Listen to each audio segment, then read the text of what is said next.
He's a giant. He's a giant. Like furbolgs are. Oh shit! We're gonna have to wait then. Yeah, that's like, alright. That's alright. Little giants. That's cool. Or if you want, we can go like this. Let me show you some secret tech. Here, you do it. Okay, so you see this studio mode I'm gonna post in Discord real quick. Go ahead. I just want to show you so you can figure out how I'm never gonna learn. No, I'm just kidding. Go ahead. You see the studio mode button? Yeah, studio mode. mode. It's a side-by-side panel. This is live. This is previews. And then that's preview, and then you can go and you can change it in preview. Yeah. So now we see it here on main. So now we're just gonna go on main. Actually, oh, we already have an audio input capture. That's from this one. Oh. Yeah, Dwarvish works. Oh, I see. Johnny, hey, what's up, dude? We just started pre-stream. You're all good, man. What's up, Johnny? I'm John. Hey, Johnny. Ooh. Johnny, I love you. Good luck. I want your babies, Johnny.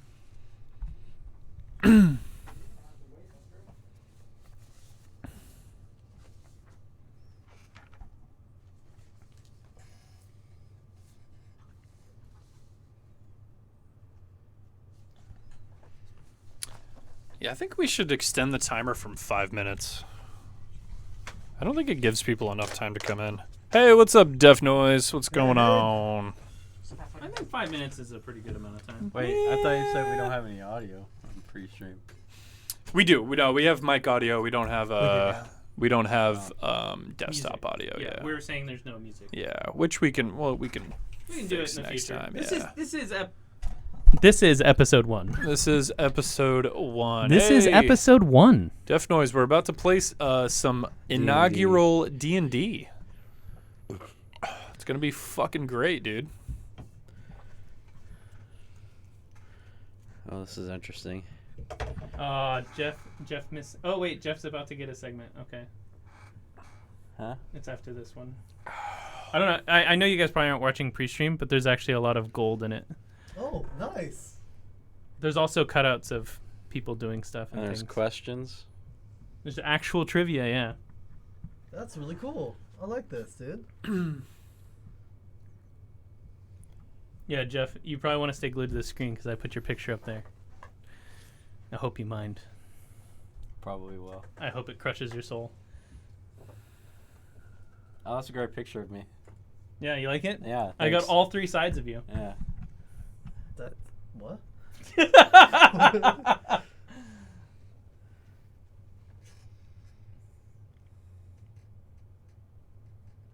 Yeah, there's me with smuggling 3 dragons in my coat. Yep. Hey! Hey, nice. Use commands like wow. exclamation mark sound effects in chat to play I think sounds. I weighed less in that picture, and I have shorter hair. Way shorter hair. But now you're a man. Yeah. Now you're a man. It's okay, but we all put on the COVID-15. See, people. COVID-20. Oh, I have did, to remind people about the. I'm the heaviest I've ever been right now at this moment. You gotta put the pay underscore exclamation mark pay underscore. Same. Yeah, I'm actively trying to lose weight, and then I drink too much beer. I gave up. Yeah, beer's delicious. It is. I was surprised that you didn't know this one though. I was close. Remember, you were. Yeah, I said Dragonborn Paladin, but no, it was actually Human Fighter. Yeah. All right, you guys ready? Strap your dicks to the table. Here we go. This is the intro that I worked a whopping 6 hours on. And it has audio.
Hello! Hey, what's up, everybody? What's up? We are MTG Lexicon, and we're about to do something different. We're going to play some D&D tonight. Yeah, You guys like the intro? The intro was fucking great. Yeah, the intro is good. And man. anyone who comes in from this point on who misses the intro, I actively feel sorry for. Hey, that was a good intro. That's Yeah, that was dope as shit. I wanted to get you guys hyped. That was all our first time seeing it, and I need to go change my shorts. You may know us for streaming Magic every Saturday, and now we are going to stream some D&D Every bi-weekly. Friday. Every other Friday. Every other Friday, yeah. Yeah. So we are just about to get started, finishing up a few more things, and we're about to start this fucking adventure. It's going to be sick. We are playing the campaign module Rime of the Frost Maiden. No, I'm talking about the song that Gabe made that we bought. I know it's not long enough. Oh, it's not. What about the other one? Oh, I don't have access to the other one, but I think the one that I chose is pretty good. yeah. Yeah, it's a good song. Yeah, but we can use the other ones for Magic intros because we got to redo those anyways. That was a good song. Ain't nothing wrong with that. All right. Everyone good? Character sheets are all set? Yeah. Okay. All right. Well, Let's silence this let's stuff. get rolling. Yeah, Yeah, I'm silencing my phone right your now. fucking phones, you assholes. We got our dice. We got our character sheets. We got our pencils. Okay. Question. Yes. Since No. because of my background, do I get the thieves tools? You do. Yes. You get to pick one. Thieves' Tools or Disguise Kit. Start the YouTube music. Oh, thank you. YouTube music. There we go. Is that too loud? Should I turn that down a little bit? We'll see as it goes. Yeah. I'm gonna put it right there. Chat, let us know how the ambient music sounds. Too loud, too quiet. Let us know. But oh. There we go. Getting some lag. Let's get this adventure started. I'm going to go ahead and read the aptly named Cold Open. So. Just maybe a little loud. Oh, is it a little loud? Okay, let me turn that down just a tiny bit. Make it a third. There we go. I don't hear it anymore, though. I don't hear it either. I mean, you can check. I'm going to put it to wait, there. Go back to OBS. I'll never go back to OBS. You can't make me. Okay, so you see that right Yeah, there? so that's how loud it is, yeah. That's actually Now it's quite too loud. quiet. That's quite loud? That No, now it's too quiet, you fool. Okay. He says it's too quiet. Yeah. We have a chatter that says too quiet. Yeah. I'm going to turn it up just a smidge, and it'll be fine. There we go. Everything's fine. I'm going to read this. Okay, yep, let's get to it. Okay. All right, here we go. The adventure begins. Icewinddale has become trapped in a perpetual winter that is getting worse by the day. Dale, no! Ferocious blizzards make the mountain pass through the spine of the world exceedingly treacherous, and this land has not felt the warmth of the sun in more than a year. In fact, the sun no longer appears above the mountains, not even in what should be the height of summer. In this frozen tundra, darkness and bitter cold reign as king and queen. It has become clear that this eternal winter is not a natural phenomenon, and most believe that foul magic is at play. An observation strengthened by the fact that a shimmering curtain of light illuminates the sky each night, almost as if a spell is being cast over the land. Some believe the everlasting winter to be the work of dark wizards and long-forgotten magic, while others blame mysterious creatures bubbling up from the Underdark.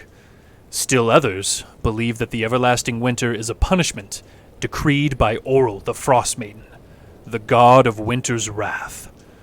Most don't know what to believe, but nearly all agree that something has to be done about it before Icewinddale becomes not more than a frozen tomb. Dalefolk live in a scattering of settlements known as 10 towns. The drop-off in caravans coming from the south and travel between settlements in this never-ending winter has left everyone feeling isolated. Some townspeople, and even whole towns, have even begun to try and appease the Frost Maiden with sacrifices of one kind or another. For adventurers such as yourselves, 10 Towns is a place to test one's mettle, and in the spirit of heroes who have come before, leave one's mark on this frigid, blighted land. So that is the open. I realize I can't read chat while I'm doing that. Hey, what's up, everybody? Thank you so much for joining us. I'll never move it. You can't make me.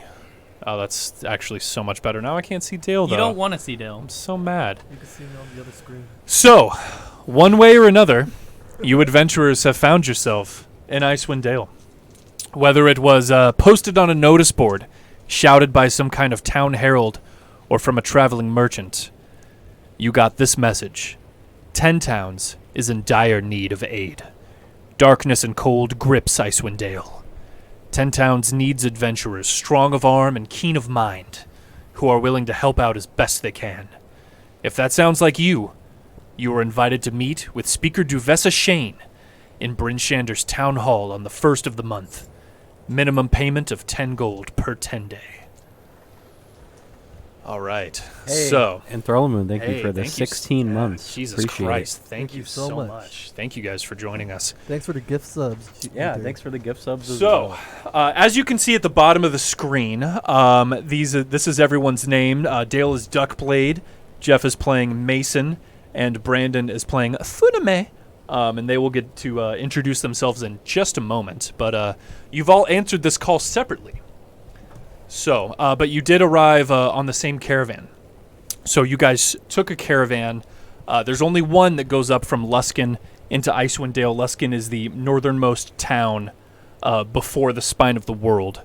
And there's only one caravan that goes up into the Dale every 10 day because of how treacherous it has been lately, because of the never-ending winter. You all caravan in, and the caravan takes you directly to Bryn Shander. So, Bryn Shander is the biggest town in Icewinddale. It is a population of about 1,200 people. You know the mayor there, or as they call them, speakers, is Duvessa Shane, the woman who has invited you adventurers to come and help out Icewinddale. And as you pass through the town gates, let me bring you guys to a map of Bryn Shander so you can see. So, this is what Bryn Shander looks like from a top-down view. Oh, kind of like Winterfell. Yeah, a little bit. So you can see that it is a circular city with 30-foot-high walled gates surrounding it.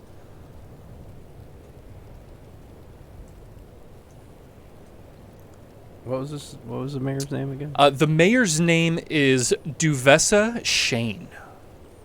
And the mayors are referred to as speakers in 10 Towns. Mm-hmm. So, as you all arrive through the southwest gate, the gates crack open, and you see Bryn Shander proper.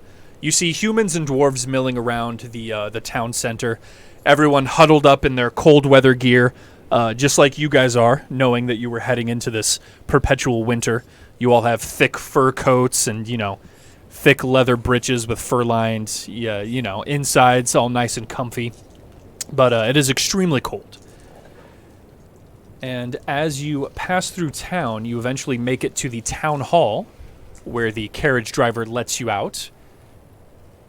You enter in the town hall, and you guys meet Duvessa Shane. So, she sees you guys, and she says, "Thank you so much, adventurers, for coming to 10 Towns. We really appreciate it. We've had a lot of adventurers come through lately, and you're the most recent batch. Please, why don't you introduce yourselves to each other and to me as well?" She points at you, Duckblade. Duckblade a miss. Hello there, Duvessa. My name is Dolan Duckblade. I wonder how long he keep up this. It's not going to be long. I guarantee you that. I am a mercenary looking to become stronger and stronger every day. I hear you have some great quests that can be quite challenging. Yes, Duckblade. It's a pleasure to meet you. Yeah, we have very many quests. Aren't you an interesting one? All right, and she points to the Furbolg. Dale is playing a Kenku monk, by the way, just in case anyone didn't pick up on that. Dale's a Kenku. Jeff is playing a Furbolg named Mason, and she points to you, Mason, and says, "Please introduce yourself to me and to everyone else." Well, no. Well, I was born and raised in the northern ice spires of Faerun near the Black Plain. From a young age, I was fascinated with the construction of my settlement more than the wildlife and mountains surrounding it. As time went on, I tested the limits of my community, carving tables, walls, and chairs into places around the settlement which were thought to be unnecessary, excessive, and heretical. If the Furbolg were born of nature, wasn't everything they created nature's will as well? I took a step too far by cutting down a tree which my father planted before he was born to craft into an ornate bench for the tribe. I was excised, and I found myself banished as an orphan. I traveled south through the eternal blizzard to the weary giant inn in Stagwick, where I heard many tales of Tavis Burden and his bravery. My craftsmanship, gained me notoriety in the town of Stagwick, to which I adopted the name Mason after my fondness for stonework. I then traveled southeast to Silvery Moon so that I could bear witness to the Moon Bridge, a perfect synthesis of nature, magic, and infrastructure. During my stay, I met a cleric of the Church of Ilmater and spent years learning the teachings from him. One day, the cleric perished to disease, leaving me left to seek my own destiny. A town crier announced peril in Icewinddale, a place full of strife, suffering, sickness, and fear. I felt it was my holy duty to travel here and help those who would need the aid of Ilmater's healing gospel. hell yeah. I like to imagine that your character, Mason, literally tells his entire life story to everyone he meets. Everyone he meets. Hello, yes, my name is Mason. I hail from... And just goes on this whole tirade. She seems like a little impatient as you tell this whole story. She's like, okay, yeah, we get it. All right. I'm a paladin, man. Everyone has a thing. I'm all about. And then she goes, okay, Mason, wow, good job. Almost like a kindergarten teacher. And then she goes, she points to the high elf and goes, okay, what's your backstory in less words, hopefully? I give a nod, and I looked quite irritated. The two lesser beings went before I in introduction. Uh-oh. My name is Nim I Funime Ruatan Lapis O Atharathi, and that means, just for everybody else, because I'm not going to break this down, it means that it is my name, and at the end, I am of the house Ailarothi. She looks at you, the speaker, like dumbfounded, and she goes, "You're going to need to shorten that down, honey. I'm not calling you all that." You can call me Funime. Okay, Funime, continue. By the way, my name is in Elfish. If you know what it is, it's great. Okay. You can tell everyone later yeah. what it translates to. So I introduce myself by full name, and then I'm done. Okay, there you go. No backstory. I have a backstory. It's just...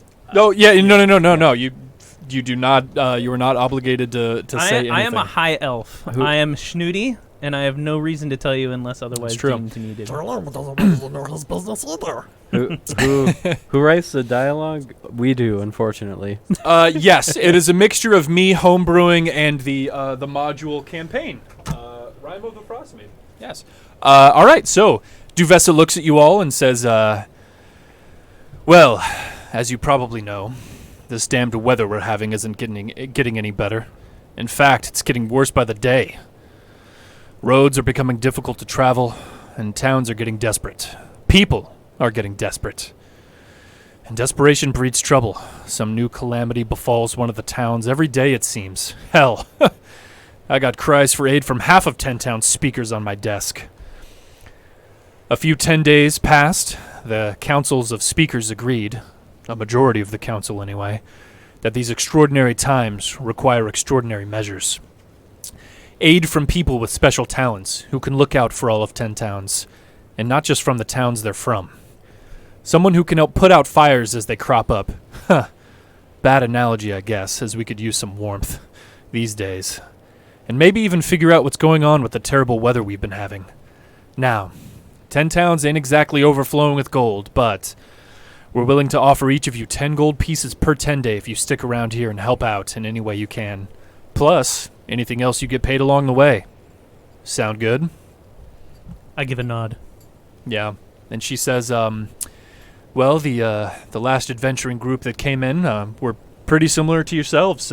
Three strangers came in. A tiefling, a halfling, and a half-orc warrior came in. And they decided to form up a group to tackle these problems we'll be having. And I thought that might be a good idea for you guys as well. What's up? Give me your iPad. Oh, iPad. Gotcha. There you are, my friend. So, yeah, she recommends, she says, basically the gist of what she's saying is that some of these troubles aren't going to be easy to solve by yourselves, and she's basically telling you guys that if you want to succeed in Icewinddale, that you should probably band together and, and tackle these problems as a team.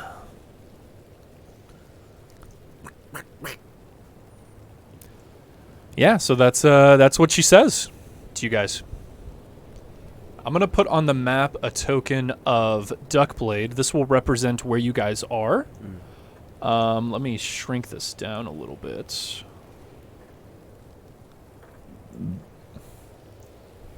So, you guys are currently at the town hall, which I will make visible. Can I roll for perception on Duckblade? So, are you trying to get a vibe check on him? I'm trying to vibe check him. So that would be an insight roll. Insight. And then tell me specifically what you're trying to learn. Are you trying to basically gauge if what he was saying was true? I'm gonna do a vibe check on both of them to see if I can if genuinely like, yeah, if they're can be trusted. Okay, sure, yeah. Just off your basic feelings on what they've said so far. Yeah. Go ahead and roll a d20 on Duckblade. 13 plus 2. Plus 2. So, do you have proficiency in insight? Let's see. It'll be on that list right there. Skills proficiency bonus. Down one more, and then one more. There you go. Yeah, Damn I got proficiency plus 2. So that's even 2 more. So it's plus 4. Wait, that it. I got plus 2 plus 2. Yeah, plus 2 exactly. Plus so you 4. rolled a 17. Yeah. Yeah. I mean, you everything that Duckblade says you believe is true. Mm-hmm. And you don't get any negative feelings from him. All right, let's vibe check. Yep. Go ahead and vibe check. Funame. Oh, that's a 2. Oh, that's 4. a 2. So basically, this 6. means that you're uncertain. You're not able to. You're not able to ascertain his vibe, Okay, really. all Yeah. right. Yeah. Which kind of makes sense since he didn't really say anything except his name, and he's just, I imagine he's standing there with his arms crossed. What are you doing, Brandon? Are you just like brooding in your cloak? I am brooding, yes. Yeah, there you go. Yeah, totally. See, he's uncertain. brooding. Well, yeah. I'm not totally. I'm just kind of like, I don't know about this guy. So she's looking at you all, and she's going, "Huh? You guys gonna group together?" If you insist, I will bring the Birdman. She says, "Perfect. Well, let's see if I can give you a head start. Where to begin? Well, here's one from Tourmaline, arrived a few days ago. Apparently some kobolds got into the gem mine there, and the town militia aren't seeming to do much about it.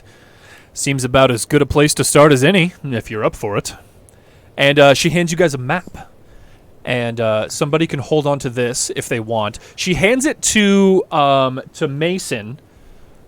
But if anyone wants to... I got a map of what? You have a map of Icewinddale. Oh. And I will bring that up on the screen so you can see.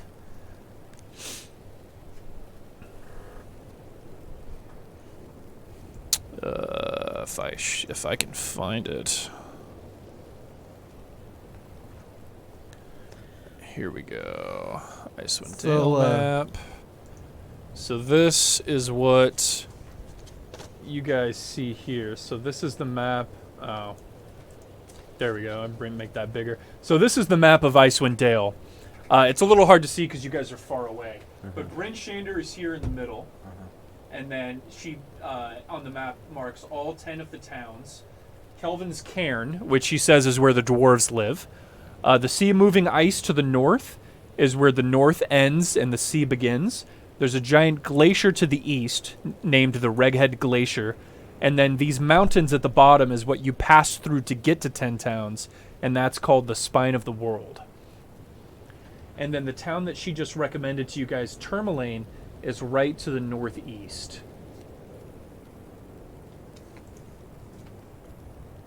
And then you guys have that map, so if you need any further references, I'll be able to tell you exactly where, because you guys are able to look at your map. So...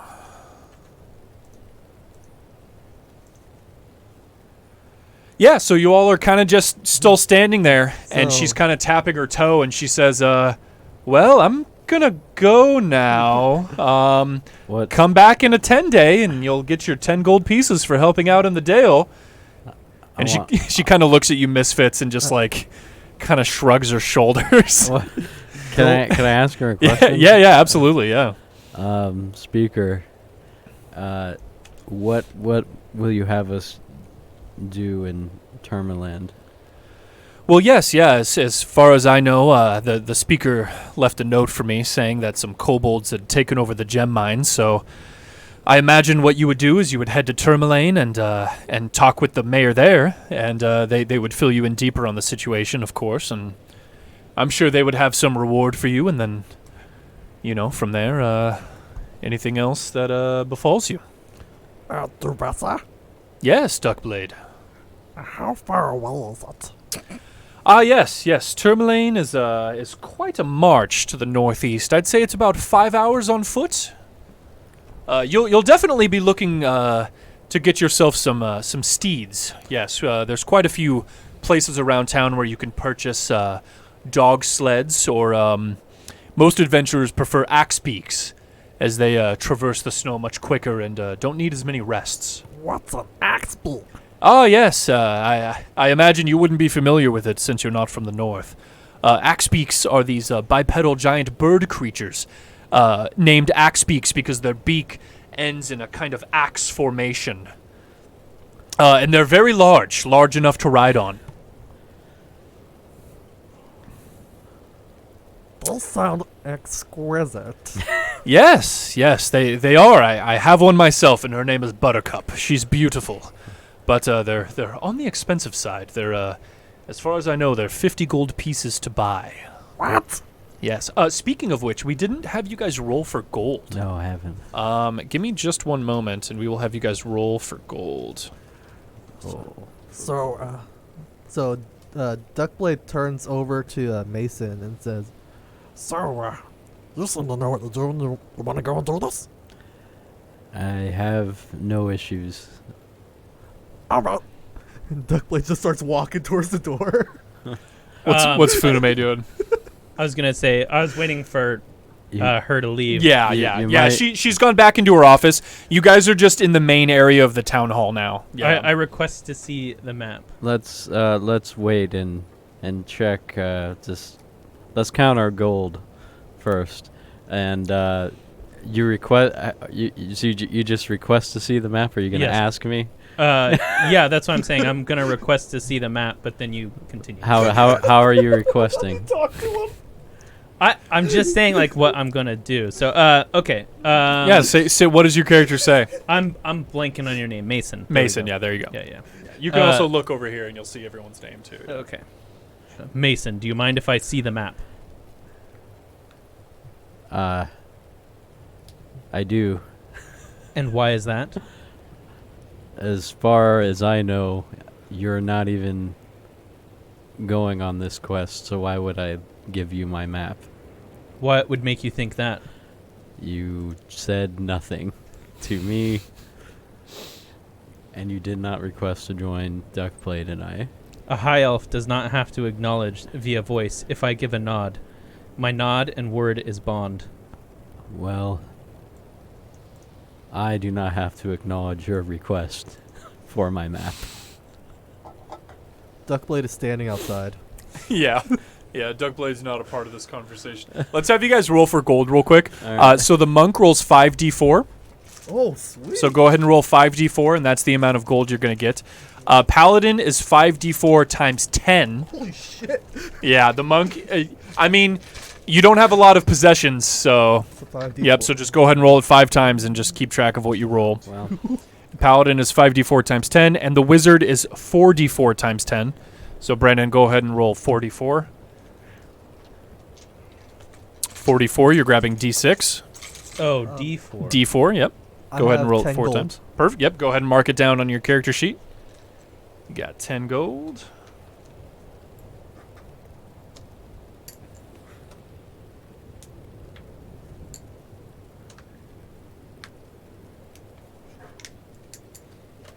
I have 150 gold. Nice. Perfect. Yeah, there's a little space for it, yeah. So this is what you what wealth you've accumulated. Oh, GP, okay. Yeah, GP is gold pieces. Gotcha. Wow, this thing is loaded. Holy shit.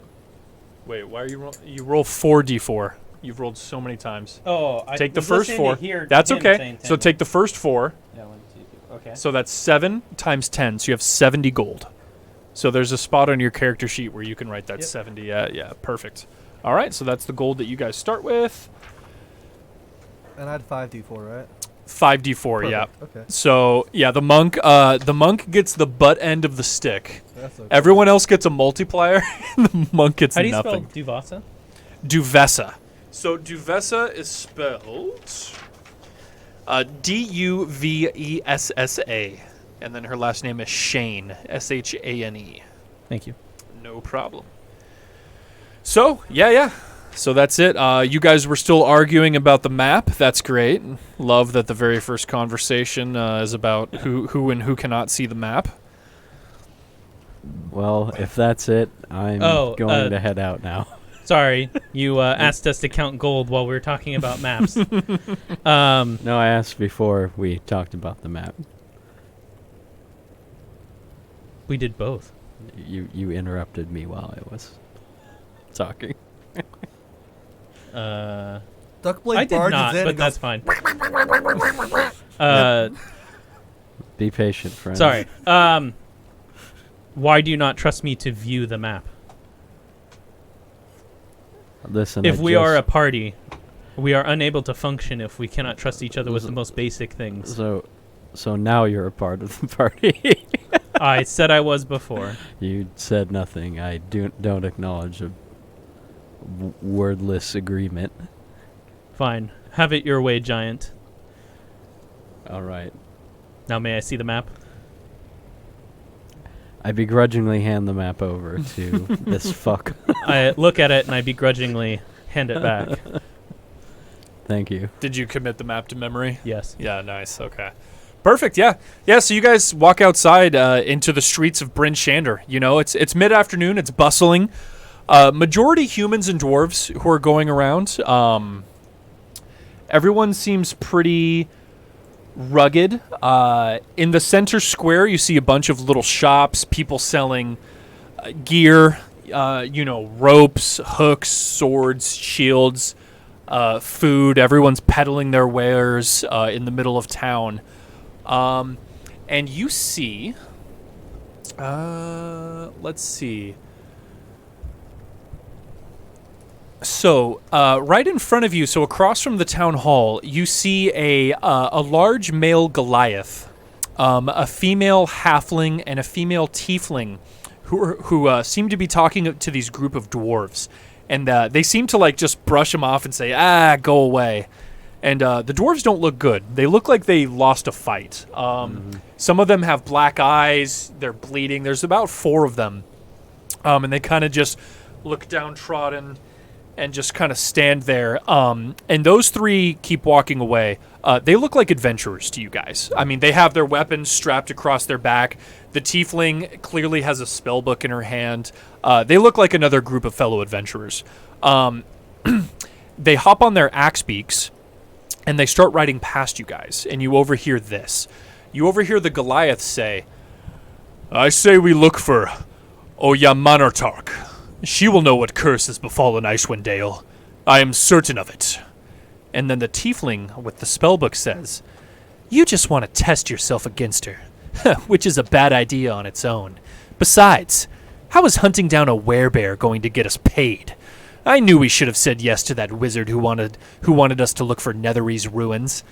And then the female halfling speaks up. "If we can end this damnable winter, surely there'll be some gold in it for us. I'm with Makingo. I know a guide up in Targos who can help us search." And then they go out of earshot. They are riding to the north.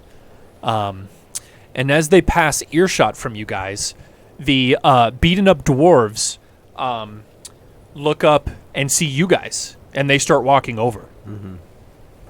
And they say, so you can see that the 4 stocky figures, they have snowshoes slung over their backs, and they have ice picks fastened to their belts. 2 of them have thick beards. The third holds up a gloved hand and says through a thick wool scarf in a raspy voice, "Well met. I'm Haruna, and these are my friends Korax and Storn. We need help, and you look capable." How can we help you? Okay. Yeah. "Well, we're the survivors of a group of dwarves tasked with delivering a sled of iron ingots to Bryn Shander. A Yeti surprised us and killed a member of our group. The rest of us fled as the Yeti tore Ubak limb from limb. Ugh. Now, we need someone to go back and get the sled for us. As payment, we would offer each of you a gemstone worth 50 gold pieces." And she kind of opens her jacket just a little bit, and you guys can see some sparkling gemstones in a pouch she has in there. This Yeti, what do you know about it? She says, not much more than any other Yeti. They caught us by surprise. Now listen, the friendship of the dwarves in Icewinddale can also be a boon in these harsh times." I ask in Dwarvish, because I speak Dwarvish. Yeah, absolutely. I say, "Do you need help? Can I heal you?" They say, nothing a couple drinks in the inn won't fix. Nah, we'll rest up and be fine. No, we're just in no shape to head back out into the tundra. Duckblade takes note of what he said to them, but doesn't know what he said. Okay, yeah, so you're just kind of keeping it in your mind in Dwarvish? Yeah, gotcha. Yeah, but she looks at you guys and says, "Listen, we'll be staying at the inn," which is, the inn is called the Northlook. And she points north, and you guys will be able to, she points out where the inn is, and you guys will be able to see that on your map. So that's the Northlook right there. And she says, "We'll be staying there for a few days to get us back on our feet. If you happen upon the sled, or if you take our quest, meet us back there." "Oh, rest well. We may speak again." Thank you." And they start picking themselves up and walking north. Well, The North Look, right? Yep, the Northlook. Yeah. Are they out of earshot? They are now out of earshot. Yes. I turn to Duckblade turns to Mace and said, What did you say to them? I asked them if they needed help.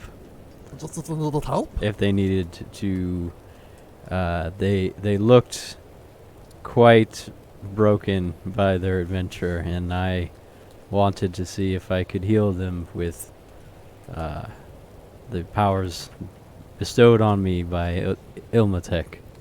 Oh, so that's if they needed help and if they needed you to heal them. Yes. Okay. Thank you. So, I suggest if we are going I take note of that. on this quest to Tourmaline, let's see if we can get one of these axe beaks, or one for each of us. Axe speaks? Axe beaks. Axe beaks, the large bipedal bird mounts Oh, gotcha. that are popular with adventurers in 10 towns who can afford them. So, can I do a perception to see if I can see like any kind of signs or? Oh yeah, Yeah, yeah. yeah. No perception needed. Yeah. You see signs for stables Mm-hmm. at every gate. So there's a gate to the north that has a stable. Mhm. There's a gate to the east that has a stable, and then the gate through the south, which you guys came from, also has a set of stables. And you know that is where you would purchase any kind of mount or anything. Yeah. To the south or To the east or to the north. Yeah. Yeah. This is a very large town, so All right. every Well, entrance has a stable. I turn to my cohorts and I say I'm going to search north for a proper mount. You can follow me if you will, and we will meet back here in 2 hours. The Duvessa said they cost like 50 gold. Gold is no issue for me. Really quick question for the DM. Good. What's the shops in the market? Yes, so there are many shops in the market. They sell every kind of mundane weapon. So you see a bunch of swords, great swords, shields. You also see a variety of adventuring gear like ropes and hooks. There's a lot of food. And there is also a stall where you see someone almost like stirring a big cauldron, and they have some vials of liquid on their stall. Sweet. You think that they might sell some kind of potion or something. Okay. I think that is a great idea. I will go to the market and see if there's any supplies that we can possibly make use of. So everyone starts with a pack. Some of you have started with an adventuring pack or a dungeoneering pack. I got the adventurer's Yeah, pack. I got the Adventurer. adventurer's pack. Okay, so that comes with 50 feet of rope and a bunch of other stuff already. I got a backpack with a tinderbox, a bedroll, 10 torches, Yep. 10 days ration, 50 feet of rope, Yep. and what else? No, I think that's it. Oh, that's okay. that's what it comes with. Yeah, Alright. yeah. So that's what you have on you guys. I wrote down I have Explorer's Pack and Thieves' Tools. Yep. Yeah, So Explorer's pack. Explorer's pack should be the same thing. Yeah. Okay. Yeah. And what about Thieves' Tools? And then thieves' tools are just a set of different sized lock picks. So that's Oh, what you would sweet. use. That's what you would use to pick locks and such. Yeah. Hey, I'm gonna use the restroom real quick. Yeah, go. no problem. Yeah, I'm gonna grab another drink. Yeah, it's I wrote it down right here. It's kind of hard to read. So it's small.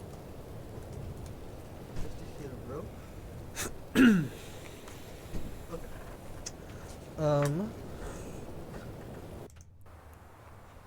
50 feet. No, I don't need that long.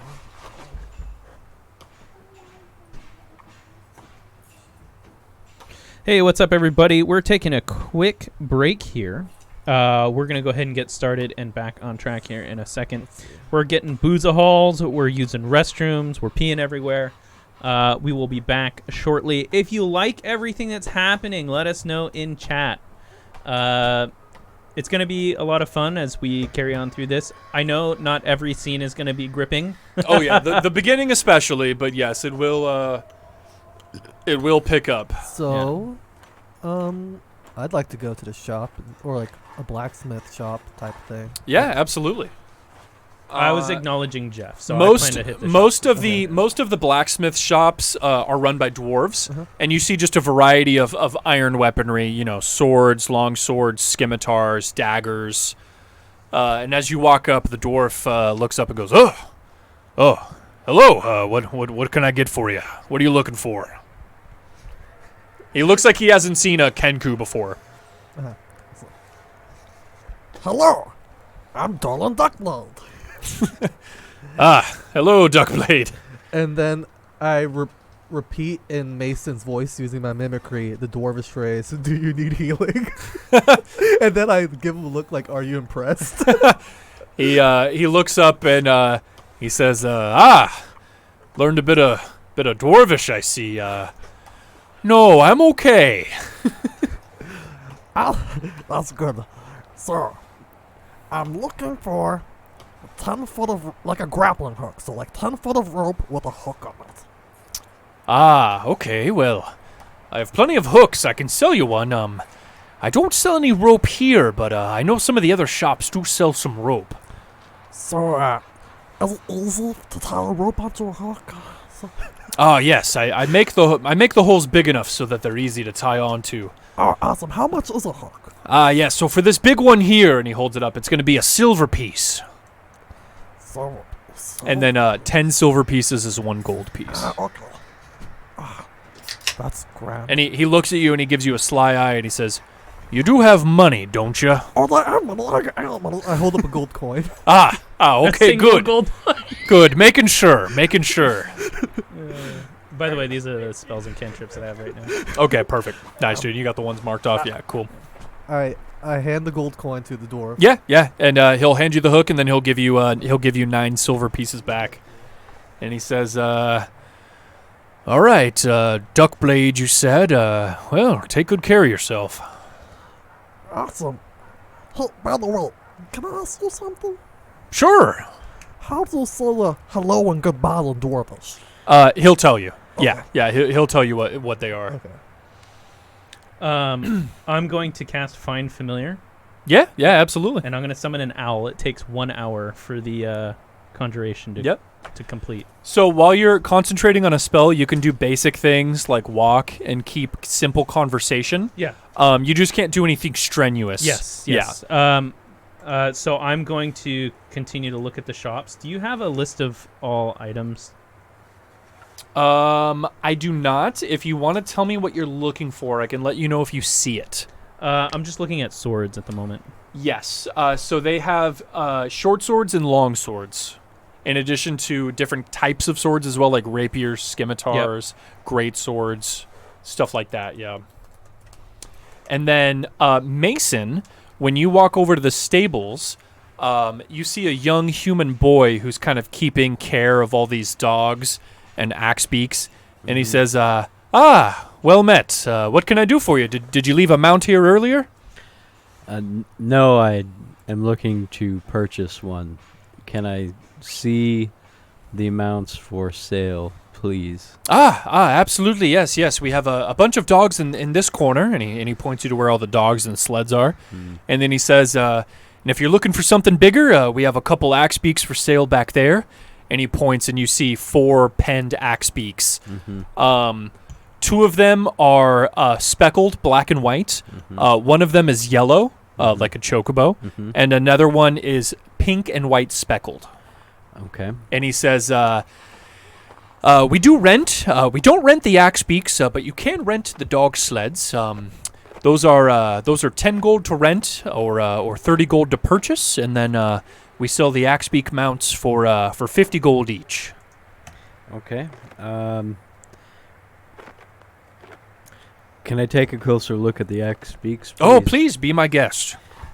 All right. So, as a furbolg, I have speech of beast and leaf. So I can talk to animals, basically.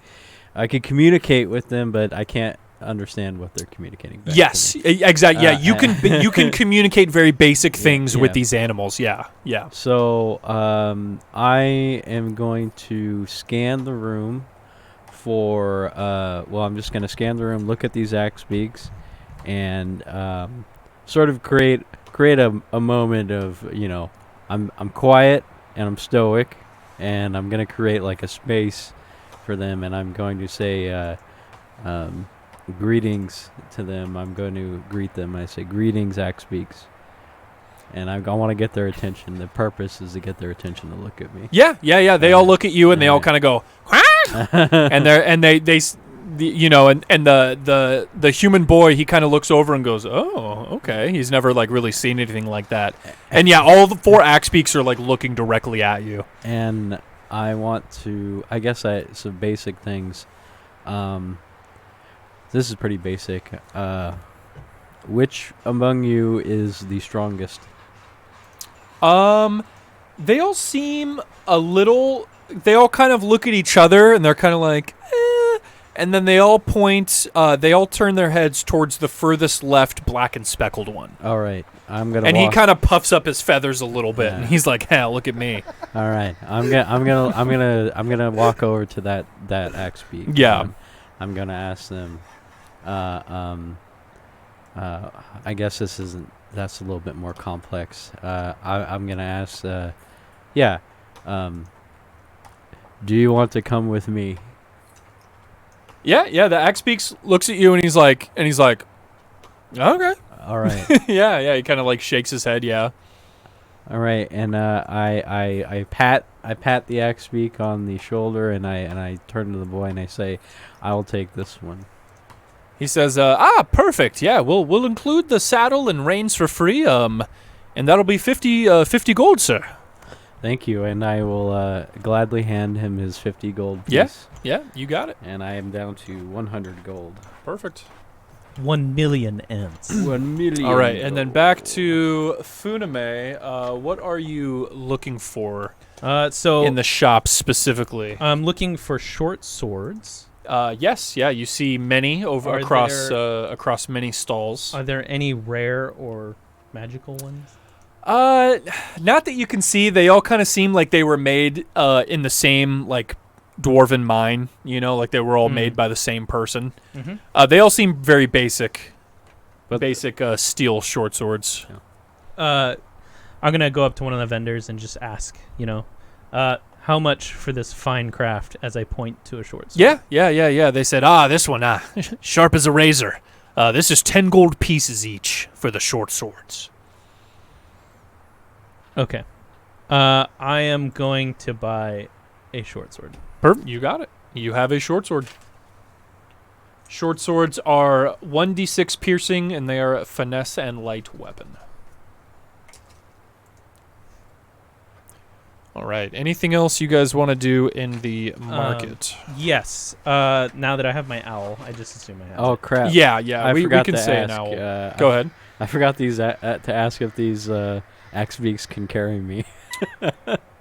Yes, yeah. So you can see that the axe beak is like a little more weighted down than usual, but they're pretty big and strong. Okay, Yeah. They're able to carry you. So yeah. they're like kind of like a horse but a bird. Exactly. Gotcha. Yeah. This yeah. actually might be odd. They're basically chocobos. Okay. Can I ask any of the blacksmiths if they have any broken or slightly cracked swords? He looks at you and goes, huh? And he like reaches down below the stall and pulls out like a little basket of stuff, and he says, yeah, these are all the defects. I mean, I could sell these to you for cheap. I look through the box and see if there's one with a single crack in it. One with a single crack? Yeah. So you see, are you looking for a short sword? I'm looking for a short sword. Yeah, you see a short sword with like a big hairline crack all the way down the middle, and he says, yeah, this one broke during forging. You know what? I'll give this one to you just for the price of the metal. How about 1 gold piece for this one? I'll take it. All right, you got it. Duckblade wants to try to buy 10 foot of rope. You have rope. You have 50 feet. You do have rope. There are more. Actually, yeah. There are more people selling rope though. You can buy 50 feet of rope. Or no, you're looking for 10. Yeah. So that'd be divided. So 1 gold piece Ugh. for rope is expensive in these parts. Nah, Duckblade will just tie the hook onto his existing rope. Okay, on the existing rope. Okay, so you have 50 feet of rope with a hook at the end of it. Okay. So did you want to do anything? Because I'm gonna. Yeah, go ahead, I want to Mason. go to the the shops and Yeah, absolutely. and, Okay. pick up some more rations and some food for the axe beak. Okay. Absolutely. Yeah. Oh, so the stables will sell you rations for the mount specifically. Okay. Well, then I realized that. Oh yeah, I need to get food for this. Yeah. And I come back and I say, "Excuse me, boy." Boy there. Boy. Boy. He'll sell you 8 days of rations for 5 gold pieces. 8 days for 5 gold Yep. pieces. And it's basically a bunch of grain with like dried up fruit and stuff in a big satchel. Could okay. one eat that themselves? If desperate, yeah. Okay. Yeah, Okay. absolutely, yeah. It's fit enough for people, yeah. Okay. Just let me know when you're eight done. 8 days of rations. And we're going to another town very shortly in 5 hours. So yeah, I agree, and I buy the bag. Yeah, he says absolutely. He says, "Thank you so much, mister, for spending so much here. We don't we don't get many high rollers coming through the stables." Money is no issue for me. Now Duckblade walks in. Okay, Duckblade is at the stables. I kind of look at him and wonders if he wants some of the rations. Is it? And I'm gonna ask. I'm curious. I don't think I've even seen a Korku. Kenku before. I don't think I've even seen it. Yeah, I mean it's up to you for your yeah. character. They are a bit on the rare side, Yeah, so you yeah. know. It's Duckblade, was it? Yes. I've been many places. I've even been to Silvery Moon, and I've never seen someone quite like you. May I ask, where do you come from? This is what axe beaks look like, in case anyone was wondering. Yeah, they're chocobos. Yeah, they're just they're winter chocobos. Yeah, and they have an axe for a beak. Yeah, Could you eat an axe beak in desperate times? I assume so. yeah. Yeah. Okay. Good soup. Let's do a question for a question. Well, I'll answer your question. I'll give you a question. Well, like all monks, conquerors, I'm from the Sky Monastery. I've only heard tale of such a place. Okay, so I guess I'll go a little deeper into my backstory. I'm from a sky temple where there's Kenku lived there. Originally, Kenku had wings and could fly, but they were punished by their god and forced to be servants at their temple for trying to steal something. I'm special. Most of them don't have the ability to think for themselves, but I'm different, so I was sent off to go learn some more. I am a little confused and bewildered. I kind of look down at my bag of axe blade rations, and I kind of gesture like I got some good treats. Do you I want kinda this? go, huh?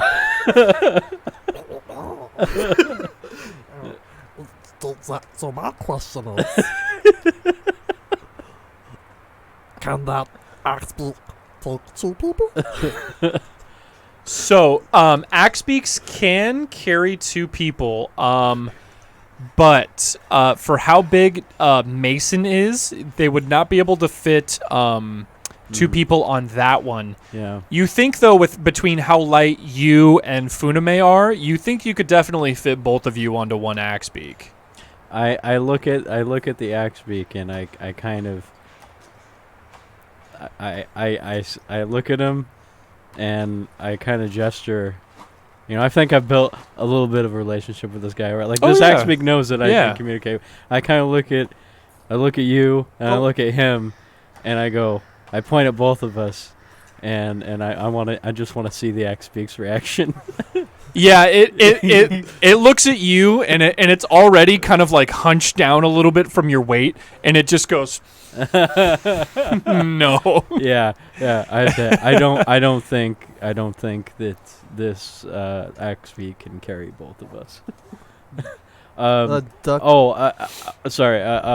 I don't want to mount him right now, so he's kind of walking beside me. Yeah, you can walk him with you. Yeah. They do recommend to keep them in the stables, but people move between stable and stable, so it's not super inappropriate. Yeah. It's not crazy. Okay. in As long as you're not taking him into the inn or anything, No, you're okay, fine. yeah, Yeah. In response, Duckblade nods understandingly, happily takes a handful of grain and then starts scarfing it down as if he's never All right. hasn't had a meal in a while. All right. Oh, nice. Okay, so you enjoyed that. All right. So I'll consider that still 8 days of rations since it's my Yeah. It's still 8 days. All right. And I say, well, I'm glad that you got something to eat. Let's I still want to go buy some more Yeah. rations and Absolutely. check out. I also want to see if I could find some like a dwarven shop. Yeah, there's plenty. There's Schwab. plenty. They sell any mundane weapon you can think of. Yeah. Is there like a smithy or like a forge? There is a forge. It's right off of the main square, and you see a sign labeled Black Iron Blades, and they seem to be a forge of some kind. All right. Let's go there first. I walk over to there and I tie my axe beak onto the outside of the shop just so it doesn't leave. Yeah, so inside you see a young human girl behind a counter, and then in the back you see a forge area, and you see an elderly dwarf kind of just banging on an anvil. Bing, bing, bing. And as you walk in, the human girl says, "Hi, what can I do for you?" Greetings. I'm looking for a dwarven smith I'm looking for a dwarven smith, please. Well, you found one. me adopted grandpappy. And the dwarf looks over at you and says, "Aye," and then he goes back to the anvil and is just smashing on a sword. Let's greet him in dwarvish. Yeah. He looks back sharply and then he goes, and then he greets you in dwarvish. All right, awesome. And let's continue the conversation in dwarvish, and I'll ask him to take a look at my warhammer and see if he has anything better than what I have. Yeah. He takes a look at your warhammer and he says, fine work. Not dwarvish, but fine work. I couldn't do better myself. Yeah. Unless you had something better than iron or steel. Yeah. I'm looking for then let's ask for some crossbow bolts, and I put my crossbow on the counter and I said I need some bolts for this weapon. He says, absolutely. Let me see. And I know I made some bolts the other day, and he goes into the back and he comes out with like a basket, and he says, the bolts are a silver piece each. A silver piece. These are finely made, dwarven iron. Dwarven iron. Let's see. Let's grab 20 bolts. 20 more bolts? Yeah, Okay. so that's 20 silver, and I have 95 gold. Yep, so that'll be 2 gold pieces all right, awesome. for 20 more bolts. So I'm down to 93. Yep. And I say, have a good day, and I will close up this by heading towards a meat shop. And Yeah. pass it He off. says, he says in dwarvish, come back anytime. And I say thank you. Yeah. and- Perfect. All right. Anything else in the shops? Yes, now that he's done. Yep. Go ahead. I thank the dwarf for the generous gift. Yeah, absolutely. And as I start walking throughout the market, I'm going to cast Mending on it. You do so, yeah. And your magic infuses into the blade, and you see that crack seal up, and you now have a perfectly fit short sword in front of you. I'm also on the hunt for high-density food, such as elven bread. You do not find any elven bread. A lot of the food you see is either human or dwarvish. You see a lot of stews for food that's readily available to eat, like right now, and then all the rations seem to be, like stuffed sourdough bread and jerky and dried fruits and vegetables and such. How much for the jerky? So rations are a silver piece a day. And that's for moderate? Yes. Oh, I gotta write this down. Let's see. Rations are a silver piece a day? Silver piece a day. I will get 3 days worth. Yeah. Go ahead. Mark down the gold. Everyone should have already started with 10 days worth of rations. Okay, so cool. it's not something you super need to worry about. Yeah. Yeah, I'm but it's always good to have some on hand. Okay, and you said they're what, 1 silver piece a day? 1 silver piece a day for rations. Dolan will learn his lesson. Days. So, right now, Dolan is trying to haggle with the stable thing. So listen, I know it costs 10 gold to rent a dog sled, but I have 9 gold and 9 silver. That's how this working out. And then armor. I'm I looking love it. for armor. Okay. I'm looking for anything that is leather, I guess. Like a heavier leather, because I don't have any leather armor. I don't have any armor. So I'm looking for either leather or studded. So, you do find plenty of leather armor. There are no studded armor currently in any of the... So you find leather armor, and you find chain shirts and half plate and ring mail. Those are the only armors that you find. And the leather armor is currently going, for 10 gold pieces. Ooh, so much for the leather Yep. armor. And the AC on that is going to be 11 plus your dexterity modifier. Are you proficient in light armor?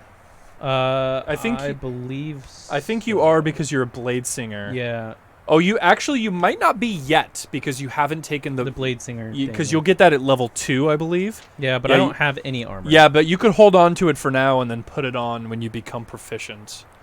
Yeah, so the leather is going to be 10 gold pieces. What about a chain shirt? How much is that? A chain shirt is going to be medium armor. I don't know if a blade singer is going to be proficient in medium armor.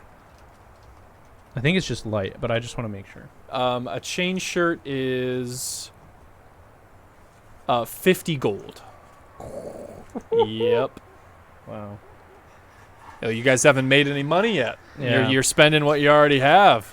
Yeah, I'm rich. good. Yep. Yeah. So you gain proficiency with light armor. Yeah. You do not gain Okay, proficiency that's what I thought. With medium armor. Yeah. All right. I'm gonna wait. Dolan's back at the I'm happy. stall. All right. I imagine you guys are all back in the middle All right. where the market is. Okay. Yeah. You can hear me arguing with the stable guy. Yeah. Yeah. Well, I kind of. I'm gonna call it like Duckblade.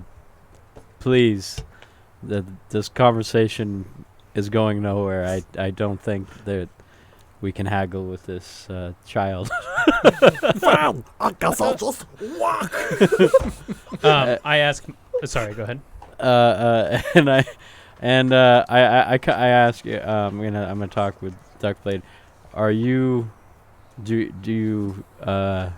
Would you like to shop for some items before we leave? I still want to pick up some more rations before we depart. You can go ahead and write down rations. It's a silver piece per day if you want to add any more to your 10 days worth of rations. Yeah, 10 days of rations. Yeah, you can go ahead and buy more if you want. It'll be a Alright. silver piece per day. All right, let's You grab. think we'll be out for long?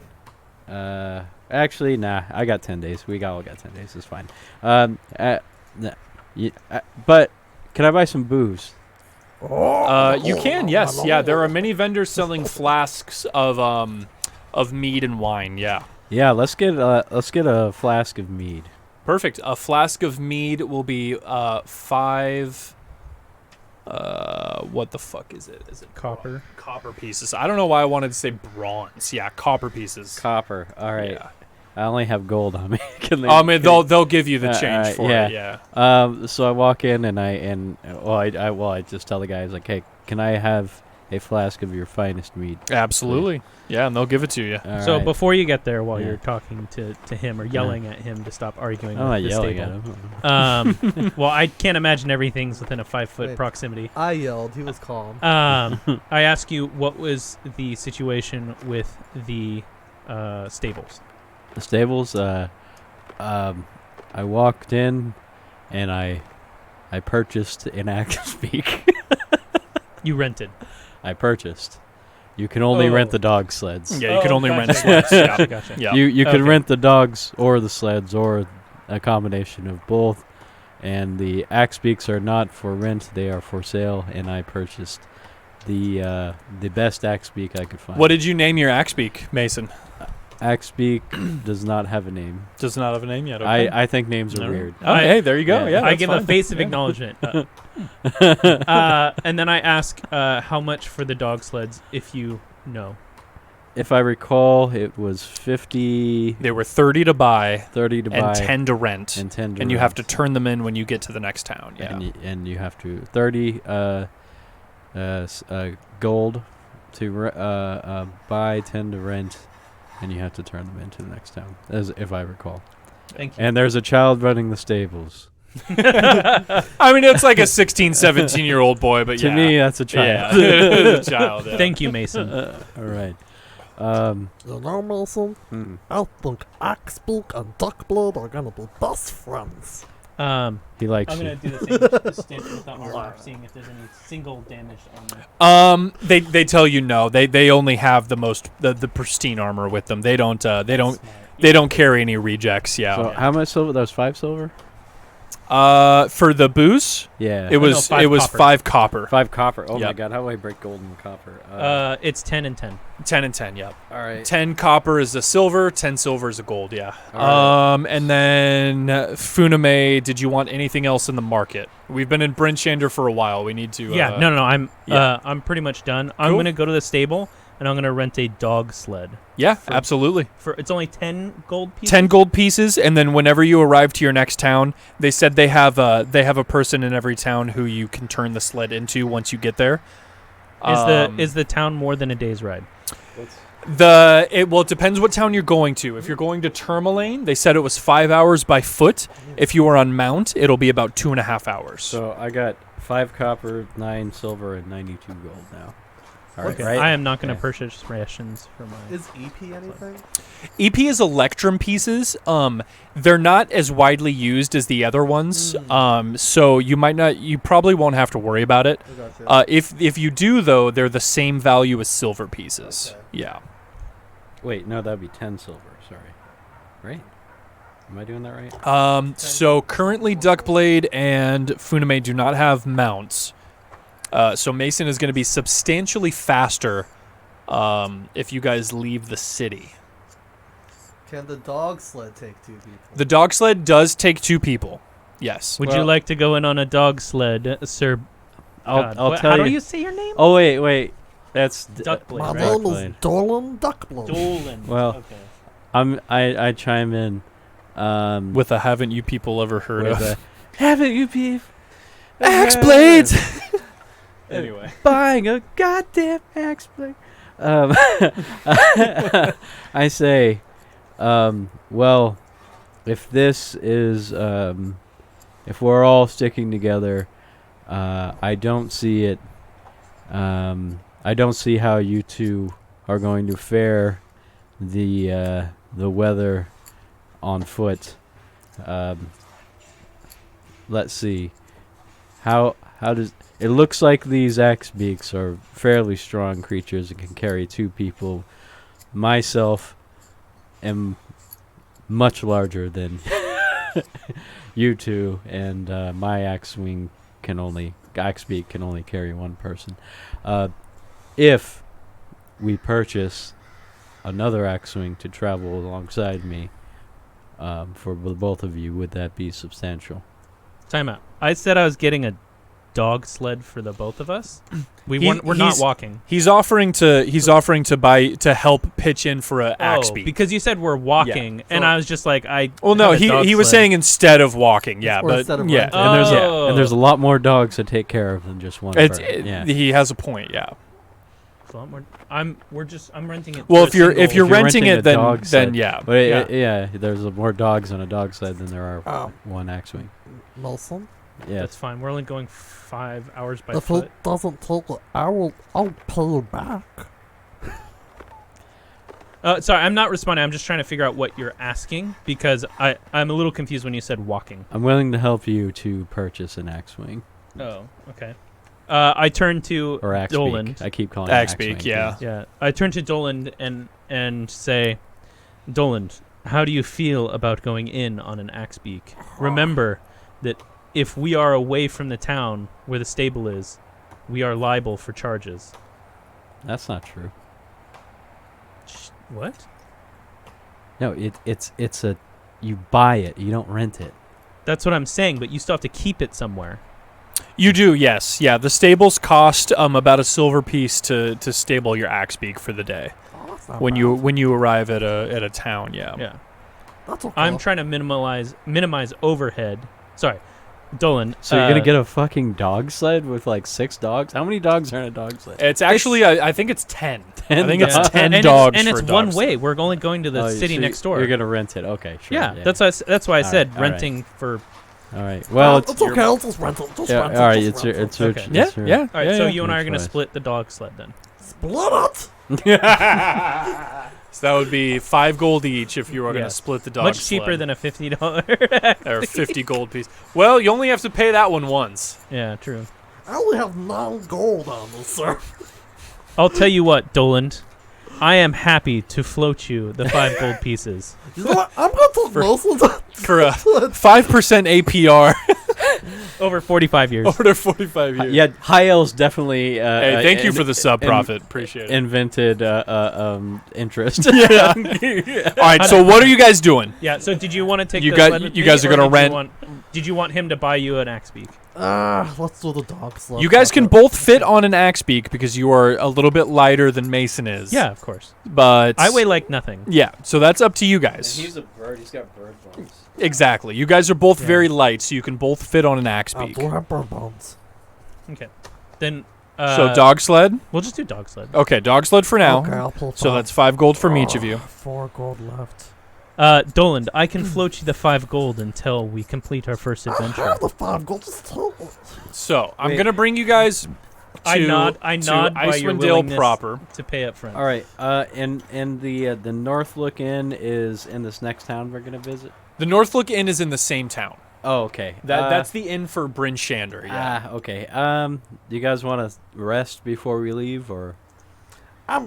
It's still midday, so Okay. it's up to you guys. It's still the middle of the afternoon, so Ha- you guys do have plenty of All right. time. Are you guys tired, or do you want to rest before Let's we rest leave? when we get there. Okay. I'm ready to go to the next town. Let's go Mason. to the next town then. So you guys are in Bryn Shander.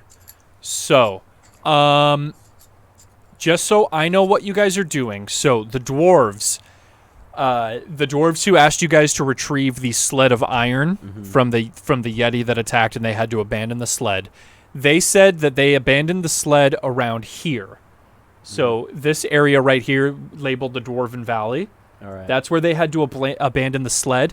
And then Tourmaline, the town that Duvain told you needed help, is right here to the left of it. okay. So are you guys heading to the town, or do you guys Oh, want to yeah. take Let's care of talk the about sled it. first? Yeah, so you guys Yeah, talk yeah. about that. Let me know. I feel like we should head to the town first, just to make sure that we are recollected and ready to go.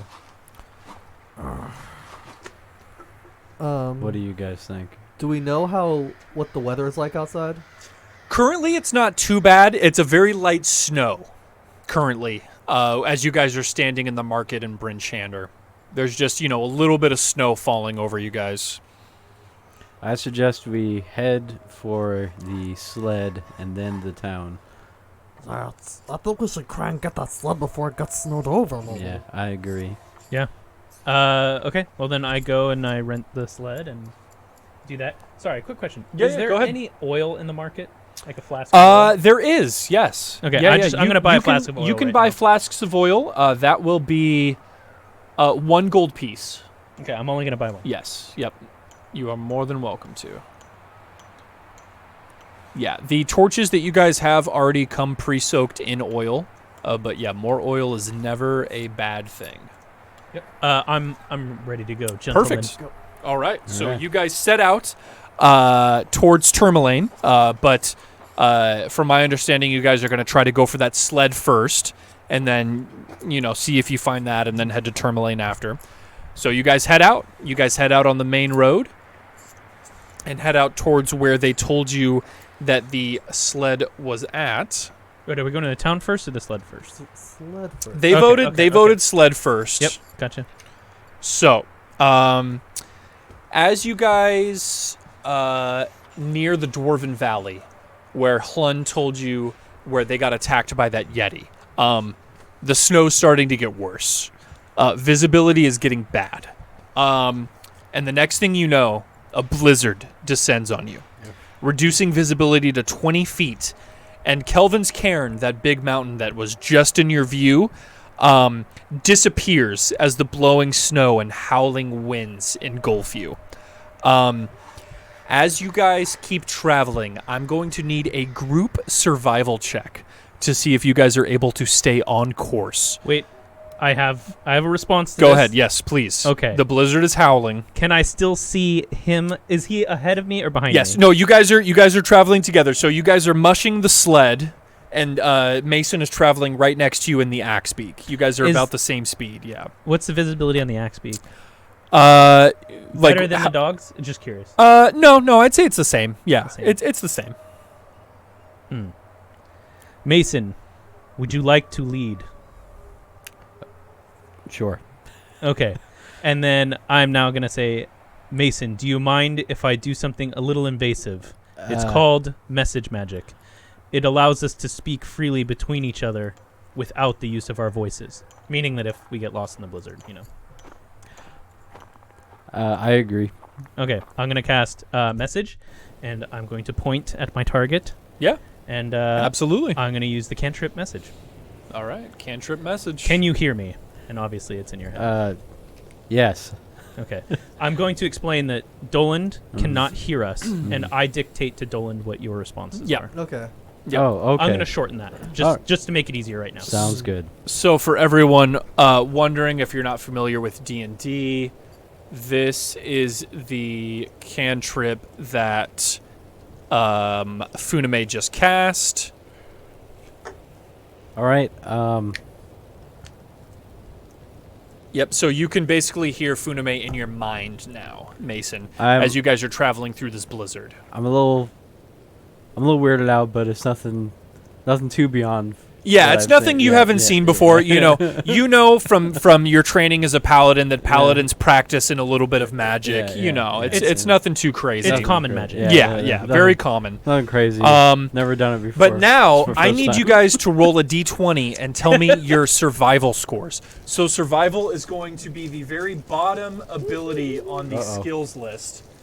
So if you have that marked off as proficient, you can add your +2. If not, it is just going to be your base. I believe it is Ooh. wisdom. 15 19. So 15 plus your wisdom. plus 14. Give me the plus number. Oh, So it's plus 2. Yeah. Okay, perfect. So you have a 17. And then Brandon, what did you roll? What's your wisdom? 19. So you rolled a 22. I got 9. And Duckblade rolled a 9. So it was a group check, so that's okay. So because those two succeeded, they carried you along with them. So that's what a group check is. So even though this blizzard is ravaging around you and you guys can't see, you're able to keep on track. Oh, cool. And so you guys don't lose any time through the blizzard. Nice. So after about another 15 minutes, you crest a snow-covered ridge. And the blizzard finally lets up, and you're able to see a little bit further out. It's now just a light snowfall again. And in front of you, you see a frozen, dismembered corpse in the gully in front of you. Snow covers some of the gory bits, but the headless torso and severed limbs are visible. You see tracks in the snow all around the corpse, and the telltale grooves in the snow left behind by a sled that has been hauled away. I'm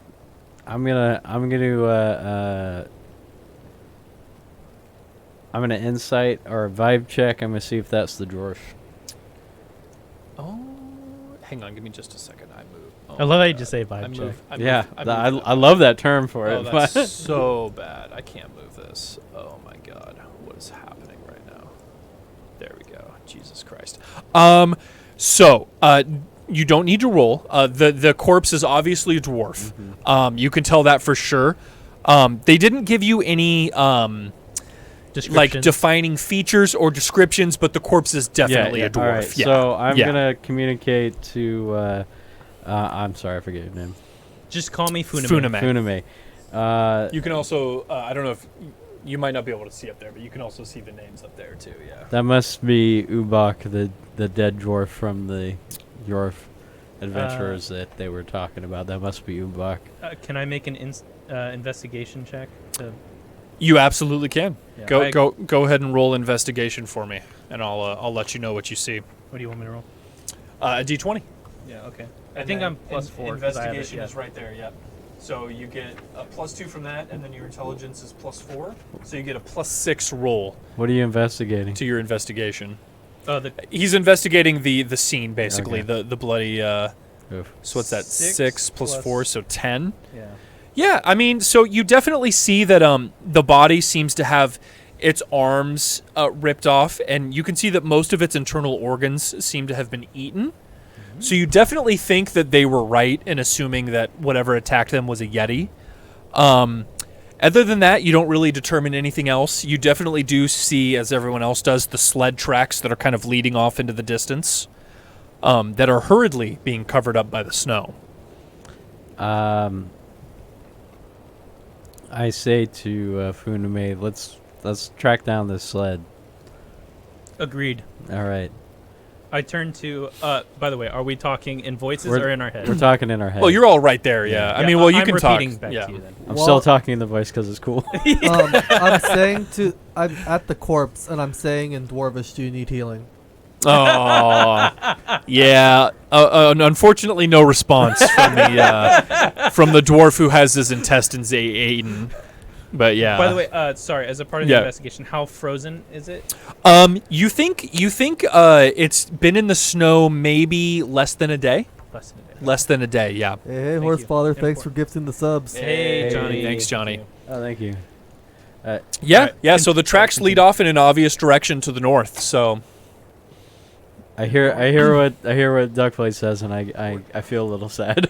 so north would be Did you notice it it's was your voice? it's kind of northeast, Huh? yeah. So Did you notice it it was leads in off your towards a voice? little bit towards Kelvin's no, camp. I didn't. Yep. I didn't. Yeah.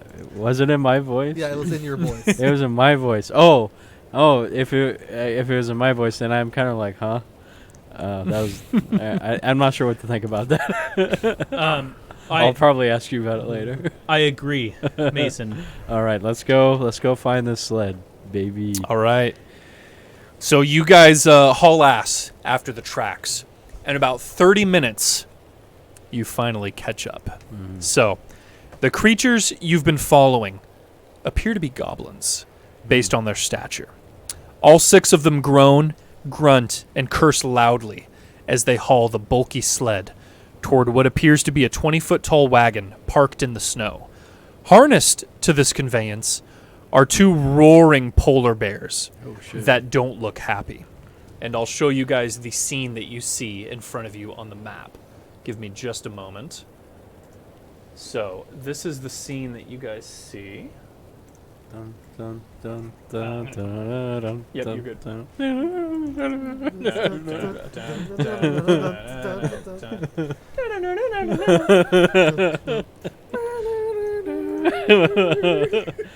I'm gonna grab a stick. I'm gonna grab a stick. Oh, fuck. Is it funny that my first instinct's to run away? Now you just gotta make everyone's tokens up to size. There we go. That's Jeff and Brandon and Dale. There we go. Okay, so through the snow, you guys see these group of goblins, and they're kind of carrying the sled towards a bigger wagon, and they are currently about 80 feet in front of you. And I'm gonna run to the bathroom real fast. I'll be right back. Sounds good. Actually, I should probably. 80 feet in front of us. And there's the group. There's... Let me take a good look at this here map.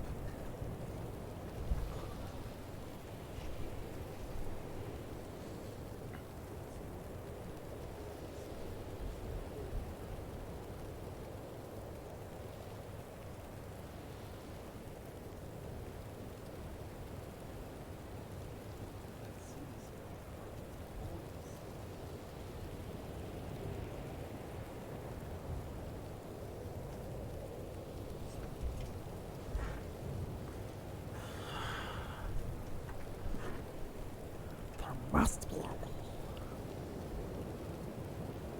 Oh hey.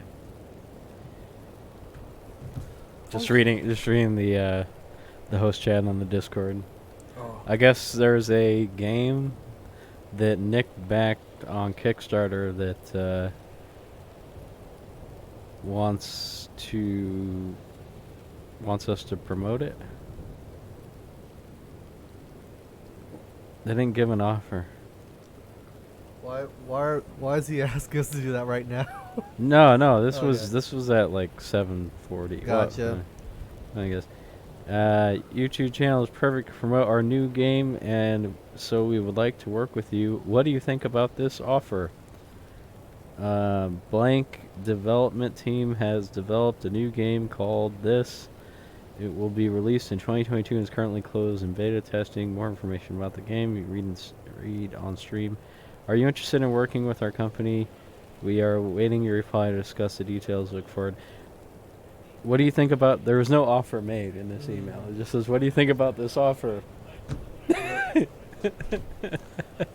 If you're gonna say that, you have to propose an offer. I totally fucked that up. No, you're good. Yeah. No, what happens? All right. So wait. So did Brandon cheat already? Huh? No. He wrote down his mending spell as a first level spell, but it's actually a cantrip. So Oh, he just okay. needs to add another first level spell. All right. So Which is fine. So through the snow, and it's snowing a little bit, so you can just barely make it out in the distance. But you can see two roaring polar bears who don't seem thrilled to be tied up to this carriage. And you see goblins. You can see 6 goblins. 4 of them are pulling this sled of iron towards the wagon, and 2 other goblins are sitting on top of the wagon, just kind of going, come on. Okay. So the bears don't look happy. No. Not at all. So, that looks like the sled. Grab a drink real quick. You guys all Yep. drinks? Yeah, I got a drink. There looks like there's quite a lot of them there. Those bears look scary. Yeah, they certainly do not look pleased to. I don't know, guys. Can I I'm do kinda a, scared, but, can I do a knowledge I'm a check? hero. I can't do I think this. it's a history check actually. Oh, sure. Yeah, let me know what you want to know, and I'll let you know what Uh, check it is. I want to know because I actually have noble, which gives me history and Mhm. extra precision. I want to know if it's common for giants to speak to animals. So there's many kinds of giants. What kind of giant in specific are you asking about? Are you asking about furbolgs, the kind of giant that Mason is, I speak giant. or are you thinking more like actual giants? I guess, do I have enough perceptive knowledge to know what specific subclass or sub race he is? Yeah, you know he's a furbolg. Okay, Yeah, then yeah. yes, it's a history Yeah. check to see if most furbolgs typically speak. animals. I will let you. You don't have to roll for this. You know that furbolgs are very nature inclined, That's and fine. so you think yes, yeah, Okay, they that's what I are meant. predisposed. I know, but I have to make sure my Yeah, character. knows. no, yeah, of course, Okay, alright. yeah. Your character would know that furbolgs are predisposed to being very in tune with nature and animals and stuff like that. Yeah. Yeah, I definitely speak giant. I ask you Mhm. if you speak to animals through our message link. I can communicate to animals. I can usually get a response, but I do not understand them sometimes. If we engage, is there any chance you can have the polar bears help us out? Unlikely. So as you guys are communicating with each other, you hear a shout. And you look up and you see one of the goblins on the wagon is pointing right in your direction, and it's screaming. Oh no. And you see the other goblins drop the sled of iron, and they start reaching for bows on their backs. Cheese it, it's the fuzz. Since I'm not part of the conversation, No, I assume you guys are talking out loud, right? we just Since said you're all through next to each mental. other? We just Oh, said okay. through Well, I guess then you're not a part of the conversation, Dale, Duckblade. Dale, as I said earlier, any communication I have with him, I'm going to tell you and recant. Oh, okay. So I know, he but tells you. Okay. Are you? So am I part of this conversation right now, or are you gonna tell I'm me later? recanting what I hear from him. In real What- time. Yeah. Okay. So you know everything. You know Okay, everything for that's sure. going on. Yeah. Is there any way like I could see him looking towards us and do a stealth check to like for myself to duck out of the way? To try and dodge out of the way. Yeah. Yeah. Go ahead. Have Roll- they fired, do or it are in they my just... shadow. No, they pulling haven't bows? fired yet. They're just reaching for their bows. Okay. You are on the sled. So what are you trying to do? Are you trying to like dodge into a snowdrift, or are you trying to hide in the sled? Probably dodge into a snowdrift. Okay, so you're trying to bail off the sled and do a stealth check. I'm thinking either that or behind the sled. It's up to you. What would Duckblade do? To duck out of the way. Yeah, let's do into a snowdrift. Let's duck into a snowdrift. Okay, go ahead. All right, roll a stealth check for me as you dive off of the. 3 Ooh, but plus that is a good bonus. plus 7, Plus 10. 7, 10. That's not bad. I am gonna go ahead and roll the goblin to see if they notice you jump out.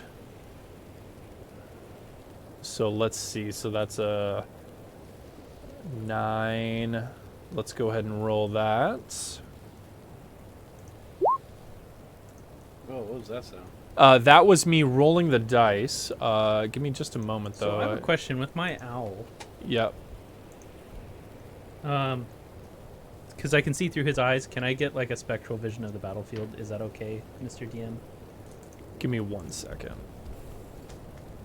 I hate that it doesn't do this automatically. It's so annoying. Oh, you have to actually like Just create them. toggle. I have to change the toggles. It's quite annoying. But the goblin rolled a 12. They see you duck in. They see you dive off the sled and into the snowdrift. Yeah. Now you're with the sled and you're 80. Yep. So I'm 80. What? they're about to start firing. So are you guys staying on your mounts and riding towards them? Or Okay. what are you guys doing Okay, in this so, situation? My Furbolg does not. Mason does not see any way out of this situation. He knows our goblins, right? This is what the goblins look like. He knows goblins. There are 6 total goblins. Basically, if they see you, we're At disadvantage. we're pretty much dead meat if we run away. So my course of action is to take the challenge on directly. I communicate with my axe beak. I tell him, let's charge forward. I put my shield up and charge forward, and as a secondary action or a bonus action, I will use hidden step and turn myself invisible as I'm charging forward with my shield up. All right. Does that include the axe speaker? No. It does not. It does not. It Okay. is just him. I communicate to you via the head. So trauma. you saw Duckblade jump off of your sled. Yeah, I'm just gonna. So tell, he's in the snow now. I'm just gonna tell you that Duckblade has fallen off because I couldn't tell if it was intentional or not because he missed his check. I just say get him up. And I will recant. Wait for us because I have to circle the sled back because we are going on a sled, and so he is we far were behind us. moving? Yes. You guys were moving. Yeah. That's why I looked at you and I just did. You're 80 away, Dale. You're 80 away. No. Anyways. So what's going to happen is that you guys are going to be 20 more feet forward. 15, 20. So you guys are going to be there by the time you're having the conversation to stop. So are you guys going to stop the mounts? I'm not stopping my mount. Okay. I say you. He's not stopping. Yeah. Are you stopping for Dolan? For Dolan Duckblade? No. Okay. catch up. All right. I can catch So up. I'm at gonna this tell point, you that I'm not stopping. and I at will this support point, you. we are now in combat. All right. Initiative has Oh, started. Wait, sorry. Before combat, as I see him roll off, I'm going to point and do the message to Dale, and it cancels my message. Okay, with yeah. You, and So I'm letting now you know you're that. now you're messaging with Dale. Yeah. Yeah. All So I right. can't message with you anymore, but I let you know via the head stuff. Okay. So now you and I must communicate vocally. Yeah. We must communicate vocally now. Because in order for me to use it on him, I have to cancel it. He with can't you. talk in Oh, your okay, mind got anymore. you. All right. Is what he's saying. Well, before you go, I just say, catch up with me and Actually, I have Huh. a better idea. wait. No, it's a terrible idea. Never mind. All right, I said pick them up and flank them basically. And not support you. No, no, he's saying to flank them. flank them. Like Oh, once you you said pick grab him up. Duckblade, Oh, okay, so flank you are them. telling me to go back. you for see duck where hunt. I'm going. Hit him from the side, basically. Okay. You do realize you will be defenseless until we get there. I am not defenseless. I'm a fucking paladin. Let's go. I am still gonna say the same as my character. All right. Okay, so I will shrug have off to your insult. So, what I need you guys to do is I need you guys to roll d20s and add your initiative. So, I don't think we wrote in your guys' initiative. So, your initiative is your dexterity modifier. Oh, nice. So, yours is going to be +5. Whatever your dexterity is, Mason, I think it's +1. Yeah. So, you have a +1 to initiative. Oh yeah, I have a I have plus plus one. And then you have a +3 to initiative. Yeah, I already marked it. Okay. I don't perfect. have any inspiration. Correct. yeah, Nobody no starts one with does. inspiration. Yeah, that's That's wrong. oh, I thought that was initiative. Nope. All right. Yeah, you're fine. Yep. My Initiative is right there. My Yeah. initiative okay. is +1. Yep. So you guys go ahead and roll d20s for that, and then give me just a moment. Keep track of what you rolled. That's unfortunate. Hey, it happens. 13 + 1. Okay. All right. So give me just a moment, and I'll add you guys in. It's because I gotta go back to this How do I keep stupid getting duck. Let's roll. That's okay. I got a 7. I got a 1. I don't know how. Or a total, I got 7. Oh, well, I got a 1 + 3, so 4. What's your dexterity? 18. No, 17. Oh, sorry, I was looking at the wrong one. 17. You liar. Okay, so initiative for you. And then I'll change that. So what'd you roll, Brandon? A 1. I oh. rolled a 1. And then all together though, what'd you roll? Oh, it would have been a 1 It would have been a + 4? 3, so 4. Okay, 4. Gotcha. Okay, so 4. And then give me just a moment while I get. And I let you know Jeff's- via message that it is a message, and that this is what I had with said So, giant. Furbolgs aren't very intelligent, at least mine isn't. But he's decently wise. So, charging a game of goblins is not intelligent, but charging in with a plan is wise. And I'm going to let Duckblade know that I'm going to swing around and pick you up with the dogs Gotcha. to be ready. And then what's your dexterity? It's 12? Yep. Okay, perfect. 12. 12 + 1. And initiative. Okay. And then, Jeff, what'd you roll? I rolled a 13 + 1. So 14? Yeah. Perfect. And also, I'm invisible. You are invisible, correct. And then I got Duckblade. 7 total. Just a moment. Duckblade. And these are standard goblins, right? Yes, you don't see any reason why they wouldn't be. And you have 20 dexterity? Me? Yes. So that's your initiative. And then, what did you roll? Oh, Duckblade? I got 7 total. 7 total. Gotcha. Perfect. Okay. All right. That's everybody. So the first to react are the polar bears, who do nothing. They are just angry. They're at the helm of the carriage, and they're kind of just like pulling against their reins and just rah. And that will end their turn. And next up is Mason. Mason, you are on your axe beak. So your axe beak has a movement speed of 50 feet. So you can move up to here if you would like, which is pretty damn close to these guys. Hold on. I'm going to I'm gonna look up something real quick. Go ahead. Distract them, Duckblade. Oh, that's pretty loud. Yep, I'm turning that down a little bit. Heavy crossbow. That one was louder than the other ones. 5E.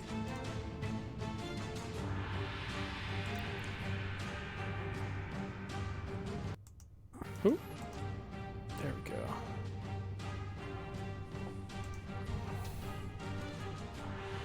Doesn't say the. Oh, what's rank? 100 out of 400?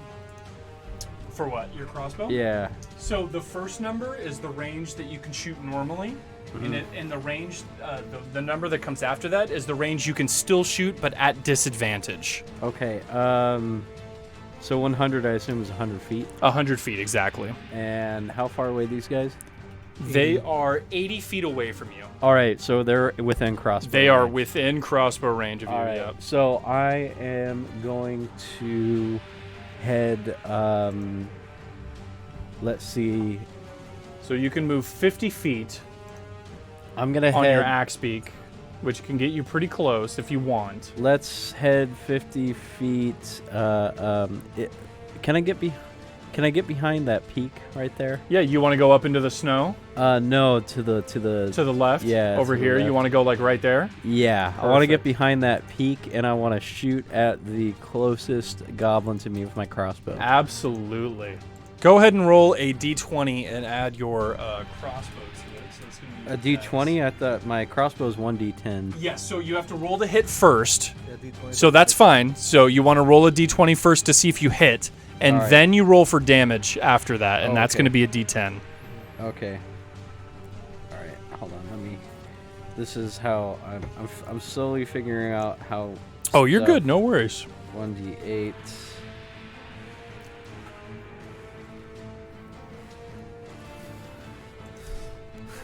I'm just processing this. Duckblade saw the band and then freaked out and jumped off. You sure did. All right, so let's roll 20. Yep. For initiative. No, so this is to attack. Yeah. So this is to see if you hit the goblins. 10 So plus your crossbow, plus my crossbow. should be your dex plus your proficiency. So plus 3. Yeah, plus 3. So 10 Yeah. plus 3 is 13. 13. I will let you know if that hits the goblin. It does not. Oof. So you take your crossbow out, you're on your axe beak, you shoot, it hits the ground just in front of the goblin, unfortunately. All right, I'm gonna put me down 1 bolt. Did I even have bolts for this thing? You did. You start with 20, and then you bought another 20, so you Oh. have 40. Oh, I have 39. Yeah. Yep, now you have 39. Yep. Okay. All right. So that was your movement and your action. You can do a bonus action if you'd like. I don't know if you Nope. have anything that you can. I used my bonus action, turning invisible. That's right, yeah. Foolishly. And Okay. now I cannot use that again until a short or long rest. Yep, that's okay. And I guess I was anticipating an attack, but that didn't happen. And now I'm no longer invisible since Correct. I attacked. Since you attacked, yep. All right. All right, so it is the goblin's turn now. Fuck. Oh, damn. And the goblins are looking at you, Mason, who just fired your crossbow on top of that snowdrift at them. And they are going to start shooting at you. Shit. So I got my shield out though. you do, correct. So 2 of them are still trying to pull the sled closer and closer to the carriage, but 2 of them pull their short bows out, and they knock their arrows, and they try to shoot at you. Mm-hmm.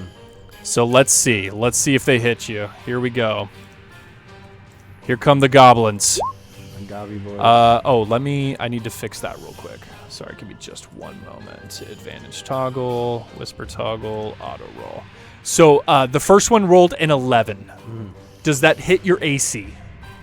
My AC is 18. Yep. So one of them knocks an arrow and shoots it at you, and it's close, and you just bat it away with your shield. Nice. Not today. Uh-huh. The second arrow is coming, though.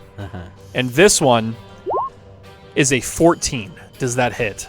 Armor class is 18. Yep. So you just step out of the way. Oh, Nope. nice. That arrow's not hitting you. All right. That is it for the goblins.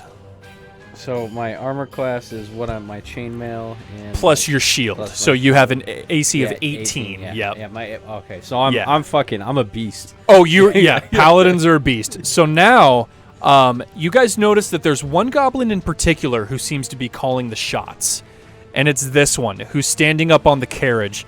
His armor's a little bit nicer, and he looks a little bit meaner than the other goblins, and he's kind of like, "You pull the iron, you shoot the bows," and then he. Let's see. He doesn't have range for that. He's going to hop off the carriage, and he's going to start helping pull the iron on the sled closer. Now, let me get rid of that. Now, it is Duckblade's turn. All right. How far away am I from? So, Duckblade, you are 75 feet away from the closest goblin. And how far away am I from? From Mason? No, from Funame. Funame, you are 20 feet away. Has he started turning around yet? You see he's in the process of turning around, yeah. If that's what you were doing, right? Yeah. You were, okay, so he's in the process of turning. He's not quite there yet. Is speaking a bonus action? No, you can speak for free. You can shout, yeah. I say to him, keep going. Okay, yep. And- Funame, you hear that? Oh, we have a mind link, so you don't have to in my shout. mind, I say, keep going. Mm-hmm. And I attempt to run towards the cart and jump on. I have 30 moves. Yeah, 30 feet. That's more than enough to get you there.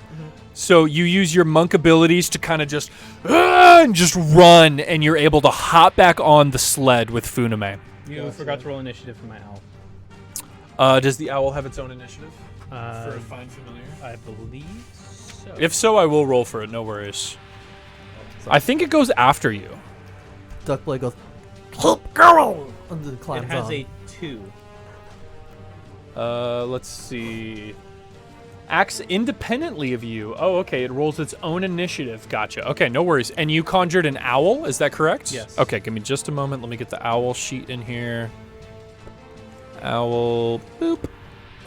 Perfect. And then I will roll initiative for the owl. Thank you, Brandon, for reminding me. I forgot about your little buddy. And I pull out the rope with the hook on it, and I just start practicing, like, swinging it. Hell yeah, dude. Perfect. All right, so I'll just, if it's okay with you, I'm just going to go ahead and roll the owl's initiative now. Okay. So the owl rolled a 13. So it should have gone before Duckblade, but that's okay. We're just going to have it go right after Duckblade. No big deal. It's just going to fly above the main... Above the battlefield? Yeah. Okay. Enough that I am within range of, I'd say, 80... What's the range on Find Familiar? 100. 100. Okay, so it has to be within 100 feet of you. Yeah, but they're only 80 away. Yeah, so, exactly, yeah. I'm fine with that. But So- I want to do it so I'm high enough up that it's much harder for them to hit. Okay, so you want it to fly like 100 feet up? Or what's its, let me see, what's its movement speed? It has a 60 fly speed, so you could have it go 100 feet up and that would be its whole turn. No. So what do you want it to do?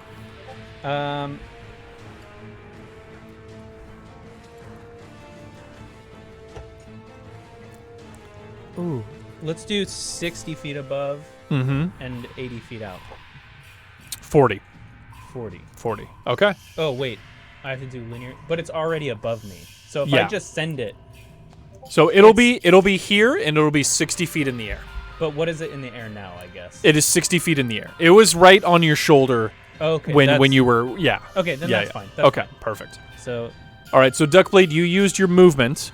You still have an action and a bonus action if you would like it. So I got off the rope, and I have it swinging. You're swinging your rope. And I say to Funame, get me close to the loud one. Perfect. And I don't know, getting ready stance Yeah. or something? So if you're not going to use your action, what you can do is you can hold your action.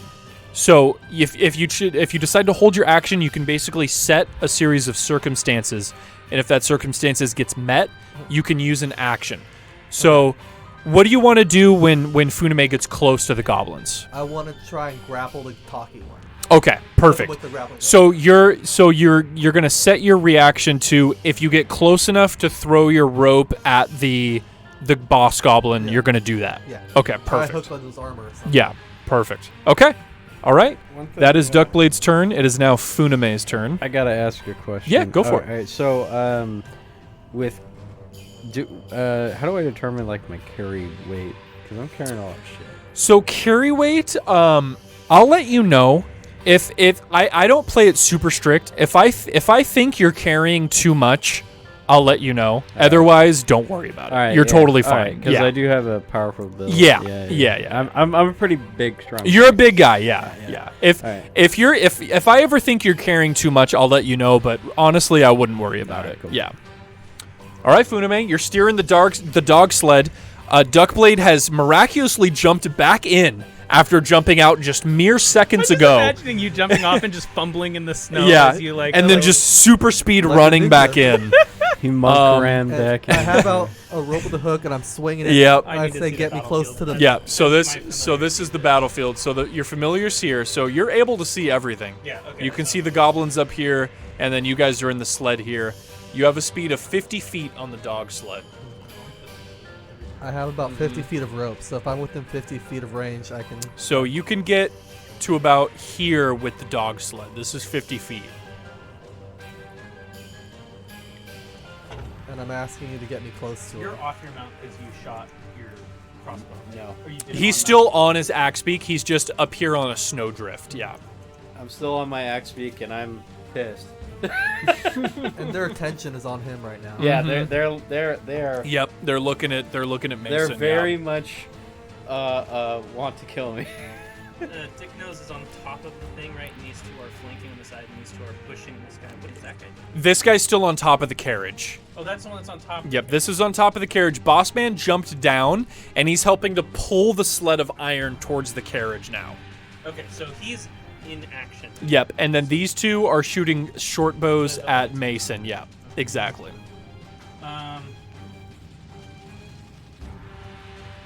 still on your so you're fine. Okay. I assume that we get cover to these ridges. Or No, they're not that big enough. Yeah, Oh. yeah, they can still see you. then, will 50 feet take us on this side, the blind side of the? I think so. Wagon. Let me see. Yeah, you could get to here. Yeah. Yeah, perfect. All right. Funame steers the sled, and you guys are able to get within this amount of range of the dog sled. So, Duckblade has held his action. You are now within range of the goblin boss. So you're going to try to throw your hook and grab him. Yeah. Okay, go ahead and make a acrobatics check. How many actions do I Awesome. get? So you still have your action, don't worry. But Duckblade was holding his action right, until he got within range. Never mind. So now that he's I forgot within that you did range, that. yeah. So now he's gonna go. So go ahead and roll an acrobatics check to see if you can launch this rope and hook onto him. Oh! Nice. 18. So plus your acrobatics. Plus. And I'm trained in acrobatics. Yep. So that's 2 plus your set dex. 5 plus 7. Oh, so that's a 25. 25. Yeah, you fucking. All right. this guy. Let's see. Let's see if the goblin boss is able to dodge it. He is not. He rolled an 18. Duckblade, you throw your hook out and it perfectly lands in his armor, and you have him hooked now on your rope. I yelled. Can I communicate Yeah, communicate telepathically to Funame? Take him. Let's go to the bears. Take him to the bears. Yeah, take him to the bears. So you've used your full movement already, Funame. Yes. So now you have your action and your bonus action. If you want, you can use your action to keep moving, or you can attack or do any other thing you want to do, and then you have your bonus action as well. I think that's a good idea personally, but What? that's amazing. to move. To like drag him to the bears. That's fucking. The bears are pissed. Yeah, the bears probably won't react very well. So you're close. You can definitely get to the bears, and you can even go past them. yeah, that's what you want to do. Yeah. because he's gonna drag. You could behind you could get up to here if you wanted to. Yeah. Totally up to you, Funame. And they're goblins. You're seeing the situation. You see that Duckblade has this goblin hooked, and you're steering the sled of dogs. How many? What's my AP for this How do you round? think goblins would react if they see that? AP? What do you what's mean? my action point? How many action points do I have again? So you've used your movement. You still Right. have your action and your bonus action. right. So for your action, you could choose to keep moving. You could move another 50 feet, but if you do so, you're foregoing like attacking or anything like that.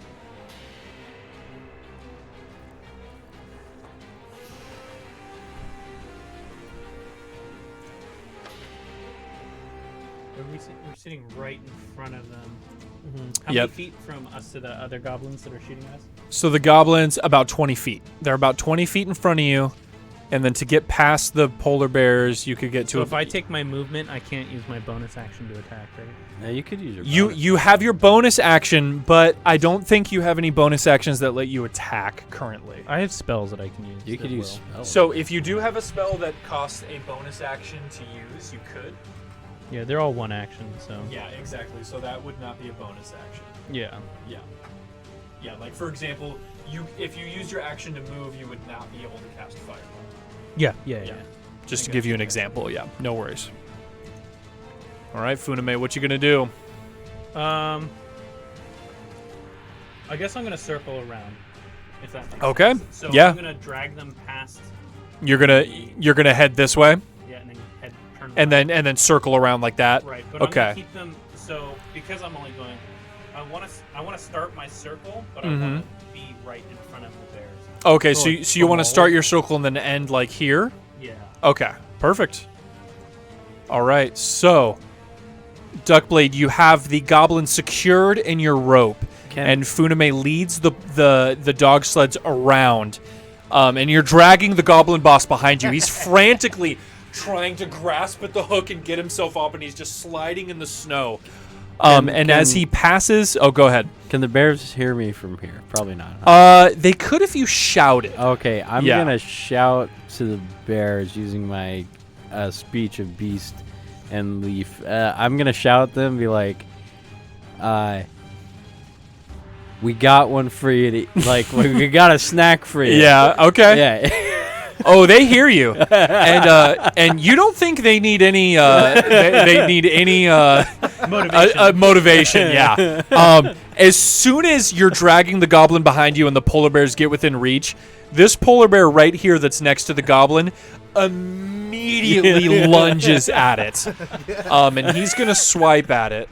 So let's see if he hits. Duckblade, let go of the rope, please. Okay, I mean, can I?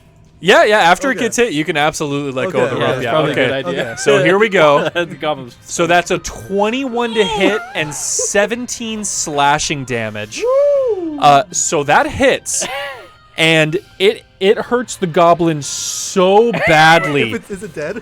It's not dead. You can see the goblin still like moving, but you can see it's ripped its armor off, and you can see its organs inside of its I chest. don't want to keep dragging. Yeah, you can keep dragging it. It's up to you. No, I'll let go. Yeah. I'll let Yeah. go of the rope. So you let go, and the goblin's just on the snow. You can see the snow is just red Is from that blood. from only one of the polar bears? There are two. aren't Yep, there are two. The other one's not close enough, but the one that was close enough took an attack against it. Yeah.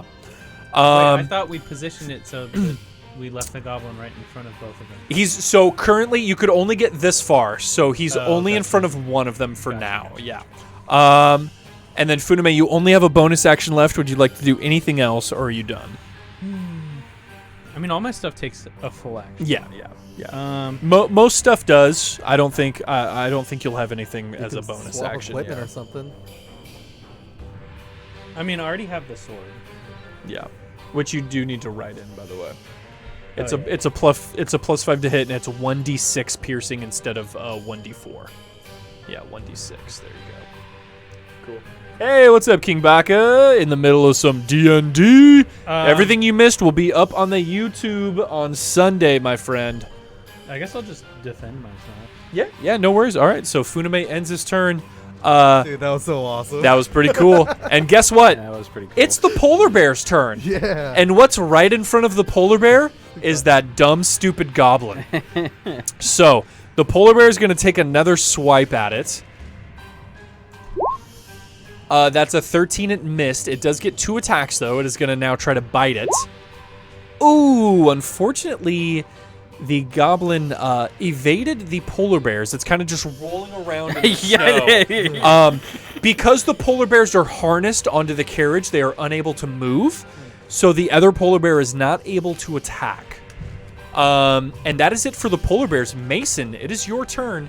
You are on top of your axe beak on this little ridge, and you are 35 feet away from the nearest goblins. Question. Yep, go ahead. Do the goblins react to any of that at all? Oh, yeah. They're screaming. They're like, ah! And they're grabbing their swords and drawing their bows. They're shaking. Oh, yeah. Yeah, they don't seem thrilled. All right, so here's I'm gonna do something crazy. Hell yeah, dude. All right, so I see what happened. Yep. They dragged that goblin in front of the polar bear. Yep. And they didn't seem to be too interested in my cohorts. Yep. So I'm actually gonna pull right in front of where these guys are chained to the cart. Okay, so you're here. Let me see. So you have 50 feet of movement on your axe beak. Yeah. So you want to get like right there. Yeah. Okay. Next to the All bear, right. or Right where they're chained up. Yeah, right where they're chained to the carriage. Absolutely, you're right there. All right. I'm going to vibe check these guys. I'm going to insight. I'm gonna see if they even care that I'm there. So I'm gonna have you roll an animal handling check. Okay. So go ahead and roll that. It should be towards the top of your skill list. the second one? Yep. Yeah, I got that. Yep. Perfect. So go ahead and roll that for me. D20. Yep. D20. Plus your wisdom. Oof. 5. 5 Plus your wisdom. Plus my wisdom. 7. So 7. Yeah, you don't really learn anything more. You definitely can tell that they seemed angry at the goblins in particular. Yeah. All right. Yeah. So, But you don't learn anything more. Yeah. I'm gonna ask them, basically like, freedom. But we still have to pull it back. We still have to return it. So if they are free, it means we have to hire more bears in order to bring the sled back. No. We could just swap the dog sled. You could carry it behind. We figure it out. It's an iron sled. Okay. All right. Yeah.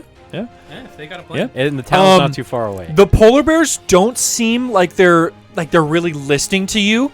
You can see that they're just like salivating and clawing at this goblin that's right in front of them. So they're not even. They don't even acknowledge you. Yeah. All right. I'm gonna say.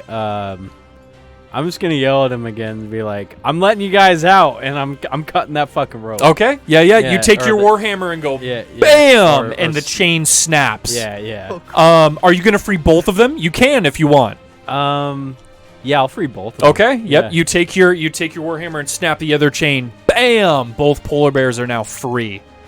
Mm-hmm. So that is your action and your movement. Yes. Do you want to do anything for your bonus action? I'm not sure if you can. I don't have any bonus action. You will soon, but yeah, I don't think you have any yet. Let's see. Yeah. Let's no, I don't have any bonus actions. No, that's it. I guess my if you want to call it a bonus action, I'll turn around. I'll just turn around and see what. Yeah, just situation. be ready for the goblins. Yeah, I mean they're all looking at you. They're drawing their swords and pulling their bows I'm out. gonna Yeah. prepare for the worst. Yep. All right, so it is Funame's familiar's turn. It is the owl's turn. What commands are you giving your owl? Fucking owl gonna do. I mean, I Go have for the eyes, Boobo. I have oversight, but you cannot attack with a familiar. Aw. Yes, yep. You cannot attack with the familiar. Yeah. So you can communicate with it telepathically. As an action, you can choose to see through its eyes. You have to leave me blind. But I that's can not cast- on. But you have to do that on your turn. I was about to say I can cast spells from it too, but it has to be done on my turn. Yep, and the spell has to be a range of touch. Yeah. So the familiar has to be able to touch whatever it's casting. Yeah. Yeah. So unfortunately, it's not going to be able to really do anything. Do you want it to like Fine. move position or anything? I mean, Maybe get a better view. I don't. It's up to you, Mr. DM. But Mhm. can I distract goblins with the owl? So, let me see. Can you use the help action? I do have Familiar. It does have an ability, But it can that's, take other actions as normal. Yes, so you can use the help action, You are going to need to get within range. Yeah, so that's an attack, so you're not able to attack with your familiar. Okay. You can use the help action, but you're going to have to get within range of one of these goblins. Yeah, because it's just a flyby. It's not even an attack. No, it is an attack. So that's what it says. It's you attack and then you move out of range without an opportunity. Oh, okay. Yeah. Oh, I read the second half of that. Yeah, Okay. yeah, yeah. Never mind. I mean, I can't distract them really then. Huh?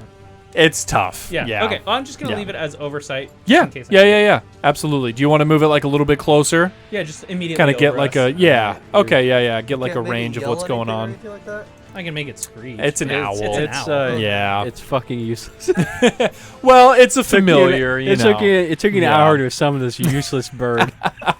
All right. So it is. I'm fine with that. It is the goblin's turn, and this goblin hops off the carriage right next to you, Mason, and it goes, "Rah!" and it is going to swing at you. All right. Here it comes. Me's back on the menu. Boom. boys. It rolled a 13. Miss. Oh, that misses. Yeah, it swings its sword in on you, and you just block it with your shield. How did the Urukai know what a menu was?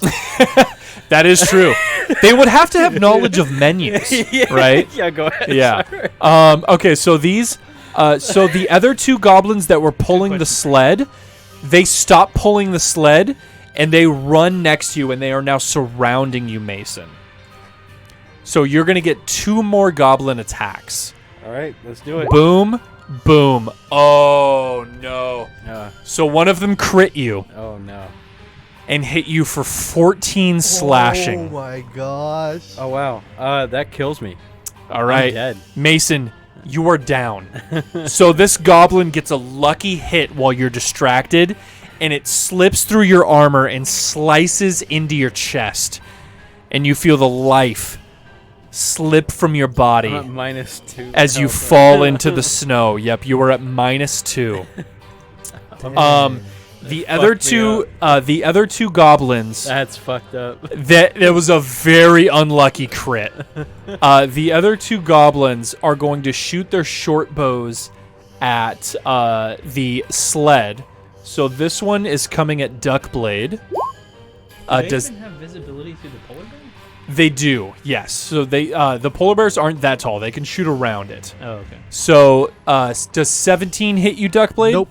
Nice. So you're able to dodge this. All right. That is it for the goblins. It is the goblin boss's turn.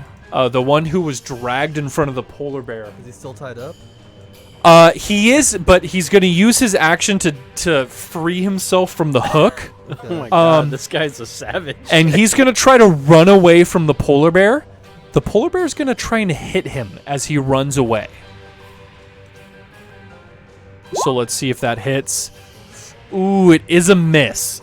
The goblin boss is able to get away from the polar bear, and he's going to run over here. And it is now Duckblade's turn. Where'd he run to? He ran, so you can see on the map. Here, let me zoom in a little bit.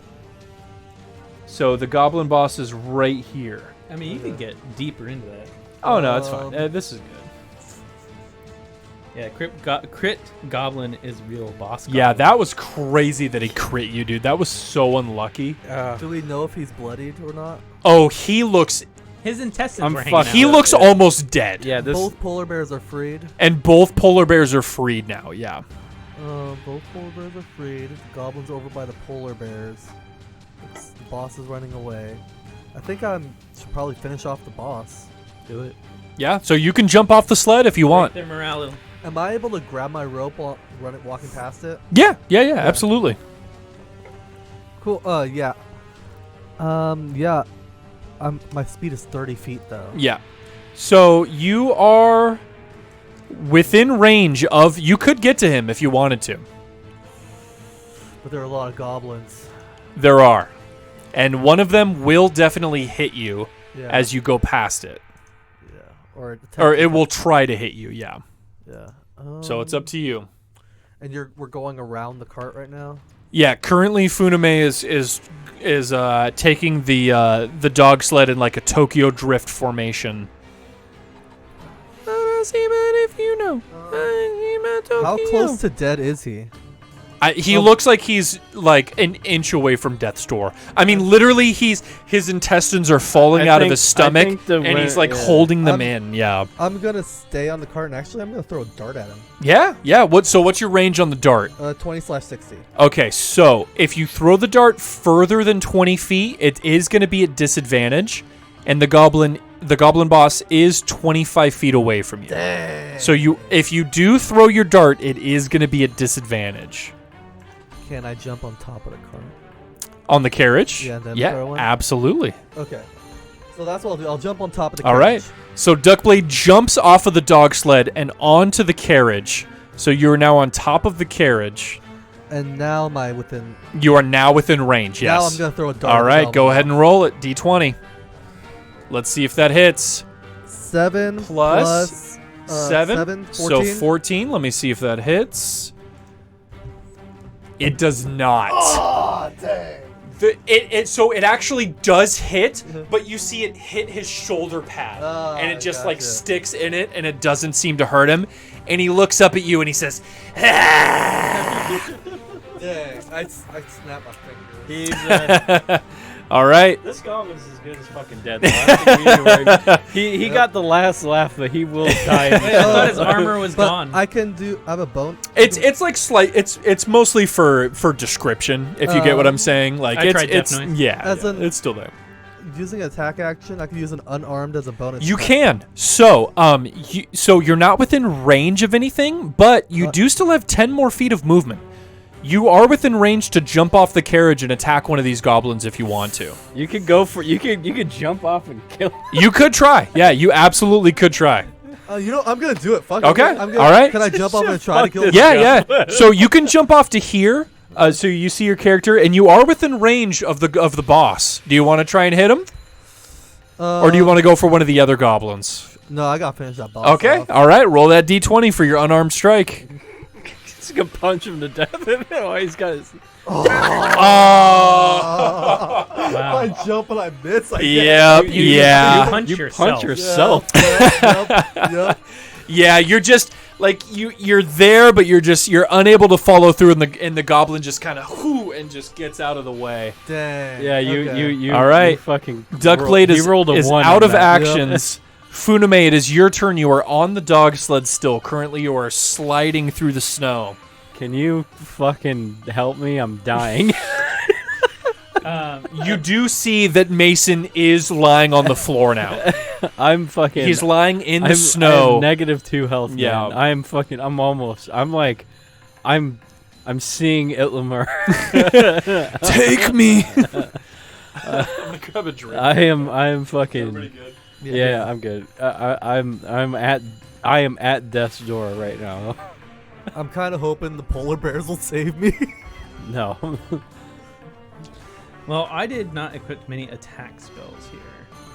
No, you're a useless elf, just like all elves. I Elves, do have You some. got that firebolt. I do. you know, elves serve a diverse range of roles in a party. Mostly cock sleeves is the role that they fill. They have many uses. Among the top is cock sleeve. All right, Funame, what you doing? I was trying to see if Firebolt's the one that explodes and they all take. No, Yeah, no. no, That's no. fireball. Yeah, Yeah, that's yeah, just a yeah. cantrip. Yeah, single target. Yeah, okay. I think I'm gonna do one of those moments where you see like the person who's drifting the car and they step off regularly as the car keeps drifting. Yep. I'm gonna do that. Okay. While the dogs go. Ghost Yeah, like riding? keep going. Yeah. I believe the kids call that ghost They do riding. call it ghost They riding. do call it ghost riding, but that doesn't exist in this plane. So Oh. In this realm, they call it banshee strafing. Well, you could be the inventor of ghost. Yeah, you could be the inventor.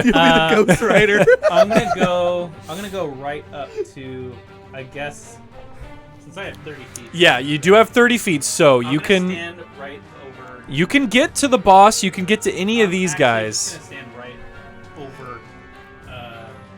Mason. So currently, you are unable to. So you can get on top of the carriage if you want. Mason is completely surrounded by goblins and one polar bear. There is no empty space for you to go into. He is completely surrounded. But if he's on the Well, I carrot, can go to the right of where the. Yeah, you can go to here. Like this will be on top of the. Yeah. Go ahead. These Yeah. goblins are gonna kill me, man. Yeah, you can go to there. Yeah, absolutely. that's Duckblade. You want to go to there? That's Duckblade. Yeah, not Mason. No, this. That's Duckblade. Yeah, that's Mason right there. Yeah, there you go. That's Duckblade. Yep. I'll go here. Perfect. Yep. Beautiful. All right. You jump off the dog sled. The dog sled keeps Tokyo drifting around the corner as you run off and get to here. Yep. I'm gonna use a cantrip. Yep. I'm gonna use my sword burst.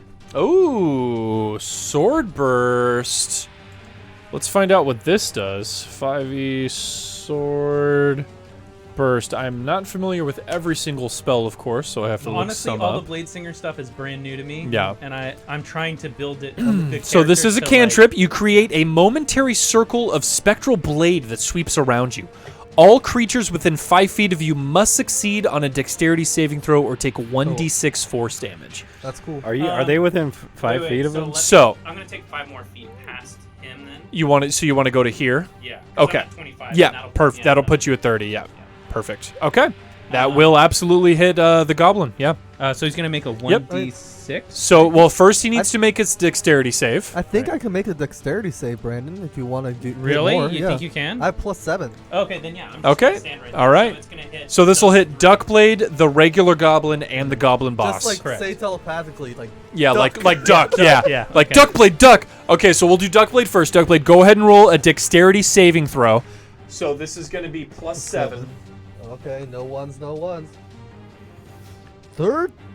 Oh yeah, that's a 20. That's yeah. more than You're- enough you're to beat fine. his Yeah, spell save DC. You hear that and you just So what is your spell save DC? It is 14. Yeah. 14. you Okay, dodge so they have to that make a blade dexterity like 14. Neo. Yeah.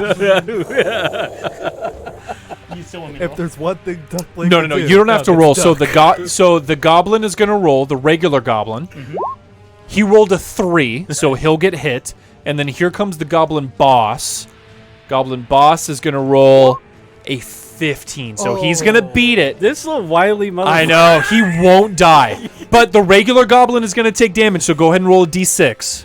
And how many other goblins does he hit? Just 2? Just the one, yeah. It was just the 2. Nice. So he'll take 4 force damage. Yeah, you fucked up this goblin. Just a giant blade mark appears on his chest, and he goes, "Ah!" And I have one bonus action. Yeah. I can't This swing it on fucker with this No, intestines hanging not out. yet. Is there anything I can do in my I don't think so yet, since you're level 1. Yeah. So This- you I'm can refer like- to your... you should have a... rubbing his own blood on his face. He got fucked up by that polar bear, refer to your and then just I'm used to being able dogged, to do certain and things on my just bonus totally action. So. turned into Yeah. fucking ultimate So instinct. I remember. Well, I don't know when this was, but It might be a different Dodging edition of D&D. everything. yeah, I'm I guess thinking that next turn you I'll can have use to a use bonus his action, weakness but then again. it's wasted. You Bro. can't do it again if you do it. Yeah. But I don't remember what edition that is. Yeah, so bonus actions are used for casting a spell that has the timing of a bonus action. Yeah. Offhand attacks that use bonus action, which are specifically like fighting classes and monks. Yeah. And that's pretty much it for bonus actions. Yeah.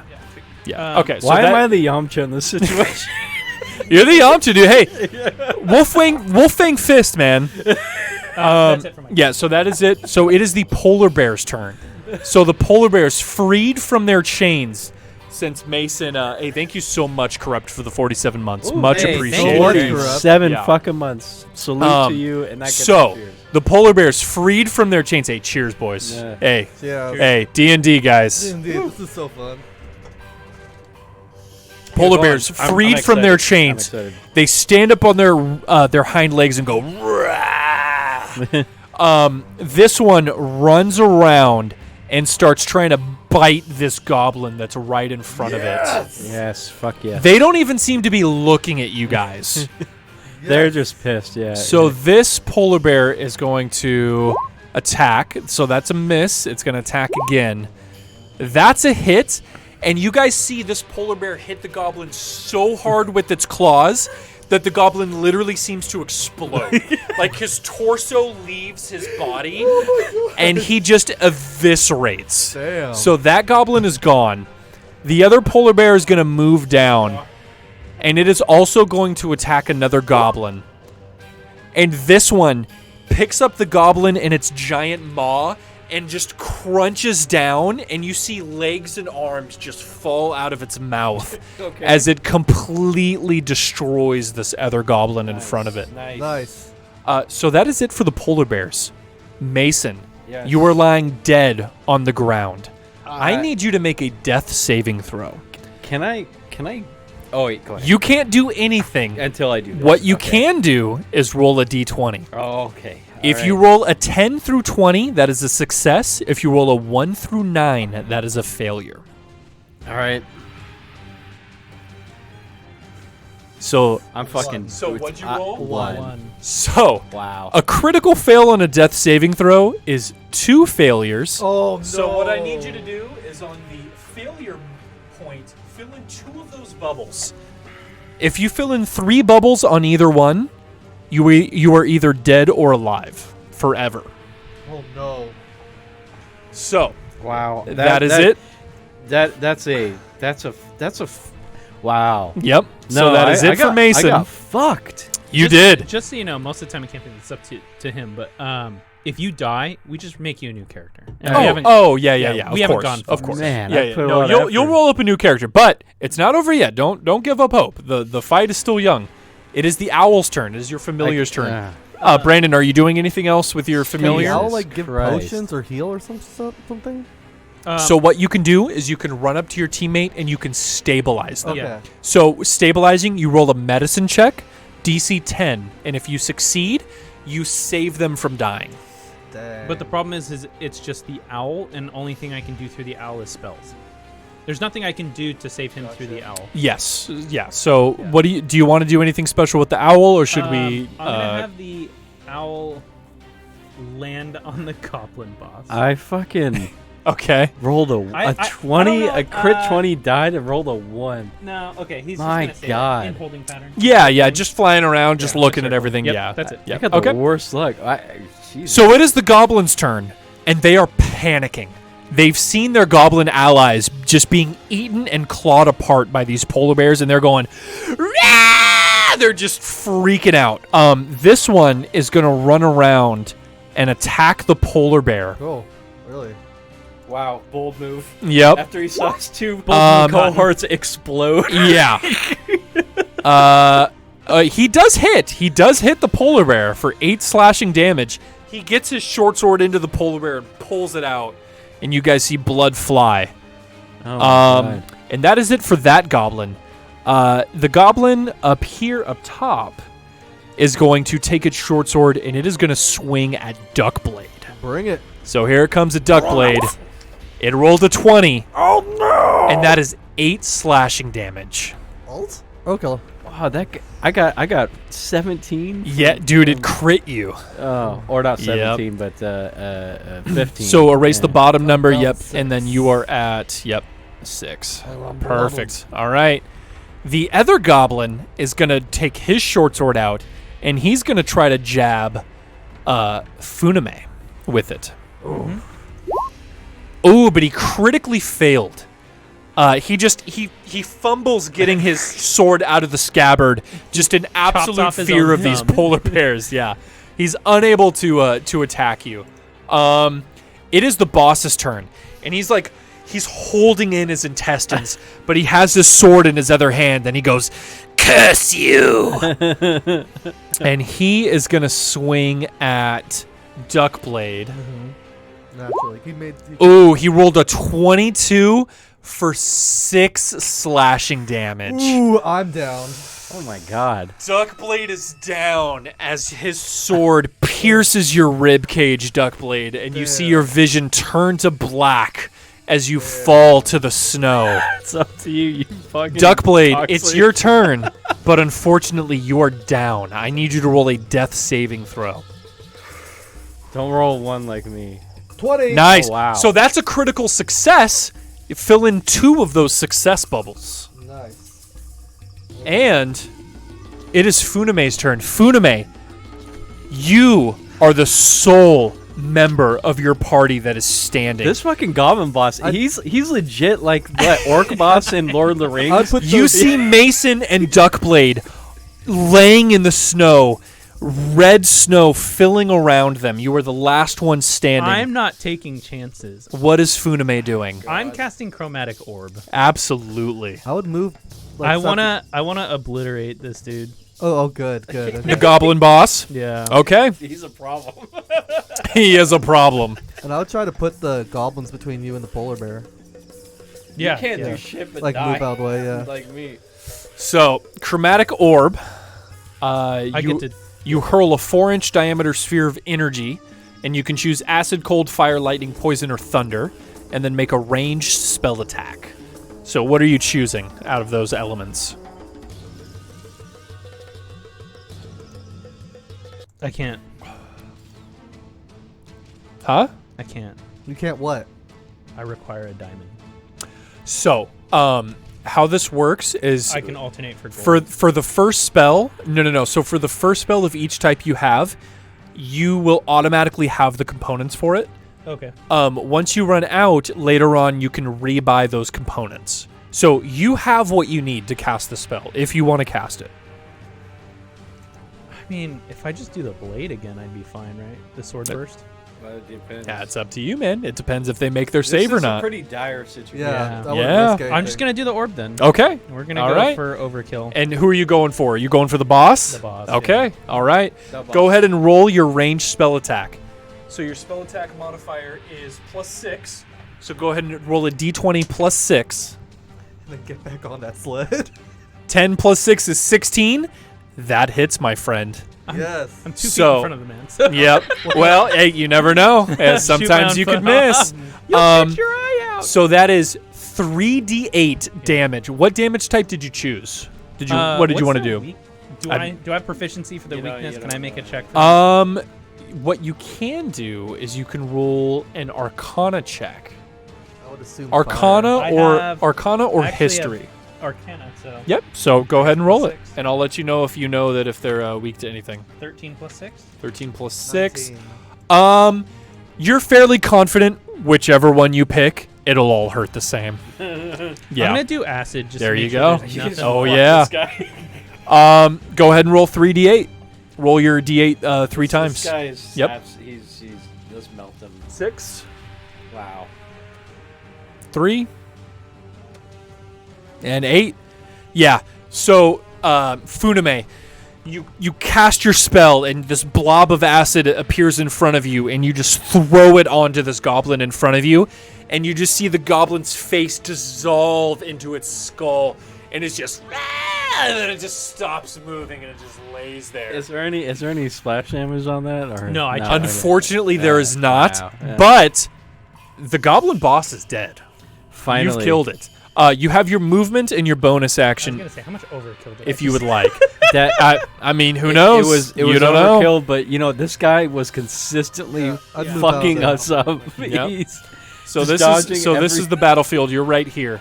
If you Finally. do move out, I'm actually Damn, gonna wrap this over guy- the bears this guy's where- a- so Cunt. I'll let you know. If you do move out of the range of these goblins next to you, they will get an opportunity attack against you. So if you move away from them, they will swing their swords at you. protect me. I was trying to get to you. Oh. actually. But yeah, 2 opportunity attacks. Yep. So if you move, both of those goblins are gonna try to stick you with their What's their swords. HP at? I'm Well, at we don't 12. know. You don't know. Yeah, we don't Yeah. I'm at You've 12. hit one of them pretty hard, but the other ones Yeah, are one looking of them's pretty got good one of them's got a gash in his Mhm. chest from the sword. from the sword. Yep. I'm Yeah. gonna. You got a bonus action or anything? I don't think he really has a bonus action I yet. don't have Yeah. to, like, Alright. Yeah. If I move away from one, I think that's fine. Can he get over and help stabilize my me? objective is Yeah. to make way for the polar bears. Okay. So you can. So for example, you could move to like here, and this goblin would try to swing at you. Yeah, actually, I was gonna try and go down, so it's only just. So yeah. So if you went this Yeah, way, it would so go then that way. this goblin would swing at you. Yeah. So you're gonna go for that? Yeah, sure, why not? Okay. All right. So you start running, and the goblin's gonna swing at you. Here it comes. Does 9 hit your AC? It does not. You are Nice. fine. So it misses as you run back, and that is it for Funame. It is the polar bear's turn, and they're hungry. So this polar bear at the bottom is going to swing at the goblin right next to Funame. That's a hit. And this goblin, this polar bear picks the goblin up in its mouth, and same as the last one, it just bites down and just completely tears the limbs off this goblin, and it is gone. The other polar bear, it's going to circle around to get to here, and it is also going to attack the goblin that's right next to it. It picks up the first one in its maw and just does the same thing. It just bites down and just completely destroys Nice. this goblin. They're just fucking these goblins up. And it still has one more attack. It's going to use its claws. Oh, and that's another 19 and 12 slashing damage.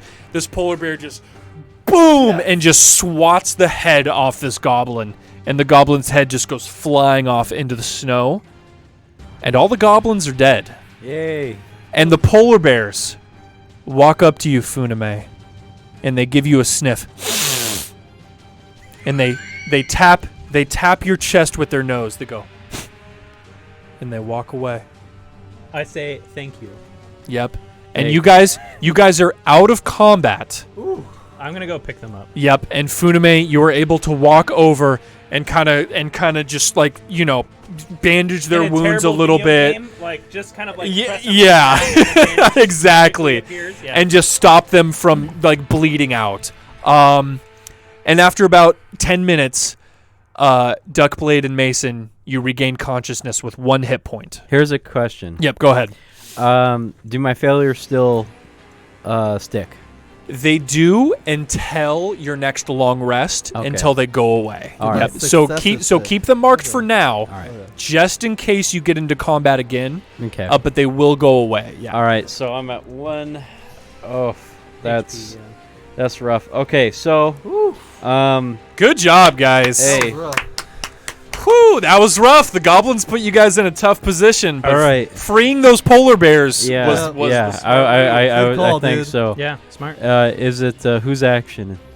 You guys That's are it. out of combat. All right. Yep. You it can do is. whatever It you is want now. anybody's. It is anybody's action. All yeah. right. So can Let's check I out this cart. can I go first? Yeah. Good. You All guys right. can do whatever you like. Yeah. All right. So me, I'm obviously fucked up. I Yeah, you're stable, but like you're Yeah. bleeding. Your wounds are bandaged, but yeah, So, you're not feeling good. first thing I want to do is talk to Funame over here, and I say thank you, thank you so much. You saved my life, and I also want to commend you on your bravery. Oh, back there, that acid strike was sick as fuck, bro. I say that in the most D&D way possible. Yep. Hey, he's complimenting you. Hey, he says good job. Yeah. No congratulations needed. I hand him a handkerchief for his wounds, and I turn to Doland. I keep wanting to say Duckblade, but I turn to Those are my last Doland. That's I know. Yeah. I turn to Doland and give him a nod. I take the handkerchief. I'm insulted. One sec. I'm kind of like. Hang on while I'm insulted here. Yeah. I go, man. I just kind of like, okay. And I put it, and I want to lay on hands Dolan for 5. For all 5. Oh, Yep. wow. Dolan, you gain 5 hit points. You So, can do it to yourself too. I know. Oh. Yeah, but that's Before, not. yeah. Before you heal, that's fine. You can go ahead and mark it down. You're totally good. Before you heal, there's something special in this campaign called lingering injuries. Oh, no. And this is what happens when you fall down in combat. So, what I need from both of you, and thank you so much, Michael, for reminding me, Flying Giraffe in chat. Let's do Mason first. Mason, roll a D100. So what you're going to do is you're going to take both of your 10-sided dice. So that one and then, not that one, the one that says 10 on it. Yep. So roll those two together. I assume I want a low number, but we don't know. Well, I you'll find think out. for this one you want a high number. So you rolled a 77. So, yes, for this one you want a high number. So for a 77, you have a sustained internal injury. So, what this means is whenever you attempt an action in combat, you have to make a Constitution saving throw first, or you're unable to do that action. Ooh.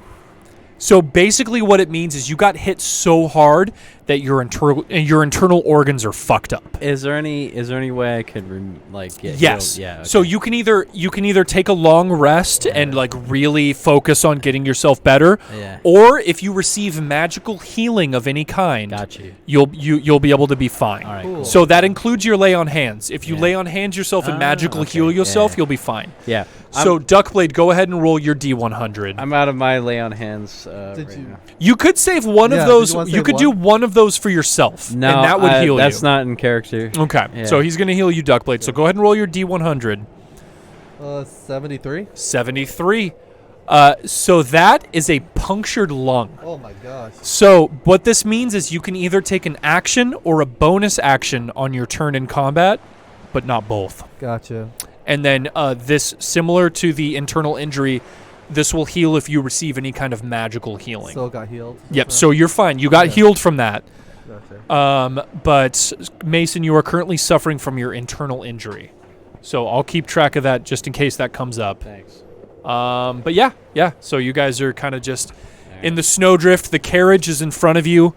The polar bears are gone, so there's nothing leading the carriage anymore. And then there's that sled of iron that's just kind of hanging out. I'm gonna. I don't know. I can't really.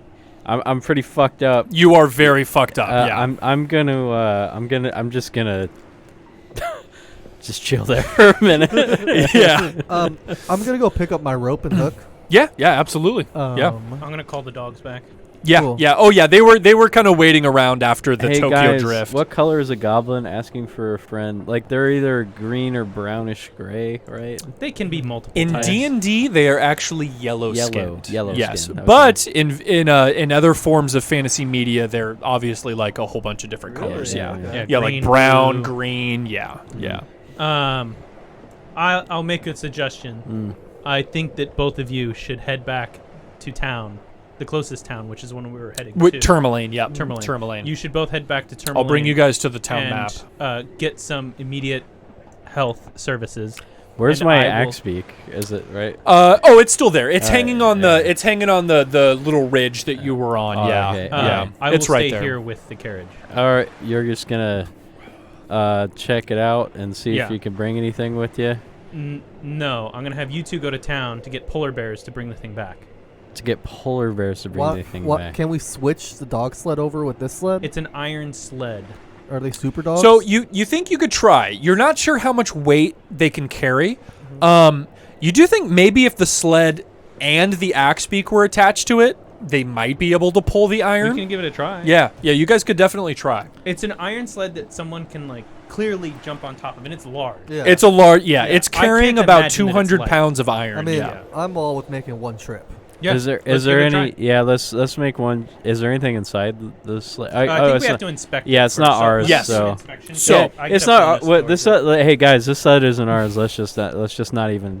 I'm against even looking inside this thing, to be honest. Well, the sled Yeah. is open, and it's just carrying a bunch of iron bars. Oh, okay. That's what the dwarves were Oh, after. okay. The carriage seems to be the goblins, like that belong to the goblins. Can I do So, an investigation? You can on that? absolutely. So, if you guys want to investigate the carriage, I got go ahead and 4+. roll for that. You can also check out the 13, bodies of the 4, goblins if you want to see if they had anything on them. Yeah. Yeah, I'm 17 gonna. plus 4, so 21. 21. So, Funame, you find 10 gold pieces in the carriage, in addition to a couple extra short bows and short swords. There were 3 extra short swords and 3 short bows in the carriage. Yeah, I want to look at the boss goblin. That's what Yeah. that was Yep. gonna. Yeah. So, Death noise. So, I- Mason, I'm you gonna take a look hobble at the over boss and- goblin. Yeah. Can In its pouch, it has 5 silver pieces, and it's also carrying a short bow and a short sword. Can I perhaps use my sleight of hand to further look into the body, see if there's anything Oh, yeah, yeah. extra? You can go ahead and check out all the other goblins. You don't need to roll for it. sweet, You're sweet. totally free. Yeah, you'll just go and search the goblins' bodies. Cool. So you find in the remaining 5 goblins' bodies, you find a cumulative total of 9 silver pieces. Okay. I'll just be taking it. I guess I'm at Every 10 is a metric unit to the Every next 10 day. silver is a gold, yeah. All right. So I'm at 93 gold, 4 silver, 5 copper. I take the 10 gold pieces and I split it 4, 4, and 2. And I give both of you the 4, and I do a little flick to toss it at you. As the spoils And you're of taking the war. 2. And I'll take the 2. All right, so go ahead and add 4 more gold to your guys' sheets. I'm gonna decline my 4 gold and give it to Duckblade. To Duckblade. Okay, so Yeah, Duckblade, go ahead and add 8 more. gold. Look who's coming up. Yeah.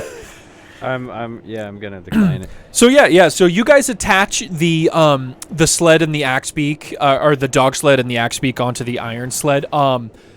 And they are able to pull it. Yeah, they're able to pull it, and you guys can kind of walk alongside it. It's a lot slower going, obviously, than riding the mounts. But you are able to kind of carry everything at once as you go. And we got their sled too. Right? Yep. Yeah, okay, Yep. all right. Exactly. I'm gonna send my owl 100 feet out, just so we can And see just things coming. keep watch in front of you. Yeah. Absolutely, yeah. Luckily for you guys, no more blizzards come up. After about 2 hours of walking through the snow and the axe beak and the dogs carrying the sled, you guys arrive in Tourmaline. Yay. So the dwarves that you're supposed to turn the iron into are in Bryn Shander. But you guys are in a new town. You guys are in Tourmaline. So this is the town of Tourmaline. Just Thank a you, Death Knights. moment. We got it. Thank you, Thank you. Death So this is what Tourmaline looks like. Let me Do just. we have a map, or is this just general common knowledge? So you have a map of Tourmaline, and then I'm gonna. You guys are able to see the town layout as you approach. So this is what Tourmaline looks like. You're able to see right here. So it's a fairly large-sized town.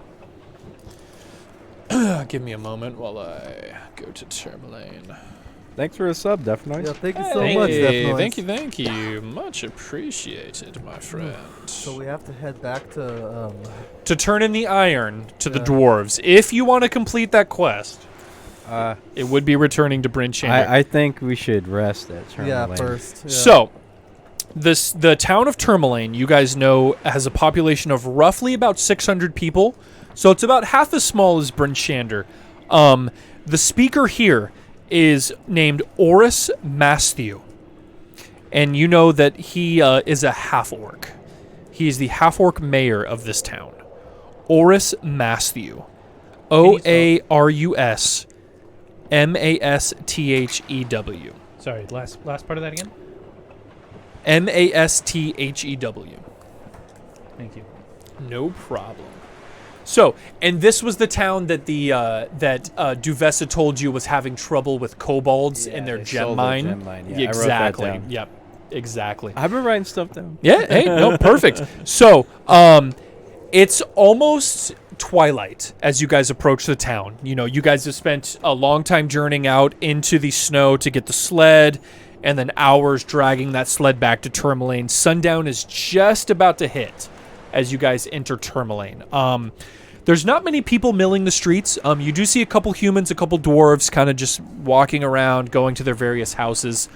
You do see an inn, which you were able to stay at, which is called the East Side. And then also your mounts will have to be kept at the stables. All right, yeah. Let's keep the mounts at the stable. I return my Yep. dogs. The dogs get turned in at the stables. You guys are totally fine.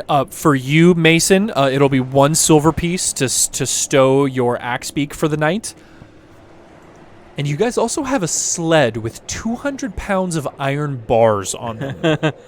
So what are you guys doing with that? The stable boy's kind of looking at the sled going like... Can we, boy. Yes, sir. Where can we store these iron bars Oh, well. securely? Oh, securely. Oh, geez. Oh, man. Can I make a recommendation? I wouldn't keep them at the stables. Oh shit. I leave once nighttime hits. Oh, okay. You could take them to the inn, maybe? Oh. They'll maybe take them in for you. I don't know. All right. I'm gonna do a vibe check on this boy. On the boy? Okay, Yeah, go ahead. Yeah. I'm gonna see if Yeah, he's, roll a if he's- d20. if he's scared To see if he's bullshitting you? Yeah. If he's more afraid of them being stolen or just the sheer the situation. Yeah. Okay, yeah. Go ahead. Roll that d20, yeah. 11 plus my insight. Wait, where's my insight? Plus 2, so 13. 13? Yeah, you think it's mostly the scared thing. Yeah. You think he probably thinks if you keep a stash of iron in the stables that it's probably going to get stolen. Oh, okay. Yeah, All that's right. what you think he's talking about, yeah. All right. Well. They enter from the south, Deaf Noise, yeah. All right. I was going to recommend that we could sleep in the stable with the cart. You can ask him, but I'd rather stay in an inn. Do you really want the iron to I disappear? am fucked up, man. Well, I mean, true. He could stay at an inn and we could watch it. Yeah? How does that sound? I mean, Well, he can stand in. We can watch it. I turn to the stable boy and ask how much to sleep here for the night. He says, "Oh, well, the Mason gentleman already paid for his axe beak. I mean, you guys can sleep here if you want. I won't say anything." I turn to my axe beak and I tell him,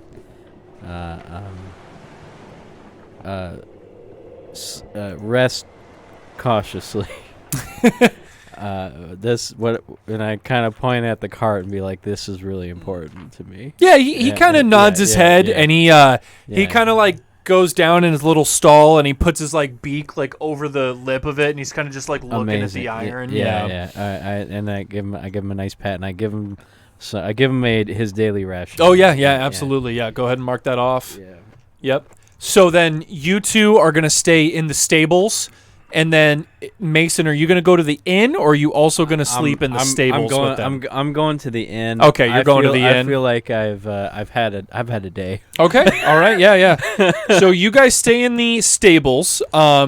You head to the inn, which is called the East Side. There's a very nice human young girl who greets you. Her name is Marta. This person just said I'm going to the brothel. hey. And she says, "Oh my, we don't get many guests of your persuasion in here. Are you interested in buying a room for the night, sir?" Yes. Ah, okay. Well, it'll be 2 silver pieces for the night, and we do have open vacancies for you. Okay. I'm going to I'm gonna ask. I said, do you perchance have a nurse or nurse? Is there any? Are there any healers here? Oh, yes, yeah. Well, we do have a town doctor. Yeah, that injury does look mighty nasty. I could call him over. He'll come to see you in your room. Yes, please. That would very much be. I would be very much obliged. Oh, yes. Well, I'll tell the crier to go out and grab him. And you're more than welcome to head up to your room in the meantime. It'll just be 2 silver. And I give her 3 silver. Oh, and she say- says, "Oh, you're so generous, master. Thank you." Of course, I said thank you for. I say thank you for your hospitality. Of course. So you head up to your room, Mason, and about an hour later, you hear a knock on your door. And there's an elderly human male who enters, and he says, "I heard you were injured." And he comes in and evaluates you, and he says, "Yes, I could set your rib bones and heal you up. Everything will be 1 silver piece, if that's okay with you, my lord. That is perfectly fine with me, sir. Thank you. Okay. I kind of point to. I was like, I'm kind of. Yeah, you're like, yeah, I got broken ribs like right here. Yeah, so he sets your injuries, so you are no longer suffering from internal injuries. All right. Thank you. And he goes ahead and exits after about an hour of dealing with your injuries. I give him his silver. His silver piece. Yep. Yeah. So perfect. And then I'm gonna have a long rest. Oh yeah. Yep. So you guys can go. So Mason, you can go ahead and take your long rest. Mm-hmm. For the people in the stables, you guys are basically sleeping out in the open. So you just have like the stable roof ahead of you, but there's like no walls. Yeah, one silver. Are you guys going to keep watch, or are you both just going to go to sleep? This is very important. That's a good copay. I was going to say, if you decent want to take your copay. first rest, I, as an elf, get 8 hours and 4 hours. And I actually have a standing This is true. recovery. Okay. And since I did not take any mortal damage, or outside of one spell, do anything that requires a long rest, I am fine. Okay, I just need. And I do not require sleep, by the way. Okay, so I just recover a hit dice, right, from short rest. So long rest. So what'll happen in your long rest is that there's no need to expend hit dice. Hit dice are only for short rests. Gotcha. So you can go ahead and heal up to your full maximum. Okay. So this is everybody. You guys can go ahead and heal up to your full maximum, and then gain back any abilities or spells you used that require a long rest. So, for example, Mason, you would get back your lay on hands. You would now have your 5 back. For Duckblade, yes, you can go ahead and erase those. Erase your death saving throws. And then for Funame, you can get back your spell slot that you used. I was about to say, I didn't really do anything. So you can just get back your 1 spell slot, And which, you didn't even mark down, so that's totally I'm just fine. gonna also mark down 1 day of rations. I assume that's the thing. Yes, you all. You guys all need to keep track of the rations as well. So go ahead and Erase minus your another day of failure. ration. Yeah. Oh, I erased my failure. Yay. Yeah, yep. Go ahead and I erase was those. so You were close all to good. death. Here's another question. Post combat, do we get any experience points? You do not. or- So for this campaign, I will be doing milestone leveling. So there will Okay. be 0 experience. You guys will level up when you hit certain goals within the campaign. Got you. Okay. Yeah. All right. At Death Noise, my injury got healed by Mason. Yes, Mason magically Yeah, healed him with I his laid on paladin hands. paladin healing. I laid on yeah. hands his wounds. Yeah, so he's totally fine. He gains his hit points back from the long rest. Yeah, and so you guys wake up in Tourmaline early morning. Funame with only 4 hours needed to sleep. After Duckblade wakes up in the early morning, you're able to kind of just chill out for a little bit and get your long rest in. And then Mason, you wake up in the morning. I imagine you would head to the stables and reunite with your companions. Yeah, perfect. I tip my hat to Milady, and I. Oh yeah, yeah. Marta says, "Thank you, my lord." That's great. And so you guys all meet back up in the stables, which are at the bottom end of Tourmaline here, And which is about right here. I'm feeling fucking great. I got rid of my internal injury. I healed up. I'm just like, I'm good to go. Yeah. Hey, I say, fare thee well, or I say, top of the morning to you. I say, hey, had a great stay. I'm totally fine. Got my wounds healed. How did you guys do last night? Sleeping in the stable. You can obviously see yeah, that the iron yeah. is still there. So Iron's luckily, still here. nothing happened. I pat my axe beak and I gave him a handful of the stuff. Yeah, and he's happy to see you. Right on. I said, good job. And at this point in the early morning, the stable boy is now arriving, and he goes, "Oh, good to see you, my lords. Fucking boy. I'm glad your evening went well." And I thank the boy. I say, thank you, boy, for letting my friends stay here tonight. And I give him a copper piece. Oh, such wealth! Thank you, my lord. I flick You it. flick it at him. Yeah. He catches it, and he looks at it. And he tries to bend it with his tooth, and he goes, "Oh, so generous." Don't forget, Dale, you're plus 8 gold. from me. I think he got it. Yeah, yeah, yeah. He got it. Yeah, yeah. yeah. So he's just kind of milling about. He's taking care of the animals He's happy and to- feeding. Yeah. So you guys are in Tourmaline. The sled of iron bars is just sitting in the stables. What do you guys want to do? Well, it's only a 5-hour walk, so 5-hour walk to Bryn Shander. Yeah. here's our predicament. I have an idea. We can hook up and find out if the Axebeak can pull the sled by itself, or we have to get another Axebeak. I have no. Well, this is a stable. We can rent 10 more dogs. That's true. Yeah, you That's absolutely what I can. was saying. Yeah, Yeah. yeah. You- Or you said buy an another Axebeak. I Yeah. said buy another Axebeak or rent more dogs. Yeah, you guys yeah. can do either. Yeah. I propose that we rent some more dogs to bring the sled back to the dwarves. Well, do they have axe books? They do. Yeah, yeah. They have a couple for sale. Absolutely. Our reward is worth 50 gold, right? Each. Oops. They were saying 50 gold each. So, Wilson, if you buy me the best axe blade in this shop, you can keep my reward. Oh. And then we can not rent the dogs and haul them over.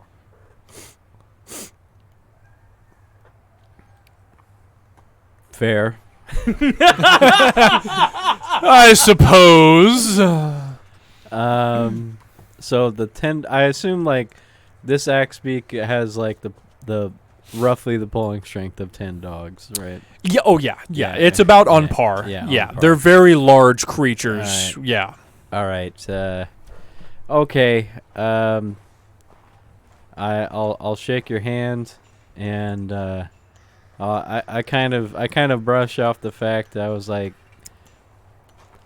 sounds fair, you know. Not really too interested in getting the gold so much as I am just getting the sleigh back, and so I say, boy. Oh, yes, my lord. How can I assist you? God, this kid's so fucking obnoxious. Yeah, he's like 15. He has Yeah. just like a bunch of Yeah. pimples all over his face. Ultra. He's active. holding that copper piece in his hand like this the whole time. Yes, my lord. Can I see your axe beaks that you have Oh, for sale? yes.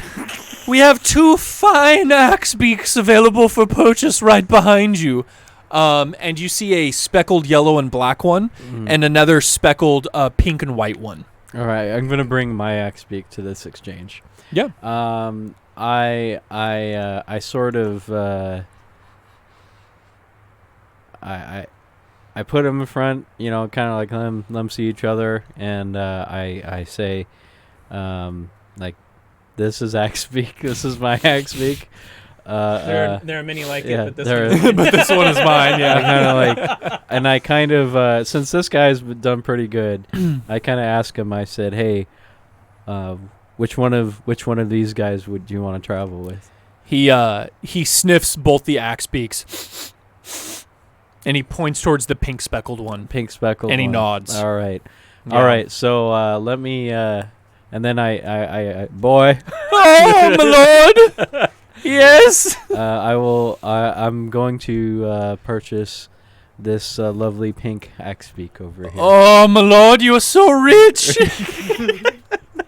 He takes your 50 gold and he just pours it into his pouch and he runs off. And He runs off. and yeah, you now have a second axe beak.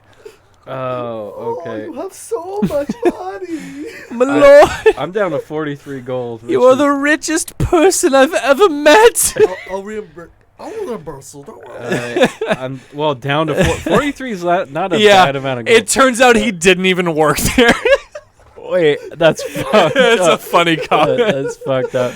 Yeah. So Yes, yes, you guys have 2 axe beaks now, yeah. I pelt him with a copper. No, Ping. no.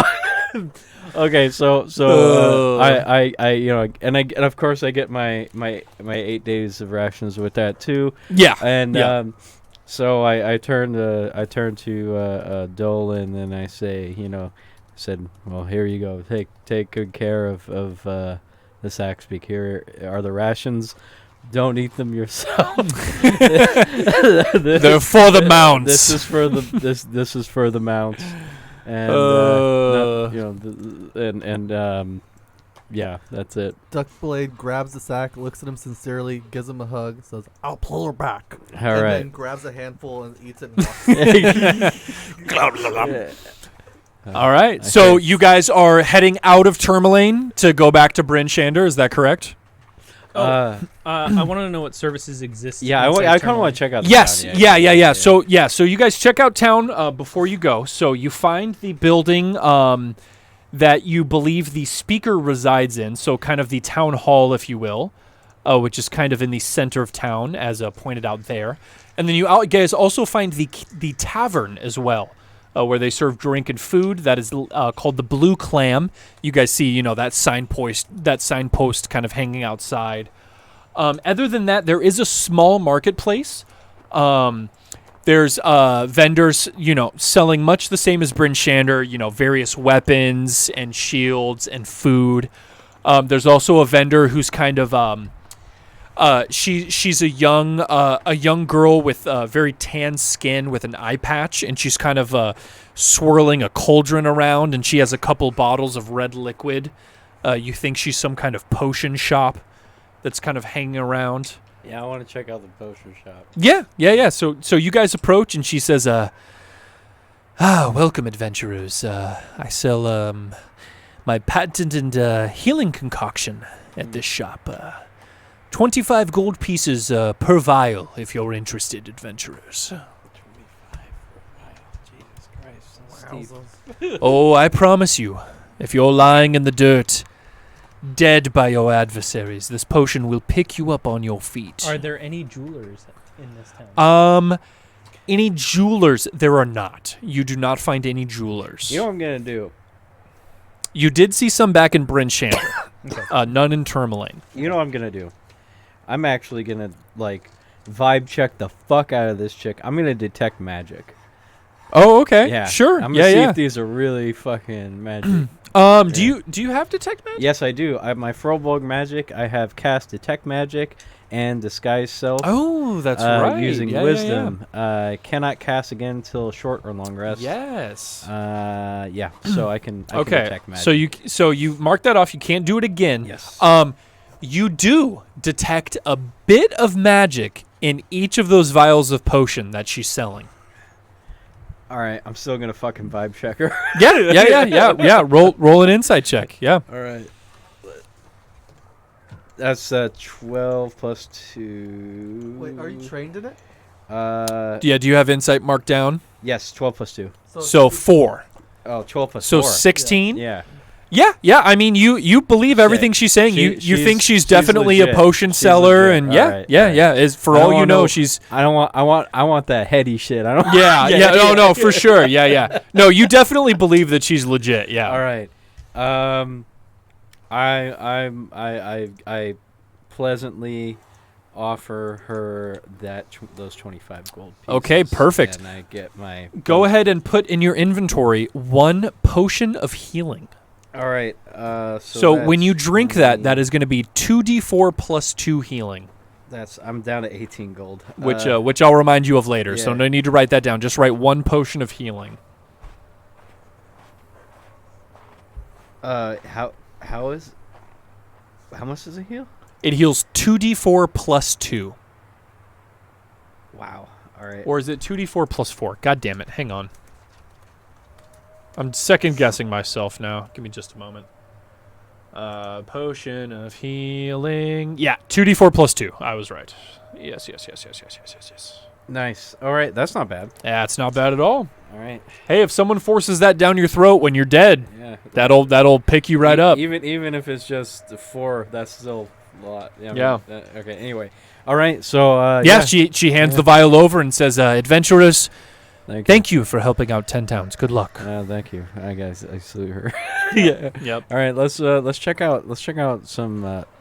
I'm actually gonna take some. Oh yeah. Go While you ahead. do that, I'm gonna pee. Okay. Yep. I have the stuff from the carriage. The goblin Yes. Yeah, you have the gold and the short swords. carriage. So I dispersed the gold. Mhm, So yep. 8 went to him. I kept 2. Yep. So you have 3 short swords and 3 short bows. Correct. Yep. I'm going to ask both my co-parts if either of them would make use of a bow. Ooh. Bow's dexterity, right? Bow is dexterity. Do you have proficiency in bow? A professional. Monk should. I think Yeah. Monk has proficiency in So it's a martial monk weapons. Let me double check. You actually might not. Yeah. That's what my fear is, because I don't think monks do. Let me double check. Monks have proficiency in simple weapons and short swords.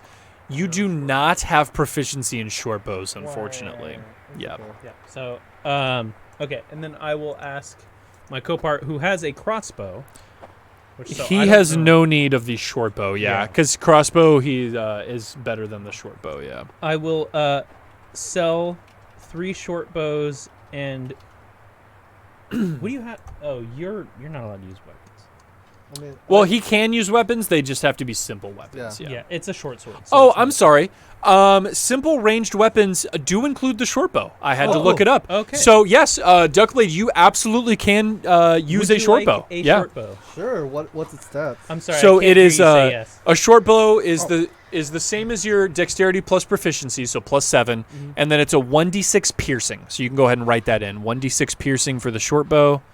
Cool. Okay, so 1 short bow to him. Yes, I will gladly take the bow. Thank you very Excellent. much. Okay, that's what I was looking for. There All right, you and go. I will sell the other 2 short bows. So you're gonna walk up to a vendor and say, "Hey, I'm gonna sell Wait, these let items." me double check something. Really Yeah, go ahead. Oh, I can use a short bow too. I will keep 1 for myself. Yes, yeah. Once you hit your blade singer, you will be able to use the short bow. Yeah, Yeah. yeah, Yeah. yeah. You should probably keep 1. Yeah, I'm gonna keep 1. Okay. I'm gonna give 1 to Duck. So you have 1 short bow and 3 short swords. I'm going to ask Duckman if he would like the short bow for a single piece of gold. He's trying to charge you for that short bow, man. I'm sorry. It's because of my character. I'm asking. I know. I'm gonna do something sneaky. I was gonna say yes and then slide a hand it away from you. It's a lot. I mean, you could try it. Yeah. Can I say yes and then try and slide a hand it away from him? Wow. You can, if you do fail, Funame will realize that you tried to steal the gold back. So if you do fail, you will be caught. Just realize that. So you will be rolling your sleight of hand against his perception. Ooh, my perception's actually quite high. What did I miss? My perception's 15. He's giving Duckblade a short bow, but then he asked a gold for it. Your perception's 15. Yeah. How does it 15? Yeah. Why is he has a +3 wisdom, and then he's proficient in why perception, is a monk care about money so much? That's My what sleight of hand is it's plus 10. Yeah. My sleight of hand's 17. Yeah. Yeah. Well, +7. Yeah. Yeah. Plus 7. Yeah. It's a greedy ass monk. I mean, you can go for it, Duckblade. Is Duckblade really worried bows about that one bows are gold? much Really? more You know what I expensive than mean? a Yeah. gold piece. No, Yeah. I'm good off that. Okay, I'll all right. just So do it. Duckblade's good. Okay. So you have 1 short bow and 3 short swords to sell. I'm going to sell 2 short sorry. Did you want a short sword? I got one from the goblin boss. Cool. Yeah. Then Okay. I will sell 2 short swords and a short bow. Okay. So you walk up to a vendor and you say, "Hey, I'm gonna sell these things." The dwarf vendor offers you, for the 2 short swords and the short bow, 7 gold pieces. That's He says, "Heh, That's a good chunk. Yeah. these look like they've been mighty used. Yeah, I'll give you 7 gold for the lot." Ooh. Do any of them appear to be damaged or broken? They're not really damaged and broken, more so as they're just kind of a little bit worn. Yeah, exactly. They just seem like they've seen a bit of use. Am I talking to an armorer? It definitely seems like he might be. Yeah, he's peddling weapons and armor and stuff. Yeah. I would like to make a deal. He says, I will take these for the price and amount, but I would like to add the ability to fix 1 of your weapons for an additional 3 gold. He says, And explain how yeah. recommending is. You's a wizard, ain't you? And he pulls out a long sword and he says, Yeah, this one was cracked real bad in the forge. Yeah, I'll tell you what. If you can fix this with your wizard magic, I'll go ahead and give you 10 gold for everything. I place my hand on the sword and stick my other hand out for payment. Yep. Yeah. You fix the sword with your magic, and he goes, huh. And he kind of looks at the sword and he kind of bangs it against his palm, and he goes, "Okay, Mr. Wizard." And he drops 10 gold pieces into your hand. All right. Well, look, quite a chunk of change today. I guess I'm gonna perception. I'm gonna check out my short bow and long sword. I'm proficient in light, meaning I thought you had a crossbow. You, as a paladin, you are proficient with all martial weapons. Yeah. So You're proficient in the short bow for sure. I do have a crossbow, but I picked up a short bow and a short sword from the goblin boss. Yeah. Gotcha. I want to see if the goblin boss's equipment was better. Than It seems the same it's to the you. same. Yeah. Okay. Yeah. It seems the All right. same. All right. I'm gonna hawk my short bow. One short bow. Yeah. I'm Okay. gonna hawk my short because I have a crossbow. They offer you 2 gold pieces for it. Sure. Yep. Take it with no qualms. All right. Yeah. Yep. They hand you the 2 gold pieces, and the dwarf takes it. Yeah. I'm also going to ask the dwarf if he has a need for a sled. Obviously, the one that we Oh, he says, Wait, a sled? Yeah, the sled that the iron came on. But we already. No, the one that the goblins. had. Oh, you're talking about the carriage? Sorry, the carriage. The My carriage. bad, not the sled. Yes. The carriage. He says, a carriage, huh? No, I got one of them. I don't need another one. Thank you, though. Okay. Just to be clear, there's an iron sled, or the sled with iron on it, and a carriage, and our dog sled. Oh, yes. I'm sorry. You guys weren't able to take the carriage as well. You had nothing to pull the carriage to, Got it. just the sled. My apologies. Sorry, I got mixed up a little bit. Yeah. Then no. You do still have the wooden sled, though, if you want to do anything with that. But All right, so we have a carriage and a dog sled. just the sled, no carriage. You guys do Carriage not have a left. carriage. Ah. The That's- carriage that's why I had was to be left confused. behind. okay, Yeah. yeah. All right, My apologies. All right. Hmm. How much would you? I'm gonna ask the mace or the dwarf. The dwarf, yeah. armor. How much would you say a sled? And I described the sled. A sled is worth. Wait, we rented that sled. You rented sorry, that. not No, the sled, the the carriage, the carriage. sled, The carriage. the carriage we that don't you have the left in the carriage. tundra. Yes, I'm asking him How if- much a carriage is worth? as I described to him. Oh, okay. He'll say, I mean, wood's a bit scarce out here in 10 towns, but I don't want to go back to this fucking carriage. I'd say maybe, We're gonna pass by depending on the condition, anywhere from 10 to 15 gold. Yeah, it's not worth it. The dog's rent is Yeah. 10. Anywhere from there, depending on the make. I would either break even going back or make 5 gold. Yeah. it's exactly. so minuscule. Yeah. Well, 5 gold's a lot. I should. So you had to return the dogs to it. They did return the dog sled. You guys do, however, have the sled that the iron is on. Okay. You right. do have that sled, but you're obviously still using that sled. Yeah. You have to Let's, carry the iron to We'll Bryn never bring the iron Shander. back? All right. Yeah. Just curious. Yeah. No, you're good. Yeah. We can always come back. What time is it? It's still early in the morning. Yeah. It's yeah. 5 o'clock somewhere, Yeah. baby. Let's hit the tavern. It's about 7 or 8 a.m. We can come back after we milk the delivery. Let's just make the delivery real quick and come back. So I have a question for the DM. Yeah. I've already summoned my familiar. Yes. I can put it in a pocket dimension whenever I want. Yes. Does that mean I have to continually have the find familiar spell in my action? If it ever dies and you need to resummon it, yes. You do not have to have it prepared if you don't want Okay, to. I'm going to change my prepared Yes. spell. Yeah. for You can the- go ahead and do that. Yeah. That's no problem. Um, Because you can always, the next day, prepare it again and summon it back if it dies. right. I Yeah. think I'm going to change from find familiar to shield. Perfect. Yep. No problem. And I'll change that. Yeah. Yeah, so you guys are hanging out in Tourmaline. Is the plan to head back to Bryn Shander and deliver that iron? I want to talk to the speaker. Oh, yes. Yeah. You guys want to head to the town hall? Yeah. Okay. Let's just see what he has Yeah. to say. Might as well. Absolutely, yeah. So you guys head to the town hall, and after a little bit of having to wait, there's a human there who says, "Oh, okay, yeah, I'll grab the speaker in a second, adventurers. Don't worry, he's in a meeting right now." And eventually, the speaker comes out after a few minutes and is a pretty burly half orc. You know, he seems like a very sturdy guy, and he comes out and he says, Welcome, adventurers. You seem entirely too prepared for trouble. Are you here about the mine? Yes, Oris. Yeah. Perfect. Yes, I've been having trouble gathering the militia and sending them into the mine. Just between you and me, the people in this town are kind of divided on me right now. Some of them seem to like me, and some of them seem to don't. And, yeah, the militia just won't go in and clear that mine for me, so I've been asking passing adventurers if they're interested. So, yes, I'll pay 50 gold to the entire party if anyone is willing to go in and clear the kobolds out. Where? If you don't mind me, go ahead. Where are they?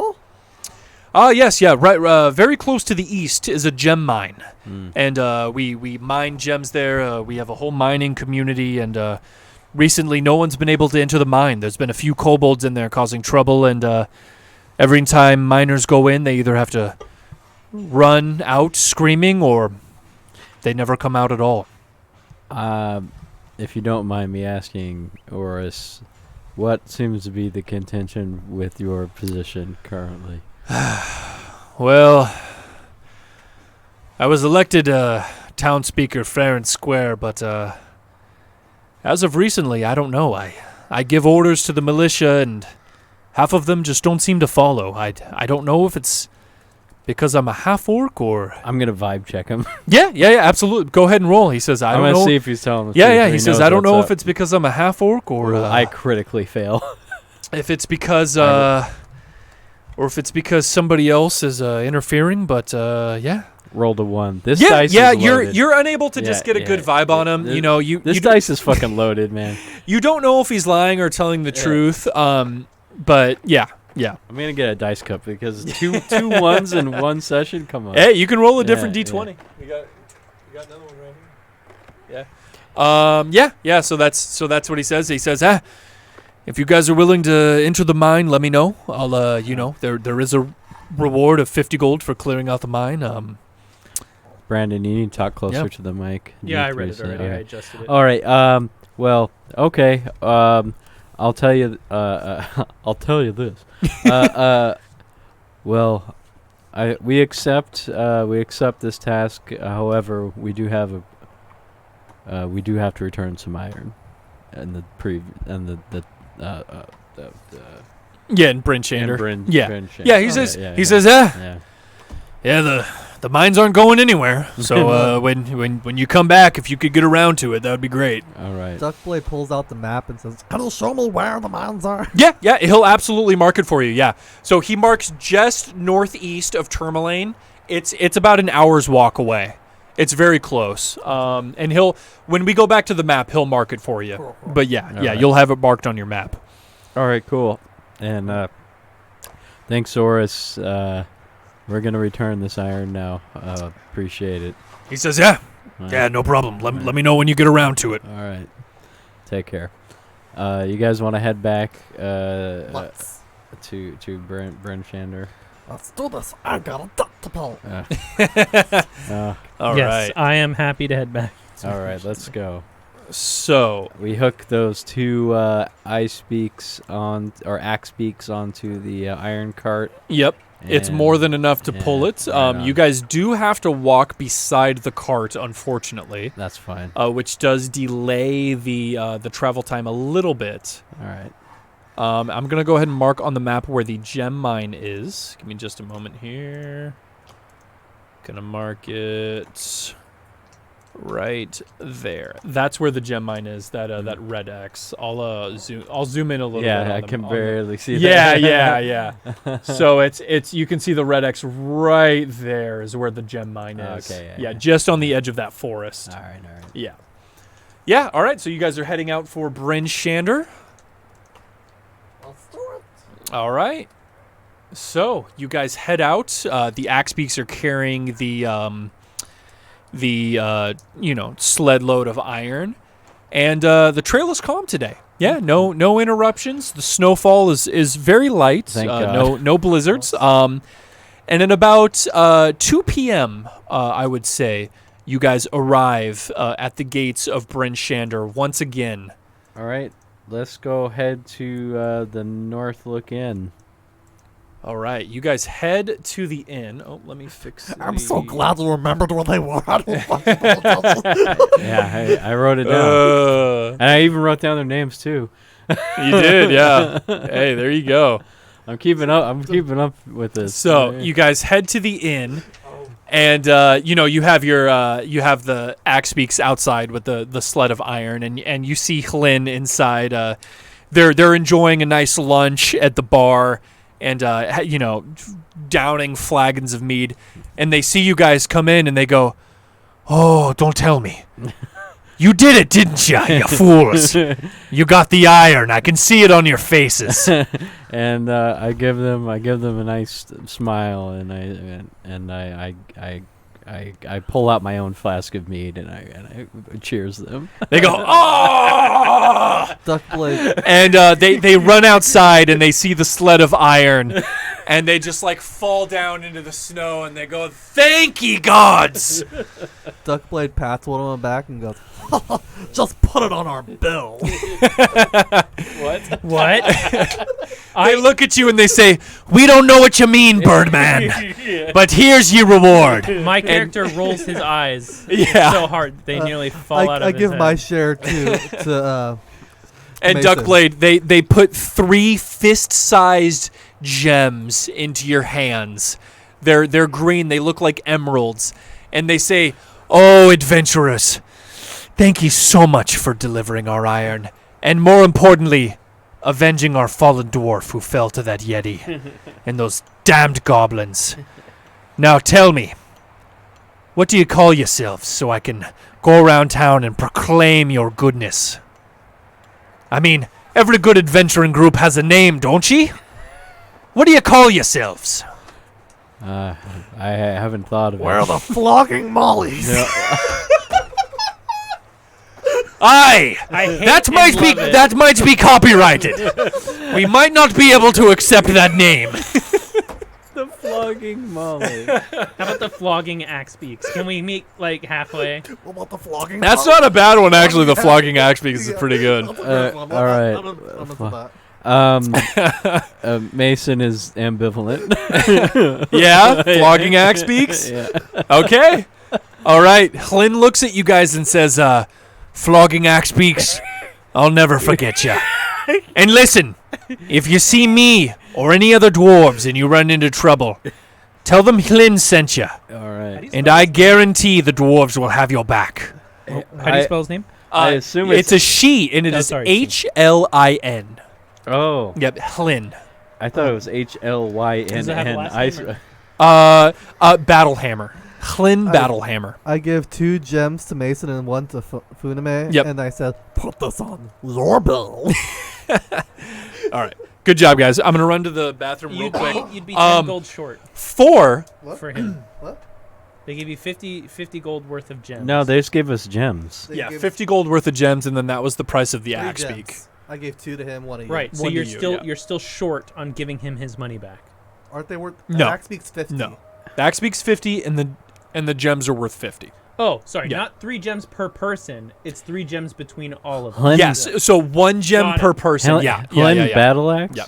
Battle Hlyn hammer. Battlehammer. Battle Hammer. And, guys, for completing your very first quest in the Dale, you guys are all level 2 now. So, I'll be right back. I'm going to use the restroom, and then we will get you guys up to level 2. Well, okay, so we each get a gem, right? Yeah. Um, Well, you have 2 gems. I have 0 now. wait, hold on. So this is you said you would pay me back for the bird, Axe beak. That's the why axe you get beak. 2 gems. and I thought that was for the. I thought you were referring to the original quest with the kobolds. No, because the gem was worth 50. Same with the axe beak was worth 50. But the reward for the kobold mission is also It's 50. for all of us, whereas this one was 50 each. Yeah. So, okay, I thought it was 50 apiece. That's what I Yeah, thought until yeah. he reset it. Oh, And okay. it's 50 for the group. All right, I was for thinking the- I was thinking about something else. Yeah. I thought she said she'd pay us each 50 gold. The dwarf Yeah. is yes. Right Yeah. now we are getting. Yeah, that's what I mean. I thought the speaker from this town said she'd pay us. Wait, no. No. The speaker from the last town Speaker said it from- was 50 to clear the mines. 50, not 50 each. No, Yeah, just okay. 50 to clear the mines. okay. And then the sled All right. recovery Yeah, well, was it's 50. Wait, Yeah, Alex, I'm gonna ask, how much is the sled worth? the sled, the wait, the sled full of iron or the carriage? The sled full of iron, cause well, Well, the we spent sled we 150 gave to get it back. we gave the iron back to the dwarves. Yeah, I wonder how much the iron's worth though. Probably. Thousands? No, I wouldn't say thousands. I would say it doesn't matter. Several That's hundred, that's but it their doesn't that's their matter. iron. Okay. Are you a thief or no, something? No, What are no. you? I'm just curious. It's in the Kenku's nature to All know the right. value of things. Okay, two. I have 2 gems, whichever kind of gems. Did he specify what He they said they were? were green in color, almost looked like emeralds. Okay, 2 gems. I'm gonna write this down. I wish I had more space for inventory.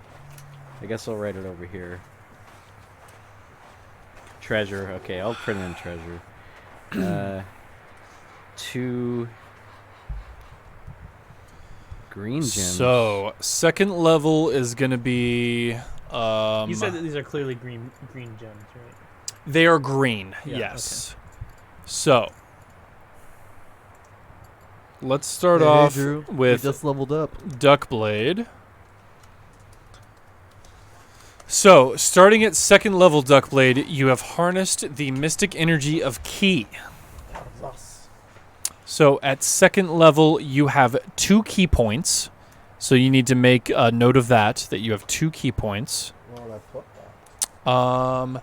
You would put it in your feats area. So, you would write key, and then you would say 2 points.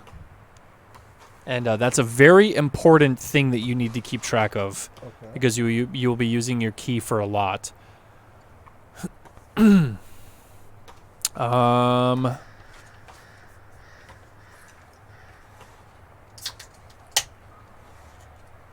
then when do you do your monastic traditions? 3rd level. Okay, so you don't get to pick your subclass until 3rd level. But for your key, you have access to unarmored movement. You have access to Flurry of Blows, Patient Defense, and Step of the Wind. Do you know what all those do? No. So for monks, you can use a key point. So Flurry of Blows is immediately after you take the attack action, you can spend 1 key point to make 2 unarmed strikes as a bonus action. It's pretty good. Make what? 2 unarmed strikes as a bonus action as opposed to just 1. So basically you get an additional attack. Gotcha. So that's Flurry of Blows. Patient Defense, you can spend a key point to take the dodge action as a bonus action on your turn. Which means when you take the dodge action, you focus entirely on avoiding attacks until your next turn. Any attack roll made against you has disadvantage. Cool. And then the third one is Step of the Wind. So you can use a key point to take the disengage or dash action as a bonus action, and your jump distance is doubled. So Yeah. basically, you can use a key point to turn into a superhuman. This is right up Duckblade's alley. Yep. Dash action and double jump. And disengage, dash, disengage, and double jump. So you also gain unarmored movement at second level, which means your speed increases by 10 feet while you are not wearing any armor or a shield. So your speed is now 40, Nice. and that is it for unarmored movement. Oh shit. I get a I get traveler's clothes too. Hell yeah. I actually have an additional. Hold on. I'm sorry. I'm with my background. There's some stuff you didn't add. I don't think. What was it? I get a musical instrument or gaming set of my choice. Oh, that's and- right. Yeah. Oh, I get one from Noble too. Yeah. Yep. And I get traveler's clothes, Yeah. Any one a musical instrument or gaming set you are proficient with. Poorly wrought maps from your homeland that depict where you are in Faerun. So I have some maps of like the ice spires. A small piece of jewelry worth 10 GP in the style of your homeland's craftsmanship. So I got like a little piece of jewelry. Hell yeah. And I'll put ice peaks. Is it the peaks? Ice peak jewelry. 10 GP. And What were the name of my key abilities again? and a pouch. Key abilities was Flurry of Blows, Unarmored Defense. Oh no, sorry, that was the other thing. Unarmored Movement was the 10 feet movement speed. So Flurry of Blows, Patient Defense, and Step of the Wind. Step of the Wind. Okay. thank Yeah. you. And then you need to roll your hit dice to see how many hit points you gain. And a pouch containing 5 GP. So go ahead and roll a d8, and you'll gain that many hit points to your maximum. Roll a D8. Traveler's clothes are.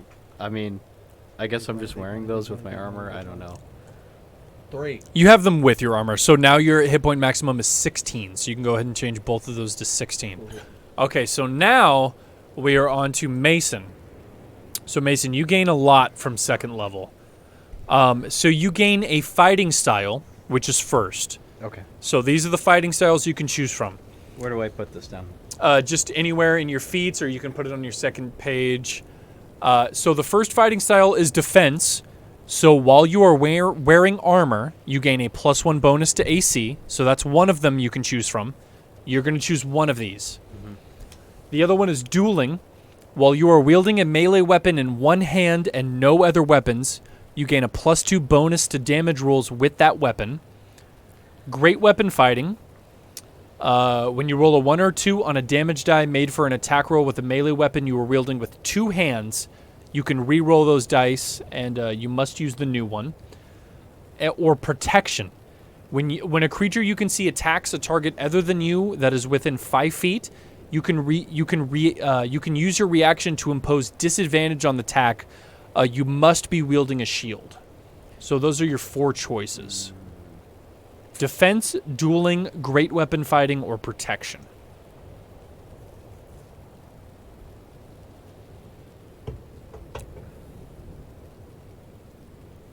I think, I don't know, the protection, giving an enemy a disadvantage seems to be pretty potent just from my first combat, right? It's pretty good, not bad. Yeah, I'm gonna do defense.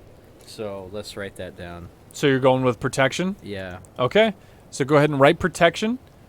And then it's when a creature you can see attacks a target other than you that is within 5 feet of you, you can use your reaction to impose disadvantage on the attack roll.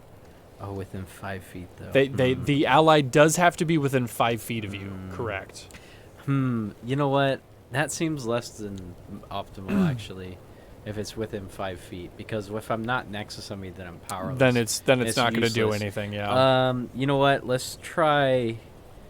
Because the Warhammer is a one-handed weapon. Correct? It is, yeah. So you could Yeah. you could go with dueling. Yeah, Dueling would work with the Warhammer. Let's go dueling. Okay, I'm so sorry about dueling that. Yeah. is +2 bonus to damage rolls with your Warhammer. Okay.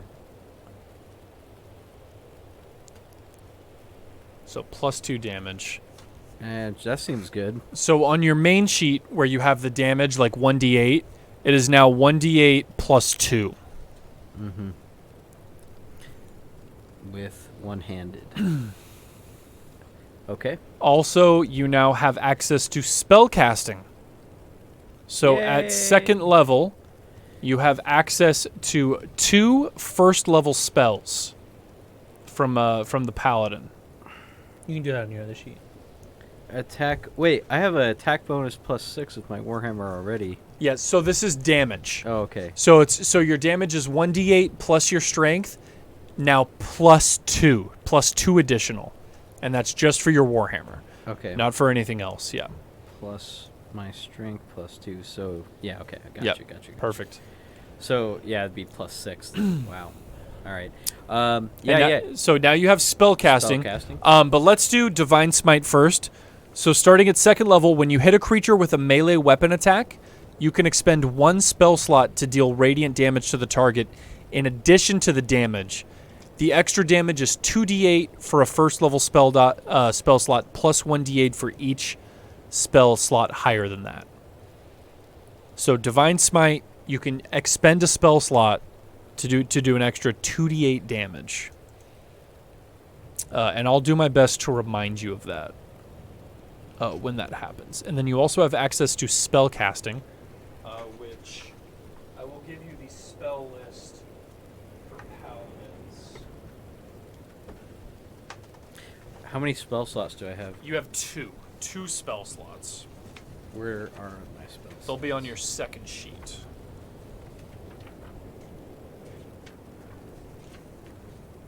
Oh, right here. All right. 2 spell slots.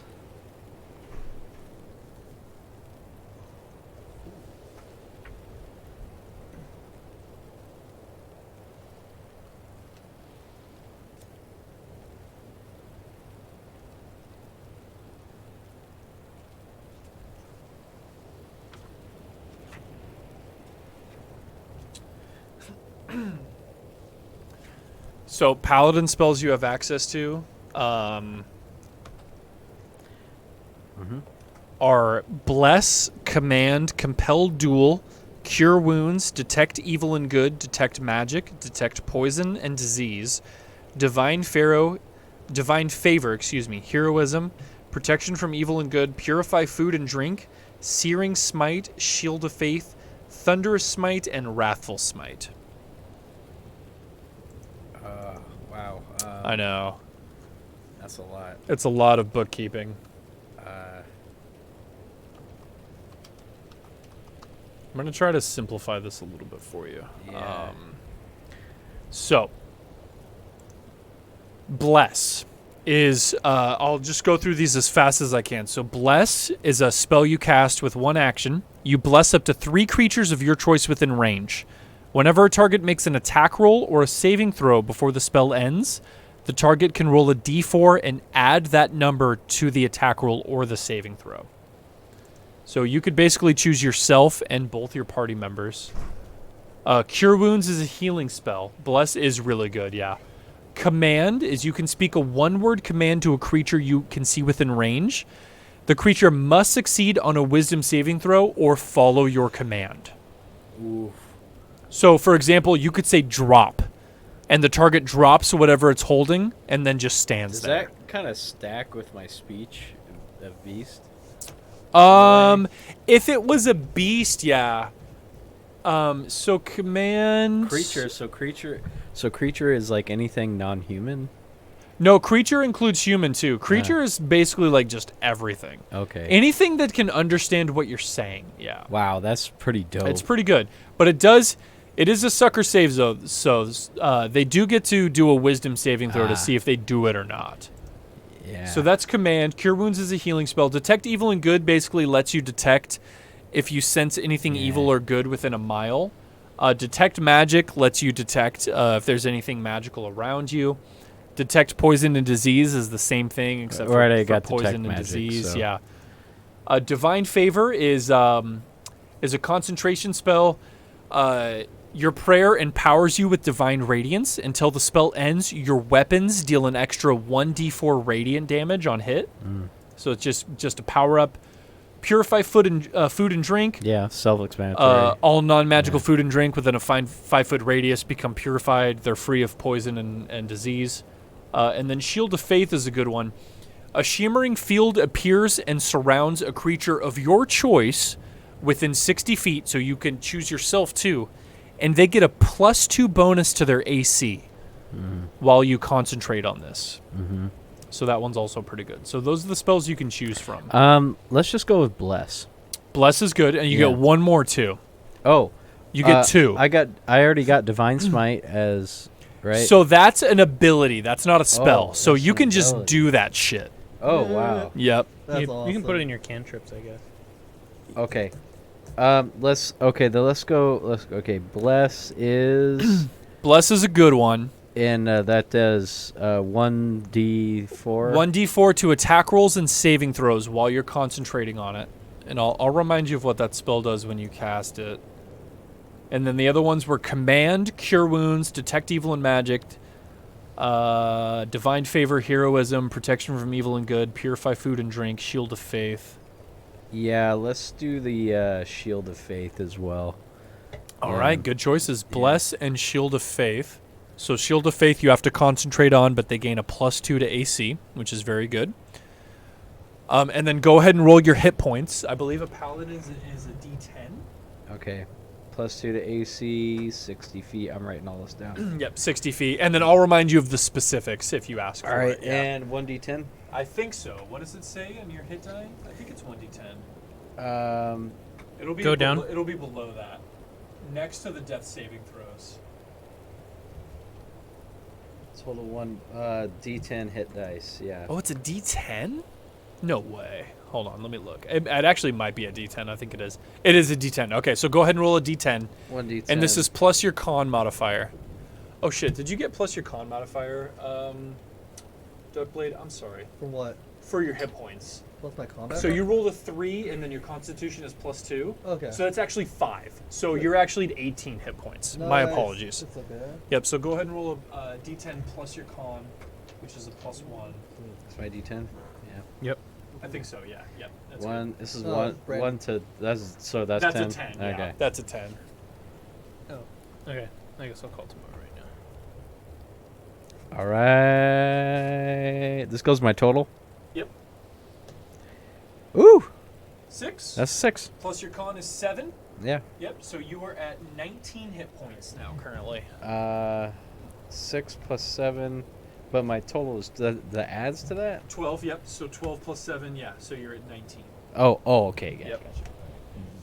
Very cool. 19. Nice. D&D is a lot of math, guys. 19's not bad. 19 is not bad. I mean, hey, you got more hit points than the monk. Yeah. He's at 18. Oh, sick. Finally, I'm a real paladin. I'm a real boy now. Look at me. Yeah, look at me doing stuff. All right, so and then now, so you're good on I'm that. good, yeah. Now we just need the wizard. Wizrad, you're up. I get a 1d6. Yep, so you can go ahead and roll your hit Plus, points. 1d6 plus your constitution. 3. So 1d6 plus 3. Go ahead and roll that d6 for us. A 6! Hey! So get that's plus 9. So what's your hit points at currently? 12. So you 19. got... Wait, 12 plus 9 is 21. Oh, sorry, 21. Damn The wizard has more hit points than the fighters do, which is hilarious. Hey, I got the same amount I'm of AC. kind of a fighter, so it's okay. I got the same amount of AC as you, I think. So, no, your AC is way higher than mine. Yeah. so you gain one more spell slot, wizard. Yeah. So now instead of 2, you have 3 spell slots there. So go ahead and cross that out and put 3. So what does it mean when you say expend a spell slot?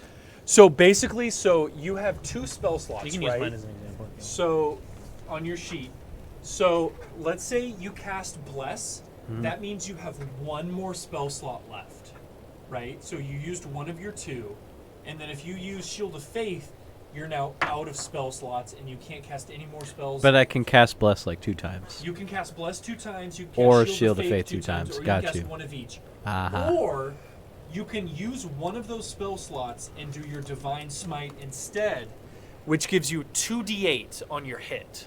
Got you. Yeah. Okay. Just to be clear, so it's not confusing, this is the list of spells that you know. You would just put a bubble next to the ones that your spell slots for the day. It works differently for other spellcasters. Oh, does it? That's just for you. Oh, okay. Yes. Other spellcasters, they get their entire list down, but obviously they get way less more spells than you do, and so they can just cast any of their spells. Gotcha. Yeah.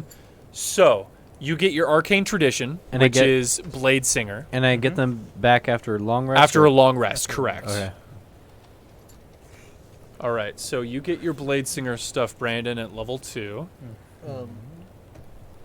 Um, So, Funame, you now gain. I don't know if you have a way to write all this stuff, shit down. But you gain a bonus to your AC equal to your intelligence modifier. So your intelligence modifier is +4, so your AC is now 17. This is while your blade song is active. So this isn't always. This is while you're singing your blade song. So you just glad keep I a did note not of that. choose a Yeah, wizard class. Keep a note of that. Too many fucking spells. It's a lot of spells. So you can use your bonus action to start your blade song, Brandon, which lasts for 1 minute. You can also dismiss your blade song at any time you want. You can use the blade song equal to a number of times equal to your proficiency bonus, which currently is 2, and you regain those when you finish a long rest. So while your blade song is active, you gain that AC. Your walking speed increases by 10 feet. So now your speed is 40. You have advantage on dexterity checks. Okay. So you write that down you have advantage on dexterity checks. And you gain a bonus to any constitution saving throw you make to maintain concentration. The bonus equals your intelligence modifier. So I would put concentration plus intelligence modifier. And then that is what you gain from your blade song, which is pretty cool. Mm-hmm. And you can use a bonus action to activate that. So now you have something to use for your bonus action. You go bonus action blade song. 1 minute is 4 turns? 2 turns? 1 minute is 6 turns. 6 turns. 4, Yep. Okay, yeah. No, I'm sorry. It's 10 turns. 1 minute. 1 minute is 10 turns. A turn is 6 seconds, and there's 60 seconds in a minute. All right. I think we're good. I think everyone's leveled up. Yep. We're all fine. It's 10:20. I think we'll play for another 40 minutes, and then we'll call it. All right. We'll go to 11. Yeah, I'm down. Sounds If we're feeling it, we'll see what's I'm feeling happening. it. Yeah. I was about to ask. I'm kind of hungry. If everyone wants to keep going past 10 o'clock, we could eat and then maybe go an hour past. I think I can hold out for. Well, it's 10:20 now. Yeah. Yeah, I can hold. I can. 20 now. I can hold out for a little bit longer. Yeah. Let's head back to the Bryn Shander. So you guys are in Bryn Shander. Yeah. We already. Oh, wait, We never want to mind. head to We already Tourmaline. did that. We already did that. Yeah. Let's. So, okay. You guys turned in your quest. You guys are in the tavern, right? You guys turned in your quest, and we're drinking with the dwarves. you guys are drinking with the dwarves. Give me just a moment. I 'cause now have my own axe beak. something else is gonna happen.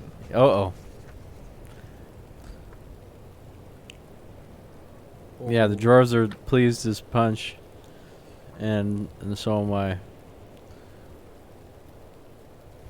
I'm also. Sometimes I want to go race our axe blades. Do I want to what? Go race our axe blades. No.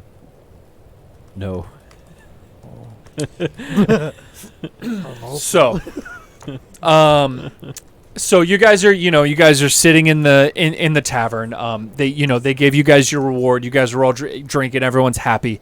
You guys notice another dwarf who's sitting at a table across from you. And she's a lot older than the other dwarves. Her beard is gray. She's wearing an eye patch over one eye. One arm seems to have been cut off, and there's a hook replaced on it. Damn. And she's staring at you guys the Okay. entire time you're in the tavern. Okay. You guys are drinking. Hey, we completed the quest. She's just eyeing you guys the whole time. Okay. And eventually... Do we notice? Oh, yeah, you notice. She slams her drink on the table and she says, "Adventurers, eh? Yeah. Why don't you come over and sit at my table? I got some stuff I'd like to say to you." Oh shit. Can I start? Yeah. Duckblade walks up, looks at his friends, no harm, no foul, walks up to her, in the nicest way, in Dwarvish, in Mason's voice, says, "Do you need healing?" It points at her hand. And she says, "The only healing I need is the spiritual kind." Oh shit. Well, that's when I come in. And she looks at you guys and says, "Listen, I see what you did for my kinfolk over there, and I appreciate it. You guys seem like The kind of adventurers who can get things done. May I ask her name? Yes. Her name is... Sexually. Her name is Helga Trollbane. Troll? Trollbane. B-A-N-E. that? Yep, perfect. You got it. Helga Trollbane. And she says, you guys... Move it, football head. She says, hey, Arnold! She says, listen, I appreciate what you did for my kinfolk. Are you looking to make more gold? Depends of what kind. Oh, the golden kind. I'm The kind you can spend. Is this guy Is this guy okay? I meant more of how. Ah. I meant, like, is it dirty? Is it... Ah. Sorry. No, it's clean gold. You see, I'm a bounty hunter, and I've been hunting after a serial killer that's been killing folk in the Dale. He's claimed 4 victims so far. And, as you can see, and she holds up her, like, hook arm, that's like, her arm's gone, and it's just a hook now. As you can see, the fates have had it. I'm a little disabled right now. And I can't really continue my journey against this serial killer. Now listen, if y'all are interested, I'm willing to pay you 200 gold pieces for the capture or killing of the serial killer. Is that each 200 gold pieces? Each? 200 gold altogether, motherfucker. I'm not made of gold. Who is this guy? I'm not made of gold pieces. Is this your boy? Come check your boy. Sorry, I'm asking the DM in context. No, sorry. I'm having fun. I'm just messing with you. so I'm just messing with you. I'm Tell her gonna. you'll know. I'm Yeah. over here typing. And No, I know. He's just fiddling with his pocket dimension. Yeah. No, but she says, you may have noticed on the billboards, I don't know how long you guys have been staying in the Dale, but there's been a serial murder going on. And I've been tasked with finding who did it. Now, I have some clues, and I could give them to you if y'all are interested. When was the last murder? So she looks at you and says, it would be better if I started at the beginning. And she takes a swig of her drink, and she says, now listen, I think I know who it is. And he goes by the name Cephik Caltro. And it's Sephek Kaltro. Cephik Caltro. Yeah, you got it. really? Yep. Wow. Okay. Just a space in between those. And she says, now listen, he works for a small traveling merchant company called Torgs, owned and operated by a shady dwarf named Torga Icefane. Mm-hmm. In other words, Cephik gets around. He's charming, makes friends easily. He's also Torga's bodyguard, so I'm guessing he's mighty decent with a blade. His victims come from the only 3 towns that sacrifice people to the Frost Maiden on nights of the new moon. And that's East Haven, Targos, and... Sorry, give me just a second. It's not Bryn Shander, it's something else. I just need to look at the map. What is Trogs? I'm sorry. You're okay. Torga. I'm sorry. What is sorry? What is Torga's business again? Torga, she's a traveling merchant. Okay. So, the only towns that deal in human sacrifice to the Frost Maiden are Tourmaline, Targos, and East Haven. Termalos, Targos, and East Haven. And she says, I followed Torgs for a 10-day as it moved from town to town. Quite the devious little enterprise they have going there. But hey, that's not my concern. What struck me is how comfortable Cephik Caltro looked in this weather. Now listen, look at us. We're all wearing coats and scarves. This Cephik character, no coat, no scarves, no gloves. Now that doesn't sound like a normal human to me. It was like the cold couldn't touch him.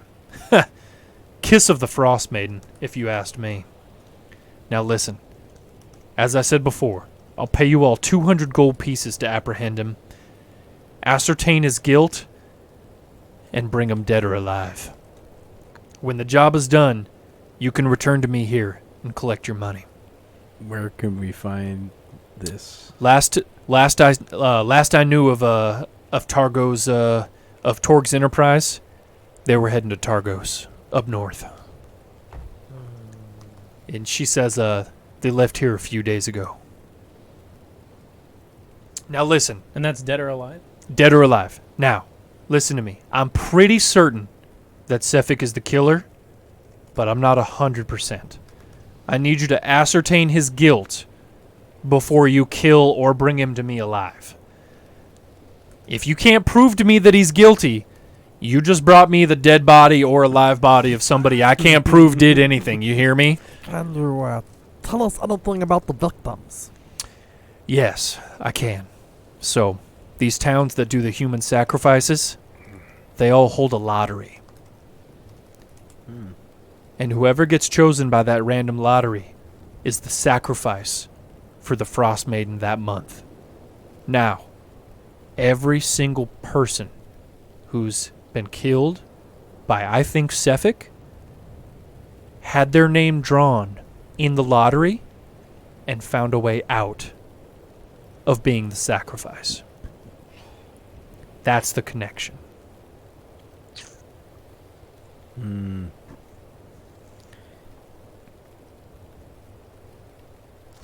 Well, No. I think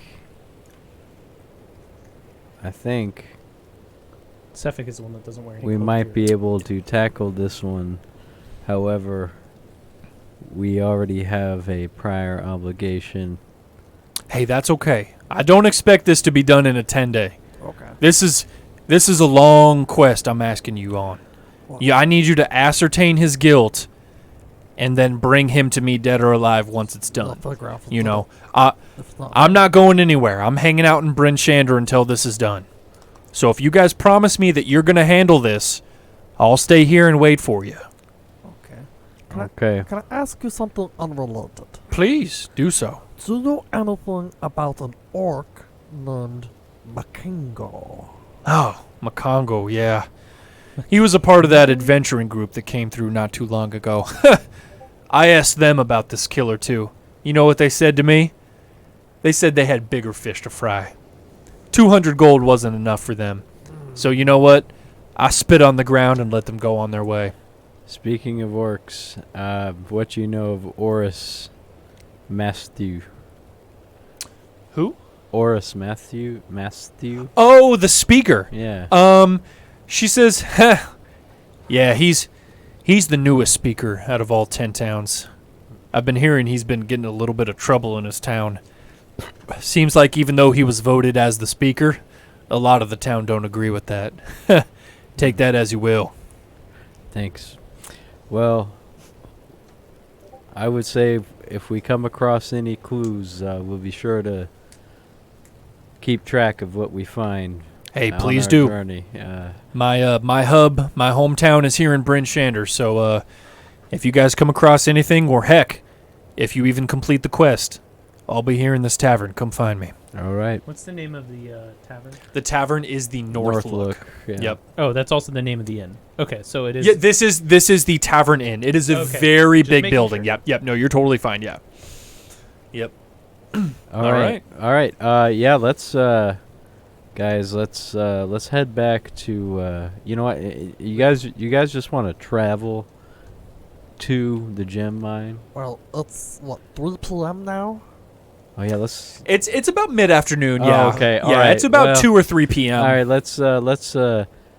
Let's hang around town for a minute. Why don't we head to the other town, the next town, then what there? I want to sell my gems. Oh, okay, no, good point. Good point.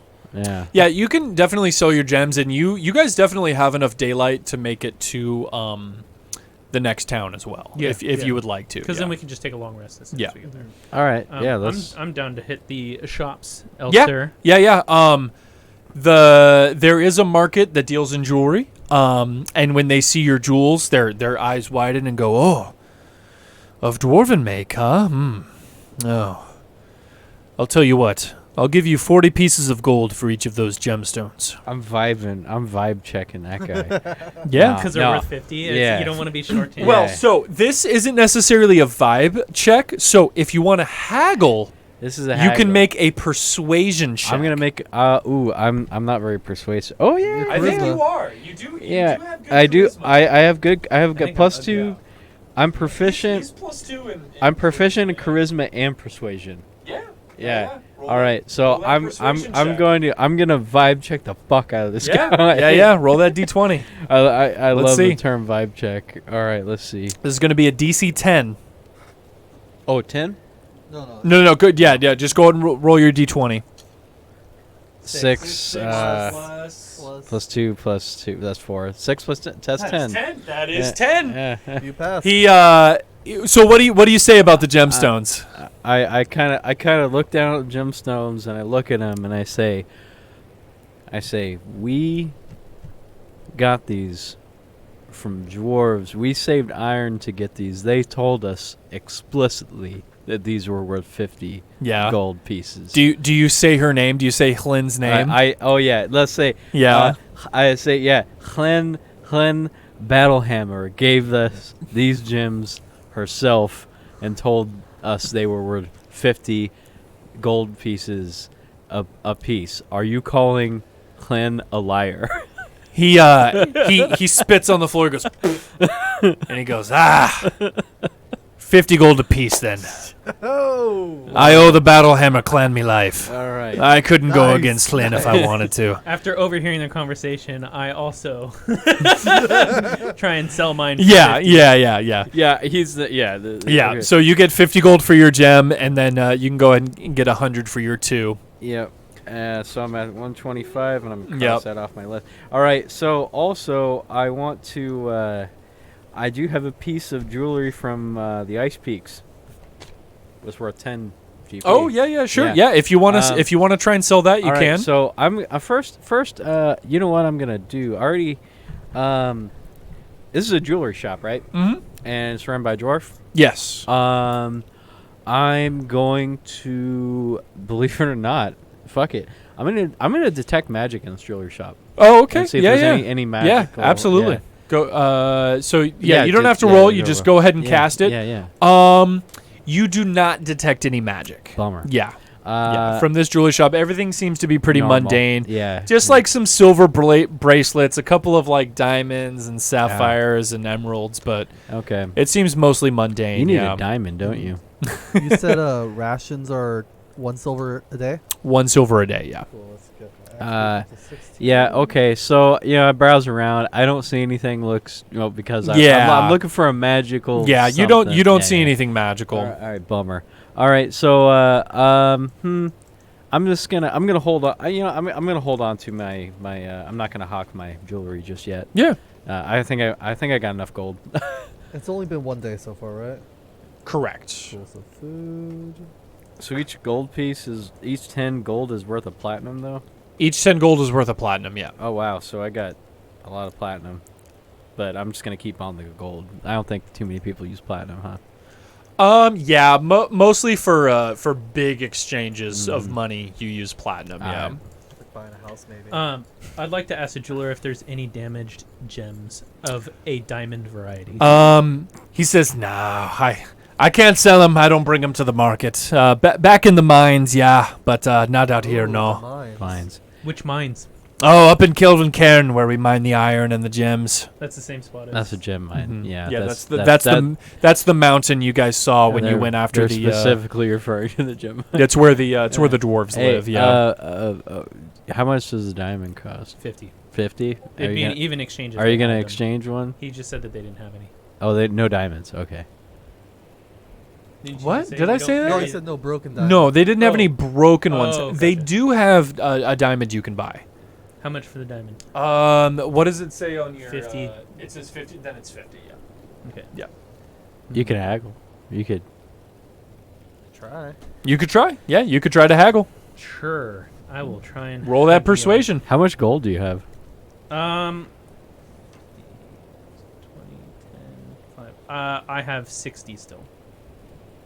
So it would damn near wipe me out. Plus the 50 you just got from Yeah, the plus the gem. 50 Yeah. I got, yeah. Gotcha. Well, It's okay. yeah. I'm only at 12. I think. I gotta double check. If you want to haggle, roll You roll c- that but you can D20. always ask your extremely wealthy paladin friend for help. True. But you might be too proud for that. A high elf asking a fearbowl for money. I know. Fair folks don't even care about money. Or fair folks don't even give a shit about money. I somehow ran into an inordinate amount of wealth. Oh, actually, I have a lot It's more than that. because you don't care about the money. I have 120 gold. I'm going to justify that 120? by Yeah. just, because Sorry, of I have I my actually have a stonework, ledger I here was able to of make all the money I've a whole bunch of spent. money you in go. Silvery Moon. So I just had to add it up. Yeah, you should keep track of it in your.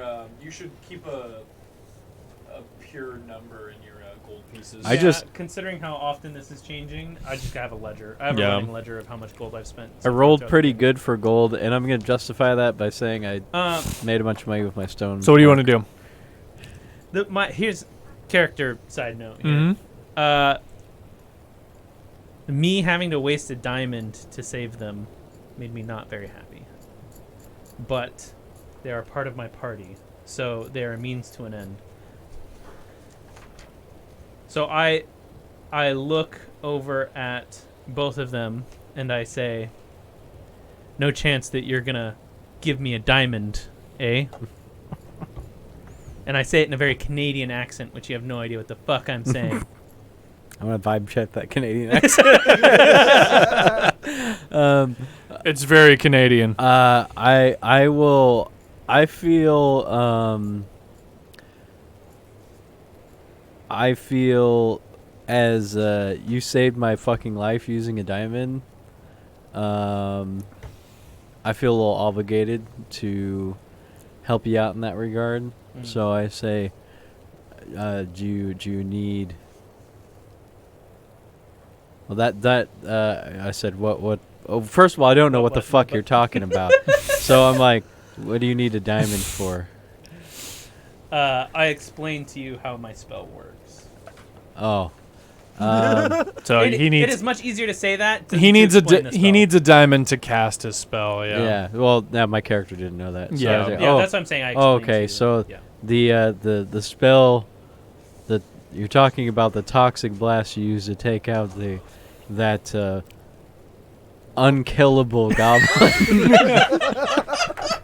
Fucking Goblin Terminator. Can we give him a nickname? I'm sorry, excluding the DM. Can we give this goblin a nickname like Old One Eye or something? No, dude, the fucking Dominator. that The guy. Goblinator. Can we call him the Goblinator? Yeah. The Call him the Goblinator. So if you can do that again in another situation, that honestly quite impressive. That could probably be come in handy in the future. I mean, would you like to have some gold to help purchase this?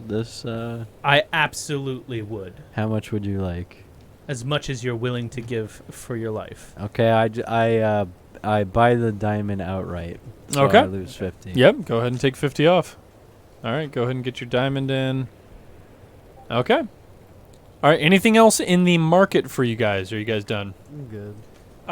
I give Mason a look of acceptance. As not just Probably the most complimentary thing I'm gonna get from a high elf. not just a look of Acceptance. thanks. It's like one of those single nods where yeah. that's the best way I can do it. So yeah, I accept. I blow the my diamond nose on his handkerchief. and give it back. Yeah. And then I mend it. Mend it. That's great. So you guys are heading out. You guys are heading back to Tourmaline, is that right? So real quick, Mm-hmm. Harvey Birdman. Attorney at law. I would like. Shit! Did you buy rations for your chocobo? Yeah. Oh, you did. They 8 do. days or Yeah. one? I have $16. 16 days. Holy shit! Yeah. And I have 11 gold. How much did you spend on that for the rations for 16 days? 1 silver per day. 1 silver a day, yeah. Okay. I would like to make you an offer. I would like to share your ride, given that I give you 8 silver for the rations to split the difference of maintenance. Okay, well, Okay. how Yep. much? And you guys can both fit on the axe beak. Yeah. All right. Perfect. All right, I'm gonna spend all my silver and buy so 9. I'll have 5 more, so I'm at 18 days rations and 7, 8, 9, 10, 11 days for the axe beak rations. Perfect. Yep. And I'm gonna wipe out my silver. Perfect. All right. So, and then just to be clear, you guys are heading out towards Tourmaline, right? Correct. Northeast. Okay. Yeah, we're gonna head towards the gem mine. Yes. Okay. So Gotcha. Tourmaline first, So, yeah. as you guys are at the stables, collecting your axe beaks, getting ready to head out of town, an elderly human woman with gray hair and a snowy owl perched on her shoulder walks up to you guys. And she says, adventurers, I presume. Pleased to meet you. My name's Valin, wizard of the Arcane Brotherhood in Luskan. I have a minor task, Valin, yeah. Vellynn. And she says, I have a minor task. Not a task, really. More of a request. You see, a colleague of mine, a younger woman named Nas Lantamir, Nass, Nas Lantamir, was supposed to meet me here in 10 Towns, but I've had a hard time finding her. I'd be grateful if you could keep an eye out for her. She has dark hair, glasses, and she might be carrying an orb of quartz about this big. And she moves her hands like this to show you like a pretty decent-sized orb. And she says, if you hear or see anything, let me know. I'll give you 50 gold for any clue that leads me to her. Orb and of what? An orb of quartz. And she opens her jacket and shows her pouch of coins, and you can see it's like bulging on her hip. I'm gonna vibe check Oh, this vibe lady. check See if for there's it. any ill intent. An orb of quartz, correct. Yeah, Quartz. you can go ahead and Quartz. vibe checker. Go ahead and roll an insight check. Or can you detect evil? I don't have detect evil. Okay. That is a 9 Plus your insight. plus my insight 13. is 14. Yeah. Okay. Yeah. You don't think she's lying to you? I mean, Yeah, I was I- trying to see if there was any ill intent. I don't think you can get that. kind of Not that you perception. can detect. Yeah. Okay. Yeah, All right. you don't detect like she's trying to like grift or trick you guys. She seems like she's pretty earnest in trying to find out where Alright. where this Nas Lantamir went. I just Yeah. say, we'll see. Okay. Platel, Enchantress. You know, What all direction is she you headed guys from? can vibe check. Like, You can, yeah. This is Absolutely. not just I- a one. Yeah. Everything that's not a high elf to me is low. So Okay. I already assume that everything is low class. Jeez. That's what a high elf is. I'm sorry. All right, Duckblade, what we got? Platel, Enchantress. What direction was she headed from? I don't know. After she stole from me, I don't know where she went. But if you see her, close enough. Yeah. If you see her, let me know. And she says, listen. And she reaches in her back and she pulls out a scroll bound in leather and she hands it to you. And she says, this is a scroll of sending.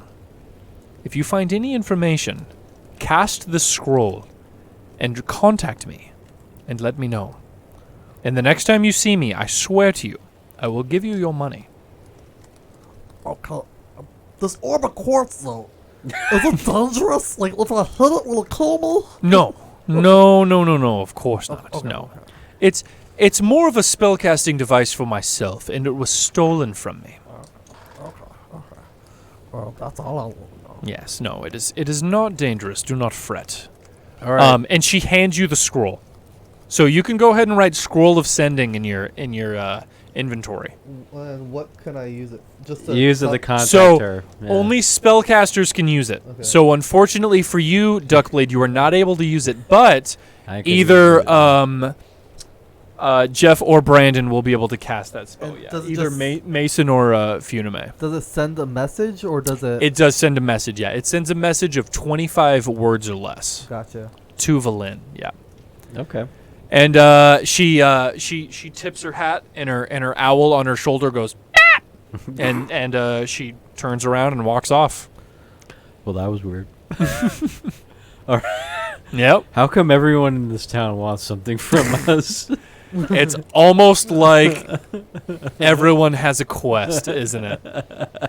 I hand the scroll of sending over to the paladin. Thanks. So, Yeah, like yeah. seeing as Go ahead and mark that scroll of sending off in your he inventory. seems to be the best judge of character. And yeah, you guys start heading back up towards Tourmaline. Let's do it.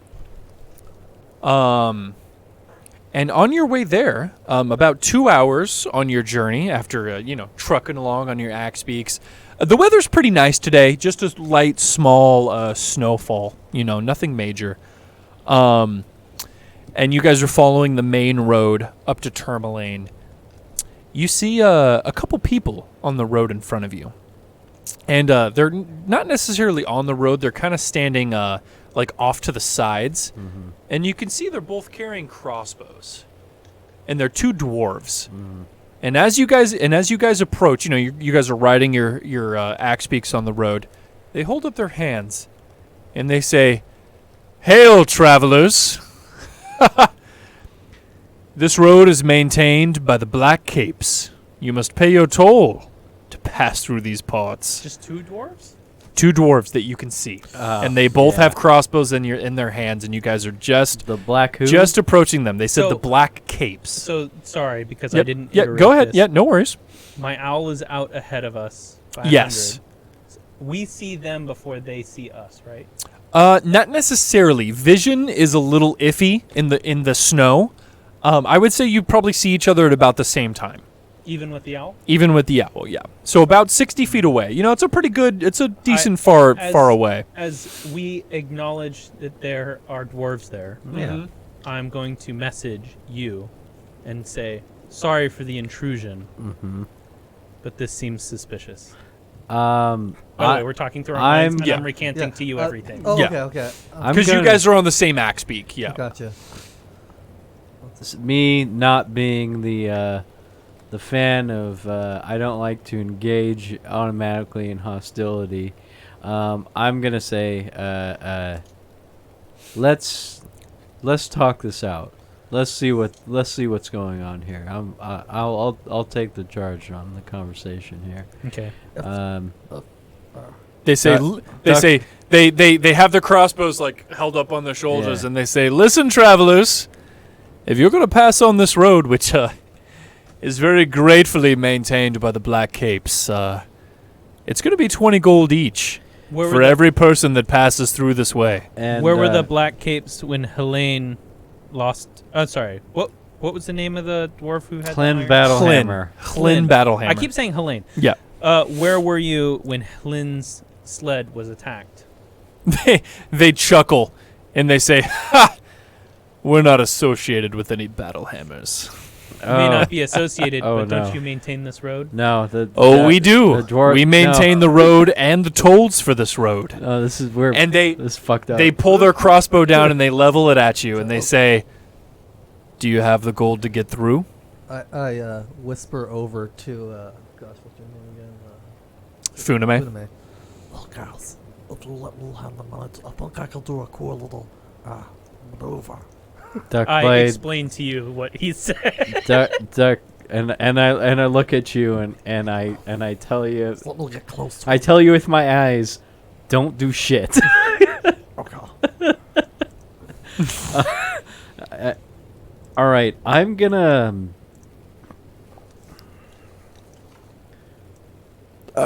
Excuse me. I'm putting everyone's. This is the map of the road, but by the way, excuse me. Oh, I'm man. gonna try to. I'm gonna try to persuade them to let us through without paying the toll.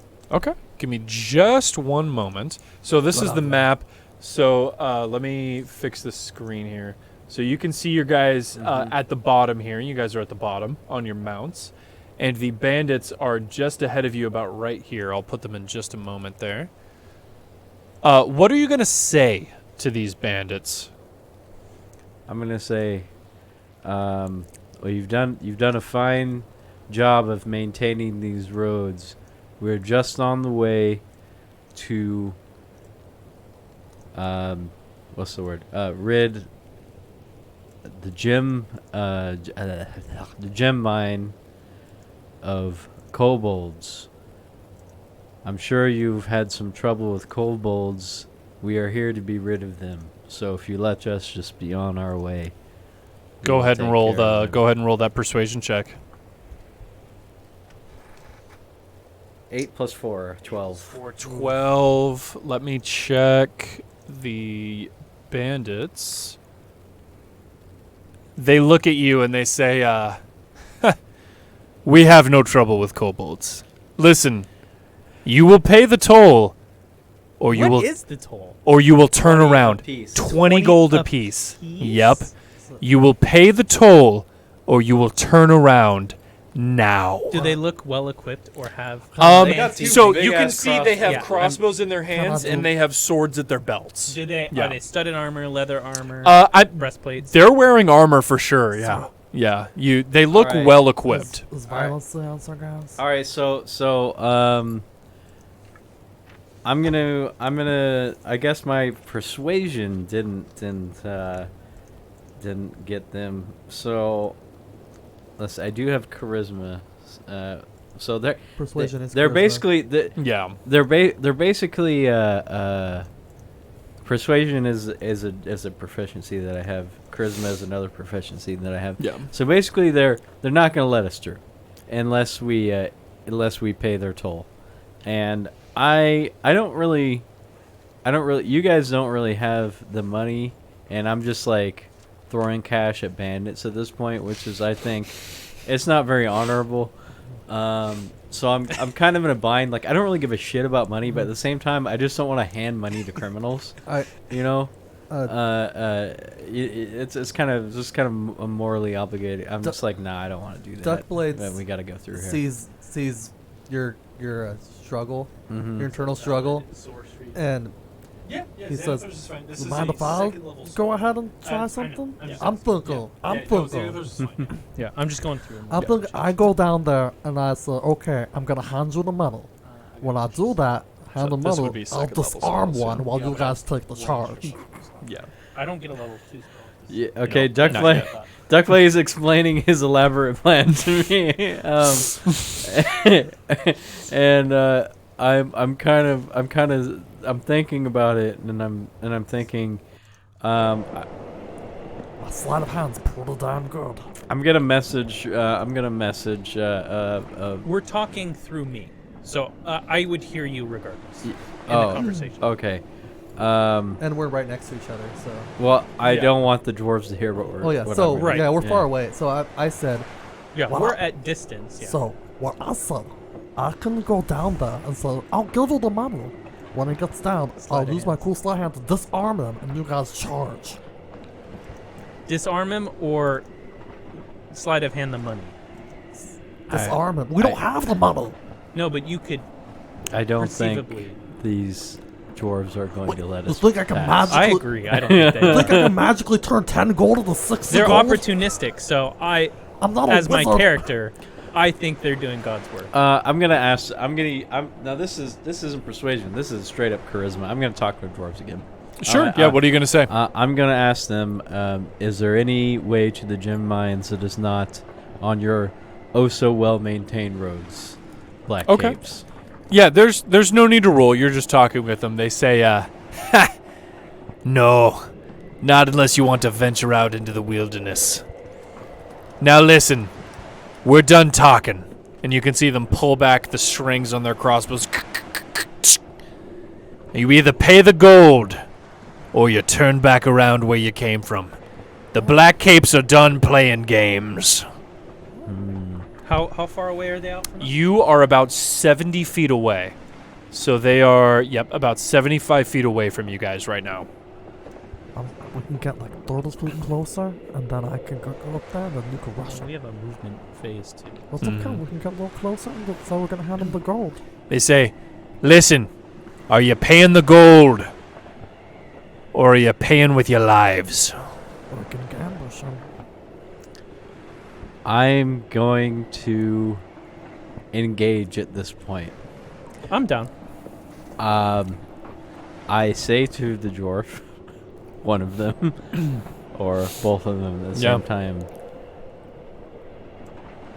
I will pay with nothing, and I will hidden step and turn invisible. Okay, perfect.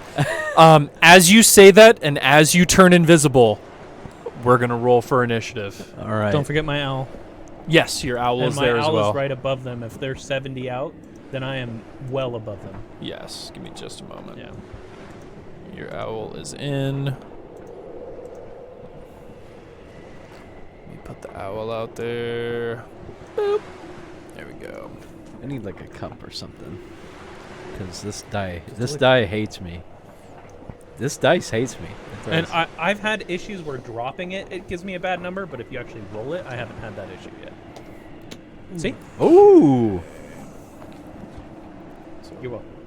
Keep track of what you rolled. Don't move them away just yet. Give me just a moment while I get these characters' initiative sorted, and then we will get you guys in just a moment.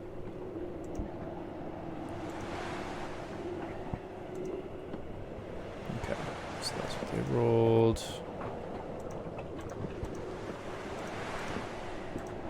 Okay. Perfect. Thanks, Phantom. Hey, what's up, Phantom? Thanks, buddy. Hey, Appreciate thank it. you, Phantom.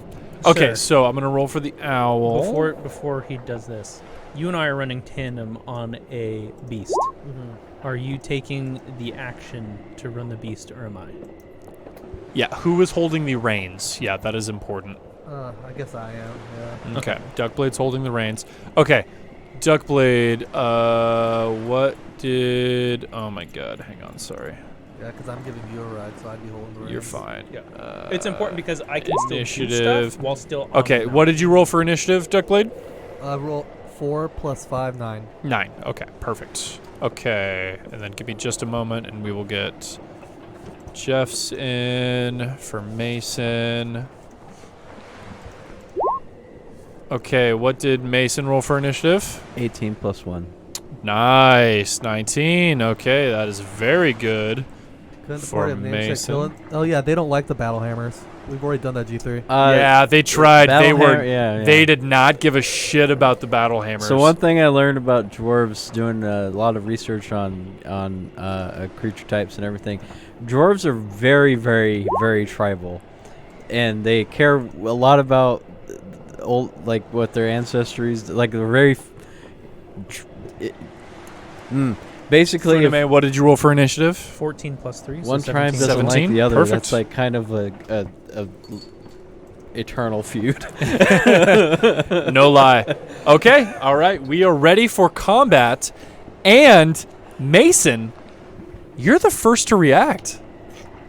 All right, your battle senses are tingling, and you are ready to go. Heck yeah. So you were on your axe beak. You have a 50 movement speed as long as you were on your axe beak. All right, so I'm going to tell. I'm not sure. Yeah, I could do this. It's D&D. Let's be creative. Yeah, dude. Yeah. So, what is this on the left here? That wall? So this is a kind of upper area where the land kind of goes up a little bit. So this is about a 5-foot wall, and then kinda like a berm. there's a upper area up there. What is beneath that? I'm saying A next to straight those line. trees. Oh, what is beneath that? So it's just a wall of dirt. Yeah. So the okay. earth just kind of goes up a little bit, and then okay, yeah. So I'm going to tell my axe beak. So you can move 50 feet. So this is about the range you can move Oof. Okay. in this direction. Yeah. All right. So here's what I'm gonna do. I'm going to go behind the trees on the left, but dismounting my axe beak and telling him to go in the opposite direction, be in the middle of those trees. Oh, okay. Yeah. So you're gonna end up about here. Yep. Okay. And my axe beak is gonna wind up around You can those zoom in way. Yeah. There we go. those trees. There we go. At the same time, be like, hey, go over there. I'm gonna go. Yeah. Over here. Okay. So you tell your Yeah. axe beak to kind of Yeah. beat it the other way. Yeah. No, I'm gonna leave it here because there's more stuff going on. Oh, okay. All right. And from there, so now I have an action. Yep, that was your movement. Now you have an action and a bonus action. Okay, so I'm hidden till my next turn. Yes. So So now that you have dismounted from your axe beak, the bandits do not see you whatsoever. You are invisible. And can I mean, I guess not for my action, but I want to make sure I want to hide behind these trees and make sure they don't see me. Like make Okay. sure that they're like, Yeah. You are hidden behind the tree all right, for sure. All right. And I won't attack because that would give away my position. That will end your invisibility. Yeah. And it will end my invisibility, but not only that, they'll know exactly where I am, and I Yeah. don't want them to know that. So I will. Let's. Oh, actually, I did have Divine Sense. That's a different. Okay, never mind. Yeah, Divine Sense yeah. is checking for like evil presence isn't good. Yeah. All right, so let's see. Sorry it's taking me so long. No, but you're good. I man. want No worries. to make sure that You can cast a spell if you like. That will end your invisibility though. So if you take like any action, you will end your I invisibility. keep thinking that's Teferi and Joyra. Oh, dude, they do look pretty similar. Oh crap! Did I not write down my other thing? Which one? I have Bless, Shield of Faith, and the other one, it's a Divine Smite. Divine. That's when Smite. you hit with an attack. You can expend a spell slot to add more damage onto it. Oh yeah, there it is. Yeah. Okay. Yeah. Let us. I'll try to remind you as best I can. Can I bless from this distance? I believe you can. Or I do- think do I- Bless has a range of 60 feet. Let me double check real fast. Bless has a range of 30 feet. And I'm more than 30 feet I away from it think now. you are. Okay. Oh, you're so close. I mean, you could back up a little bit and hit them. It's up to you. And I can bless them both at once. And you could bless them both, yeah. So if you want to back up to like here, you could get both of them. Yeah, let's do that. All right. Okay, so Mason goes into the throes of spellcasting and casts Bless on himself, Duckblade, and Funame. So, Mason, you will have to concentrate on this spell for 1 minute. So if you get hit, you will have to make a concentration check. But for now, whenever any of you make an attack roll or a saving throw, you can roll a d4 and add that number to that. Oh, sick. Yeah. So yeah. I believe that does make easy. What's make you visible again, though. I think. Let me double check. Make a damage roll or force someone to make a saving throw Magically turn invisible. until I attack. Make a damage roll or force someone. Okay, To make no, it- you yeah. didn't attack. You're Nice. fine. You're still invisible. But I'm still invisible. You're until still invisible. until the start of my next turn. Yep. So, yeah. Okay. Yeah. Yep. Nice. Okay. So you successfully cast Aid. So you guys feel this divine blessing like gripping your souls, and you feel more apt. What are our bonuses out of that? Just You better- gain a 1d4 plus plus D4 damage. to attack rolls and saving throws. Yeah. One And I believe that is it for Mason. It is now Funame's turn. Funame, you are on the axe beak. Duckblade is driving though, so if you're gonna move, you're gonna have to get off of the axe beak. Can I hold and let my owl go first? The owl is gonna go after you, unfortunately. Fuck your stupid. Can you roll useless owl. perception? Hey, what's up, DV? What's up, Palazor? Yeah. Yep, I Edition. can't defer. You cannot. Yep. The owl unfortunately runs its own initiative, so it is by itself. Just do your thing. Forget about the fucking owl. Just do your thing, man. Well, the owl doesn't have much, to be honest with The owl you. is going to do a lot of damage. What does that mean? How's the owl going to do damage? Are you going to cast a spell through it? Yeah. It has to be a spell of touch. You know I that, know right? Yeah. Which spell are you going to cast through it? I was going to do Thunder Wave, Oh, okay. Yeah. which is going to do a good amount of damage. But Wait, I don't think Thunderwave is touch. Thunder Wave is not touch, but as long as I'm touching, I can cast it. Oh no, it is. Thunderwave is self. Yeah. No, you could cast Thunderwave through your familiar. Yeah. Yeah, but you're Concentration, saying so that I can't have can't two defer. con spells at once. Invisible fail. So, Mason's invisibility is actually through his Furbolg it's race. It's He actually isn't concentrating on his invisibility, which is a plus for him. Yeah. So he's fine on that. My hidden step is a trait of Furbolg. Yeah. So luckily he's not like casting invincibility, and yeah, exactly. All right. So Funame, what are you doing? Well, It is your turn. I can't. So what you can do is you can hold your action. Right. So you can, if you want to expend your action to tell your owl to do something in specific, like you can hold casting Thunderwave for your owl. In which case, if you do that, you can use your bonus action in your movement now, and then your owl will be able to do that after. Then that's what I'm going to do. Okay. And for bonus action, I'm just going to Blade Song. Okay. All right. You start singing your blade song. Do you want to use your movement, or are you staying on the axe beak? I'm going to stay on the axe. Okay, cool. So you're fine, and then you're holding your action for your owl. Correct. Which is perfect. Okay, so we're gonna move on to your owl.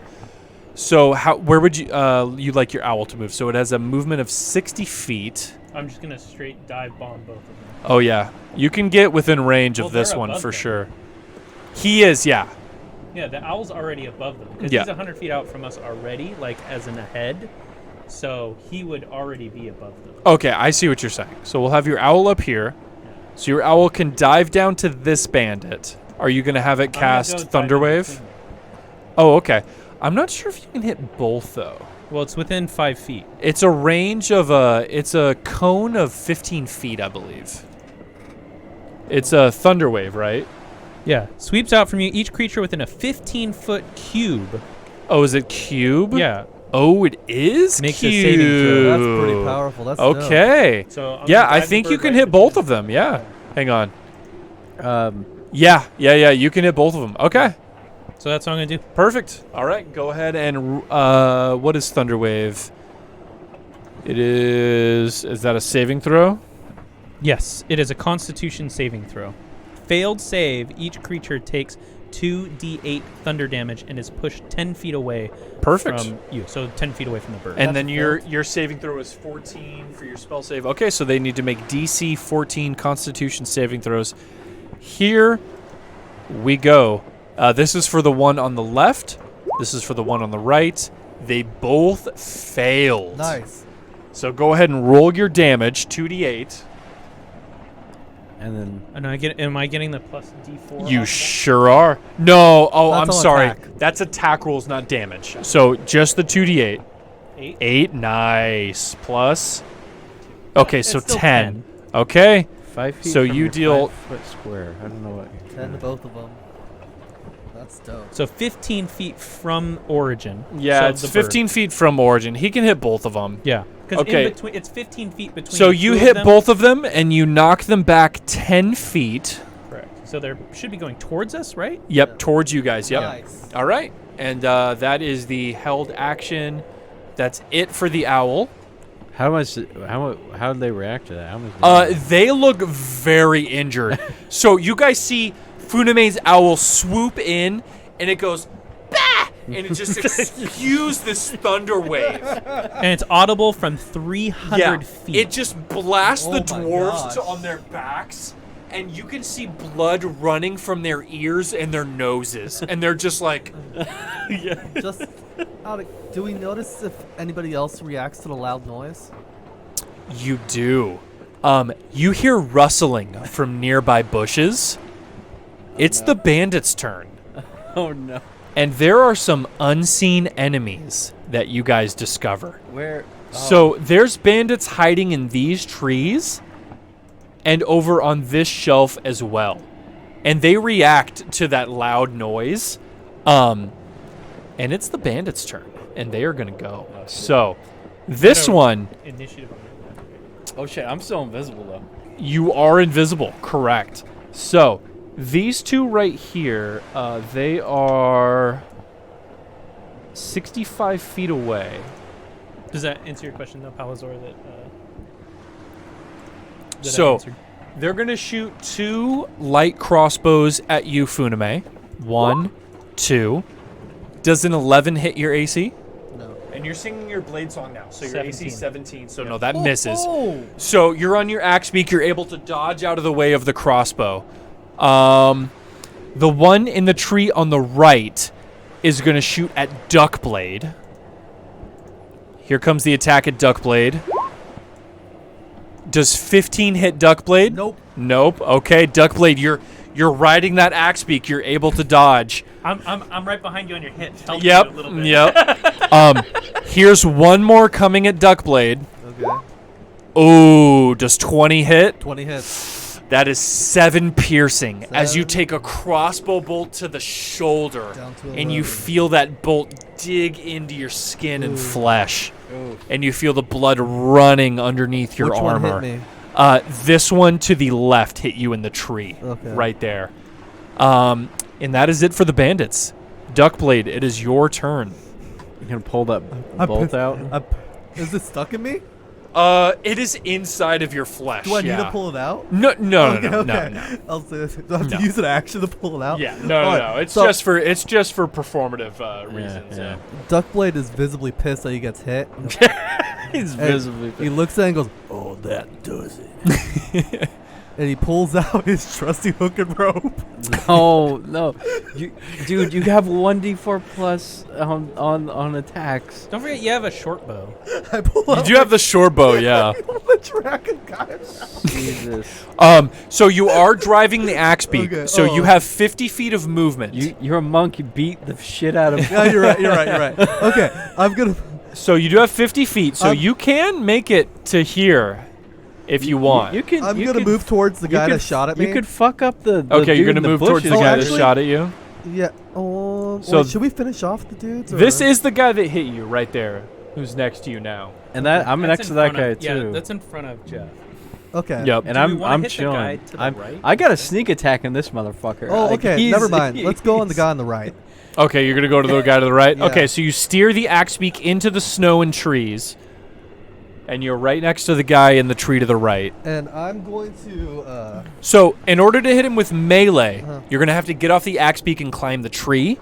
If you want to hit him with ranged, you can hit him with ranged from here. That's fine. I kind of want him with melee. Yeah. Hop off that axe beak. Yeah, let's do it. Okay. All right, you hop off and you climb the tree with your remaining movement. You are right up next to this bandit in the tree. Alright, I'm gonna spend a key point, use my flurry of blows. Hell yeah. So go ahead and roll your normal attack first with your short sword. Okay. So you can go ahead and roll that. And we'll see if that hits. Oh, and I get +2. Roll it. Nice. 14 plus 9. That's a hit. Go ahead and roll that damage. Plus So that's a 9? D6 Where's the plus plus 9? your That's dexterity. +7 plus 2 more from his blessing. Yep. Oh, fuck. Oh, you need to roll a D4 for that, Yeah. though. No, Yeah. that's okay. Yeah, Oh, you have to okay, roll a okay, D4. sorry. So That do does your hit, though. base, It doesn't yeah. matter. It does hit. Yeah. Yeah, Plus it two. doesn't matter. Plus- So go ahead and roll a D6 for the damage, plus your dexterity modifier. So this will be a D6 plus 5. 3 plus 5, 8. Yep, perfect. All right, you deal 8 damage to this bandit in the tree.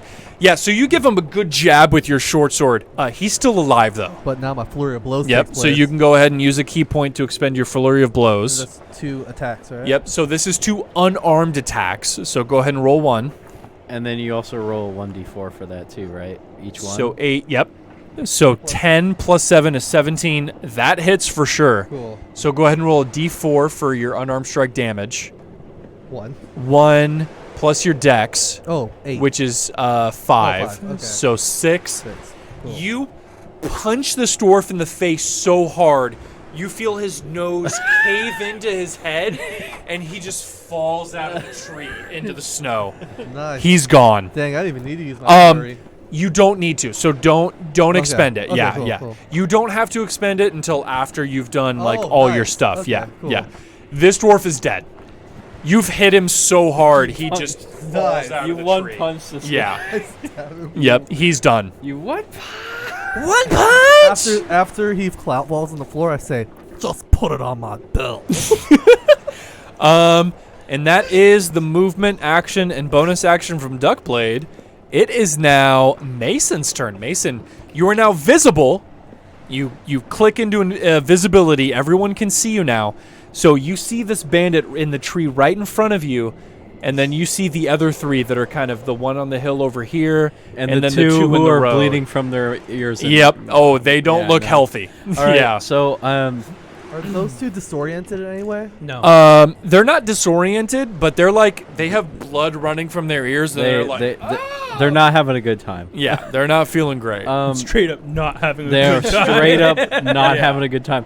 They just heard God, what's the name of that band? Cigarettes. God damn it, I lost Just the turned joke. down for one of them. They just heard the Chainsmokers for the first time. Chainsmokers. Then they're not having a good time. So I'm gonna. Does this guy see me in front of me? Oh yeah. Yeah, he sees yeah. me. Oh, he sees you for All sure. right, Yeah. I'm gonna mob this dude. I'm gonna go right up next to his greasy little face, and I'm gonna try and smack it with my fucking hammer. Hell yeah. All right. Yeah. So you run up, climb the tree a little bit, and you're right up next to him. Go ahead and roll that Warhammer attack. All right. D20. Do I need to? So this is a D20, and Yeah. then you roll a D4 in addition to that. All right. Okay, you might still get it Roll though. a D4 too. So this is plus your what's your Warhammer? It's plus My Warhammer 4 attack. plus 2, so plus 6. Yeah. Did So you roll your 9, D4? And then go ahead and roll your D4. We'll see if you hit him. So this is 9 plus 2. 11. 2 is 11. Mm-hmm. That's gonna miss. Yeah, the bandit just barely gets his shield up in time to block your Warhammer as it comes down. And he looks at you and goes, "Ha! You should have paid the toll." And you're right up in the tree next to him. Fuck. Okay. God damn it. 3? You kidding me? Right when it matters most. was you- close, You yeah. fail me. When it matters most. You fuck. This die hates my guts. I'm gonna change out my dice. Change out the dice. Yeah, grab another D20. You got a D20. Oh right man. And here, you got the one that you put in your mouth years ago. Oh, there you go. That's a good it one. is a Yeah, purple take that one. too. Yeah, I'm there gonna you use go. this one instead. And it's Fuck like that. lead. All right. too. And I don't think you have any bonus actions to use. No, I don't. I am. My bonus action is urinating. That is it. It is Funame's turn. Funame. Duckblade has leapt off the axe beak. You are now the sole controller of the axe beak. I'd say feel free to ride it. Avenge me. My speed is 40, so I'm not hindered too much. Your speed is 50 on the axe beak. You can basically make it to any bandit but the one on the ridge. How much distance is between the two that are bloody? The bloodied, 30 feet. 30 and 35 feet, yeah. So there's only 5 feet between. Yeah. 10 feet between them. 10 feet between them. I'm gonna stand between them. Okay, so you're gonna run your axe beak over there? Yeah. Actually, wait. When the body takes up 2 feet. Yeah. Okay. I'm gonna get close, but then jump off to give 6 feet distance between me and the axe beak, and it leaves 2.5 feet between the two of them. So I'm going. So you're gonna jump to jumping there. off, and then gonna have 2.5 feet between them, and I'm gonna sword burst. So you can't get exactly between them, but you're right next to this one, and you're 5 feet away from this one. So Yeah. if that's good enough. Yeah, that's all. I Okay, have to only be perfect. 5 feet All between right. both of them. Perfect. All right. So I'm gonna sword burst, which is my cantrip. Yep. And so They need to make what is it? Dex. Dex saves. Okay, here we go. Here come the dex saves. All right, this is the bandit on the left. He rolled an 18. The bandit on the right rolls a 9. Okay, so I I'm think only that hitting one one of them. fails. So Yeah. go ahead and roll that d6 force damage. And that has a 1d4 on it. It does not. That is attack rolls only, not damage rolls. Yep. So go ahead and roll that d6. 4. Yep. You run up, jump off the axe beak, you cast your cantrip. It hits this guy, and you see the sword mark appear right on his face, and blood just spurts, and he just falls to the ground. Nice. And you murder that one. I can't believe the other guy made the saving throw. He made the saving throw, yep, and you're right next to him. That's fine. Anything else from Funame? I think that's it. I think you got your I think that's it. And I'm action. gonna set that owl back up. Yep. So it's the owl's turn. You're gonna tell it to go back up. Yeah, and I'm gonna see if the owl can see anything else, because it actually has pretty high. It does not. So it tells you it only sees the other two that you can see already. The one in the tree and then the one on the ridge. Yeah. I have a perception +3 on that. Yeah. No, you don't have to roll. Yeah. okay. It tells you what it sees. Yeah. Okay, cool. So it is the bandit's turn. I got one, Jeff. Oh, you got And the one next to you, Brandon, Mm-hmm. even though it's bloodied from that thunder wave, it draws its scimitar. Yep. Wow. And it says, "Oh, I'll murder you." And it rolls. It rolled a 19. Oh no. That hits you, I believe. I have 17. Yep. Yep. I'm gonna use my reactionary, Uh-huh. and I'm gonna use shield, which gives me Okay. +5 AC. Oh, I believe it does. that's good. Wow. Cool. So you just Shield, you have a shield. +5 bonus to AC, so go ahead and mark off a first level spell slot. So you now have 2 left. And you have shielded yourself from that attack, my friend. That's dope. The one in the tree next to you, Mason, takes his scimitar out, and he tries to stab you with it. He rolls a 7. Oh, that misses. Yep. No, He's just not able to get you. Yeah. You trying to stab with a scimitar. The one on the left, though, he pulls a crossbow out, and he sees you in the tree trying to fuck with his friend, and he pulls the trigger. All right. And he rolls a 5. Wow, he Oh, he misses. doesn't hit you. These bandits are not he- rolling good. Or Yeah. well organized. I will say. Yep. That is it. Finally. Duckblade, it is your turn. All right. Oh, sorry. I had you guys mixed up. There we go. Fuck up that bloodied guy. That's what I would do. The one Yep, that so Brandon's Duckblade, you already were next in to? this tree Oh wait, over Brandon's here. already next. Or Yeah. you could fuck up the guy next to me. I was gonna Say, try- go fuck up the guy next to Yeah. Jeff. You don't How want me to get try the- and get to that guy hella far away? Wait, I might. I mean, Oh, depending you on can what, get them, okay. depending on this situation goes, whoever you go for. I think Brandon's Um, got a good lock on the Can bloody I- guy. Can I sneak over there and attack him, or is that 2 actions? So you're in the I middle don't- of combat, I don't and think everyone knows sneaking- where you are. Gotcha. You're not able to sneak. I don't Yeah. think Right, sneaking okay. is going to do any good in this You can situation. run to whoever you like, though. Yeah. Okay. Yeah, I'll run over to the one closest to Mason. To Mason. Okay. 5, 10, 15, 20, 25, 30. Oh, yeah. You're able to climb the tree and get right up next to him. All right, let's make my melee strike on him. Yep. Go ahead and roll that short sword. I'm still blessed, right? You sure are. Okay. Whoop. 11. And then roll that d4. Th- So 14 plus plus 7 is 21. Oh, you sure do hit. Roll that Cool. d6. We'll go. 4. D6 plus 4 is 11. Yeah.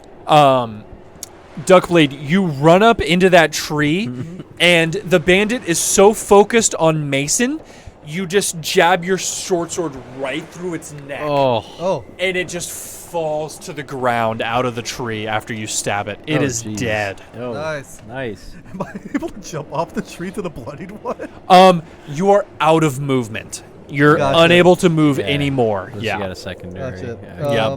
You do have a bonus action. Yeah, bonus action. Yeah. My step of wind. What is the step of wind? I think Disengage lets or you dash. disengage your dash. So you could bonus action to dash away, which will let you use your movement again. You won't be able to attack again though. All you can do is just like. You could move away if you want with your bonus action, but it's up to you. I was actually gonna, cause after this we're gonna go to town, so why not? Yeah, I will dash towards the guy on the left. All right. So go ahead and expend a key point, Cool. and you'll move another 40 feet. 10, 20, 30, 40 will get you to there, and you're real close to that guy on the ridge now. Okay. Yep. And how far away is that guy from me? From you, he is 40? 40 feet. Yeah. Ah, I'm 10 feet away if I try to move to him. Yep. And speaking of which, it is your turn, Mason. Let's see. Do I want to go to the guy to the left or the guy? I don't know. Brandon, can you take this guy out next turn, do you think? Oh, I think so. He's already got hit You like could probably pick once him off from with the the thunder crossbow wave. too I if you think. move a distance. I mean, okay. Let's focus on the guy on the hill. let's move towards the guy on the hill. Let's get 10 feet away from him in the bushes. Yep. 10, And 15, 20, 25, 30. Yep, you're right below him. and let's try to hit him with that crossbow. Yeah, absolutely. Roll that crossbow. All right. So that's a d20 plus 3 to hit, Plus 1d4. and then plus that 1d4. Yep. Wow. 4. Roll that d4 though. 4, 8. Oh, 4, 8 plus 3 is 11. 11 is not enough to hit. Your crossbow bolt grazes his hairline, but it is just not close enough to hit. Jesus Christ. Yep. Well, you're good at taking it. I'm good at taking it. Yeah. Hey, apparently not. Yep. I just got yeeted and then like got a 1 on my saving throw. Like no, I'm not good at taking it. If I get hit once, it's just like the most critical blow ever, and I'm just like, help me again. I don't have power. Oh, man. All right. Hey, So Claude. that is movement and action. I think that is it for Mason. Funame, it is your turn, and you are standing right next to this bandit who is very injured. But he has his scimitar, and he's just standing in front of you trying to poke at you. Spend another diamond. No, don't. Wow, this situation Please is not don't. a diamond situation. But I wouldn't mind melting him down with fire. Melt him down. You got Fuck that. him You up. got that firebolt cantrip. Fuck him up. Yeah, do the firebolt. Just I'm fuck his whole shit. So, I will let you know if you are right next to somebody within 5 feet and you try to hit them with a ranged attack, that attack is at disadvantage. So, but you are singing your blade song, so you are very good at your melee attacks right now. So you could do a melee you're attack. blessed. I'm just gonna. And you're blessed. Yeah. I'm just gonna swing at him with the short sword. I yeah, guess. yeah, absolutely. I mean, to make sure there's no ability listings for it. no, I don't believe so. Number 10 is You got a nice short sword okay. you fixed up. You're blessed. You got a blade song going. You fuck. Just kill this yeah. motherfucker. I'm gonna swing at him. Claude, you missed a really good fight earlier. I have this all.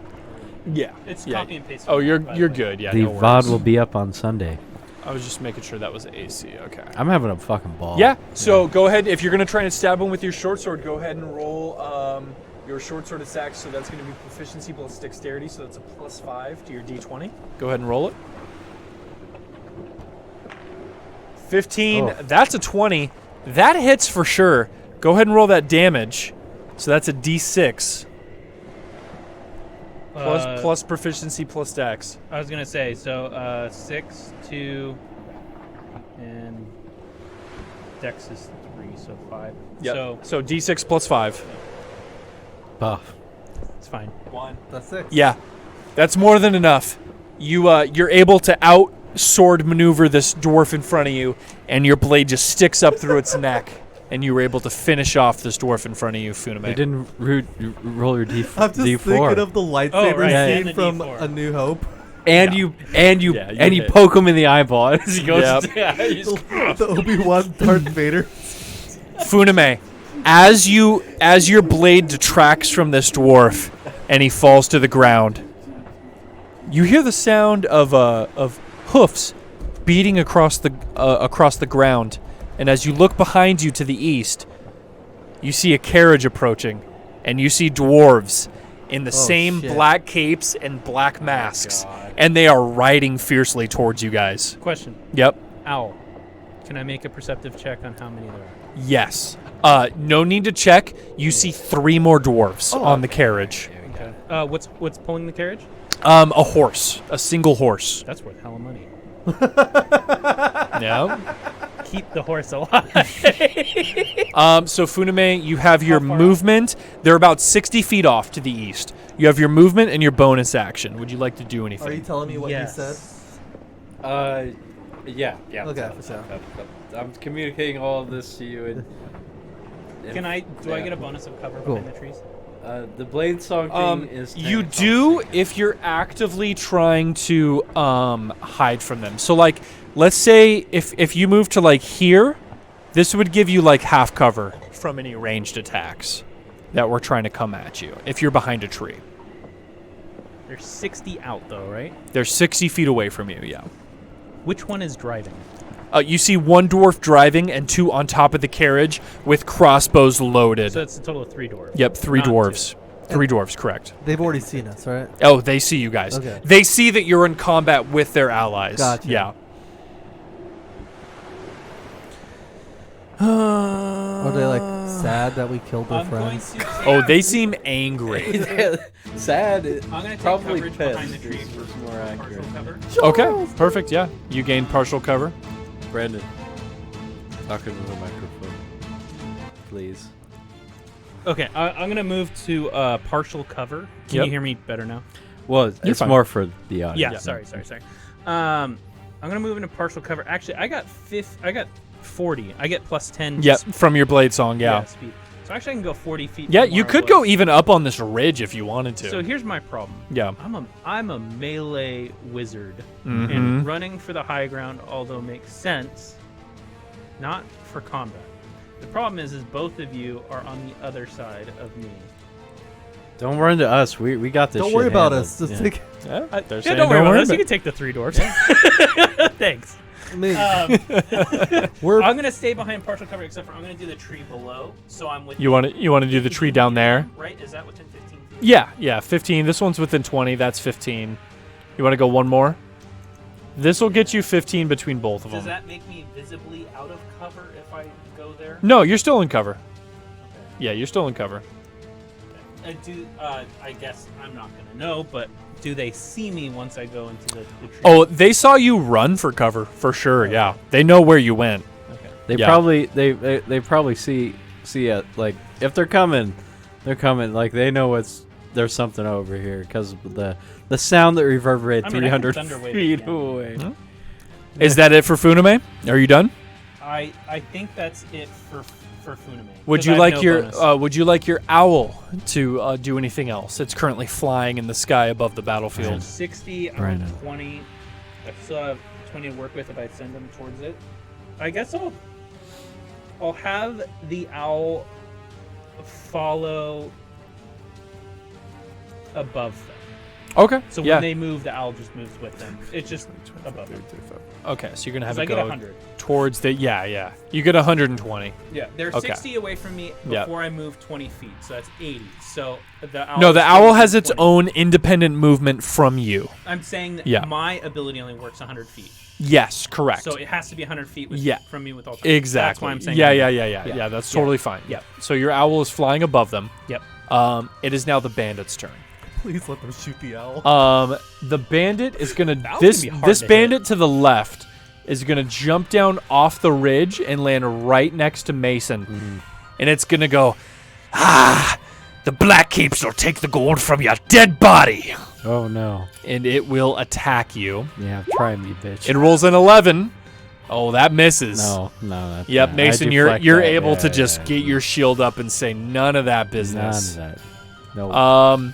Not today. The other 3 dwarves riding in from the carriage are going to make their appearance. Nice. They ride in, and they see what's going on, and they are going to make crossbow attacks. So this one is coming at Funame, who is behind cover, so this is going to be at disadvantage. That is a 9. 9 misses Definitely you. Does nothing. This one is coming at Duckblade. That is an 8. I believe that sucks. misses. and this one is coming at Mason. That's a 20. 13. Their crossbows miss. They are not able to hit you guys, unfortunately. I would have loved so much.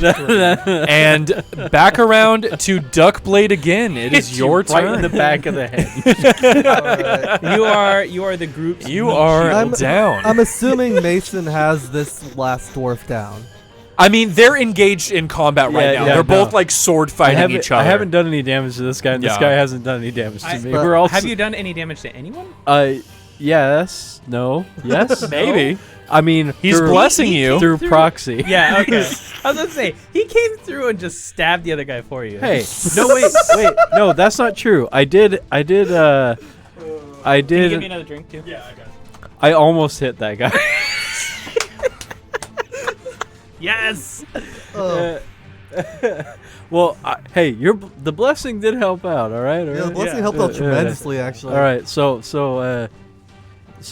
I am gonna try and fuck this guy up again. Okay, so Gotcha. with that in mind, how far away am I from the caravan? So Wait, is it your turn? Yeah. it is Okay. Duckblade's turn, yeah. So away from the caravan, you are 65 feet away. So you could move 40 feet and get here, and then you could throw your dart and try to hit somebody if you wanted to. Let's move. Actually, can I move to that tree that's a little further up than where you were?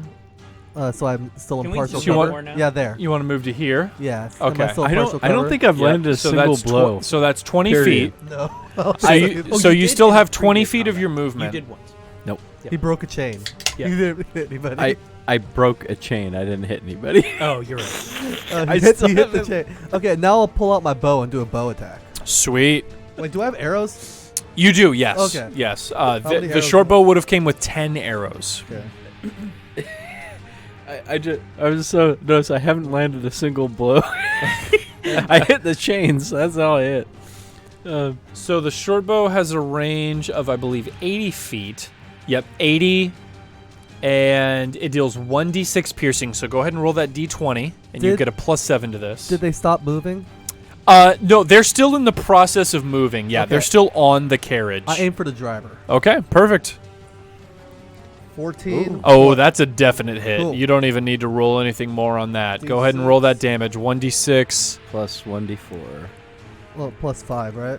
Yep, plus your proficiency bonus. Oh. 1d4 only happens on damage, Ah. I think. Okay, so I have sorry, 1 for my d6 plus my dex, or is it plus my proficiency? Plus proficiency bonus. Okay, so it's 3 damage.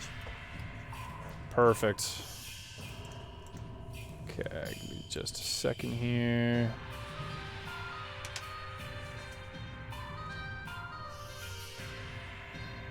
If you're proficient, so it's plus your proficiency modifier.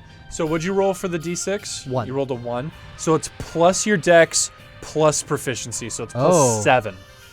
Okay, so it's 8 total. 8 total damage. Okay. Damn. Wow. Okay. Yep, that is a massive hit on the driver. You hit him right in the shoulder, and he takes big damage, but he is still alive. I say, damn, I was aiming for the eye. Wait, when did Duckblade's voice change? That's more to his story. Okay. You take note of that. I will take note of that. All right.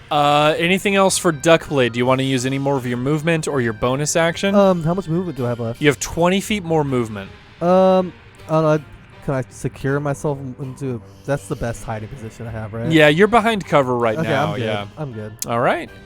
It is Mason's turn. Mason, you are locked in mortal combat with this dwarf in front of you. Let's hit my first blow ever. Let's do it. Roll All that right. d20. Here comes the Warhammer. 2. Okay, roll that d4, though. You are blessed. Roll that d4. Why? Like, why, though? That's 2 different dice, too. That is 2 different dice. I rolled the fuck out of that. 5. Plus 3 is 5, and then what's your Warhammer hit is plus 5? Warhammer. So that's 10. Warhammer is attack bonus is plus 6. Plus 6. Okay, so that's 11. No. 11 is not not gonna enough to hit. He brings his scimitar up and he parries your Warhammer. He parries your Warhammer, Mason. You still have your movement and bonus action. Honestly, like I'm feeling so cucked right now. Like I've gotten some really good fucking like. Let me just have a moment here, all right? But wait, you're rich. I am rich, but I'm just saying, like, I've literally have not hit a single person once with anything. Joho, it's actually not me who's getting my ass whipped happens, in this, man. yeah. Not a crossbow or a I'm the world's worst paladin of all time. I'm like, hey, let's bless these guys, and then whiff every fucking hit and just take it. And also get one hit KO.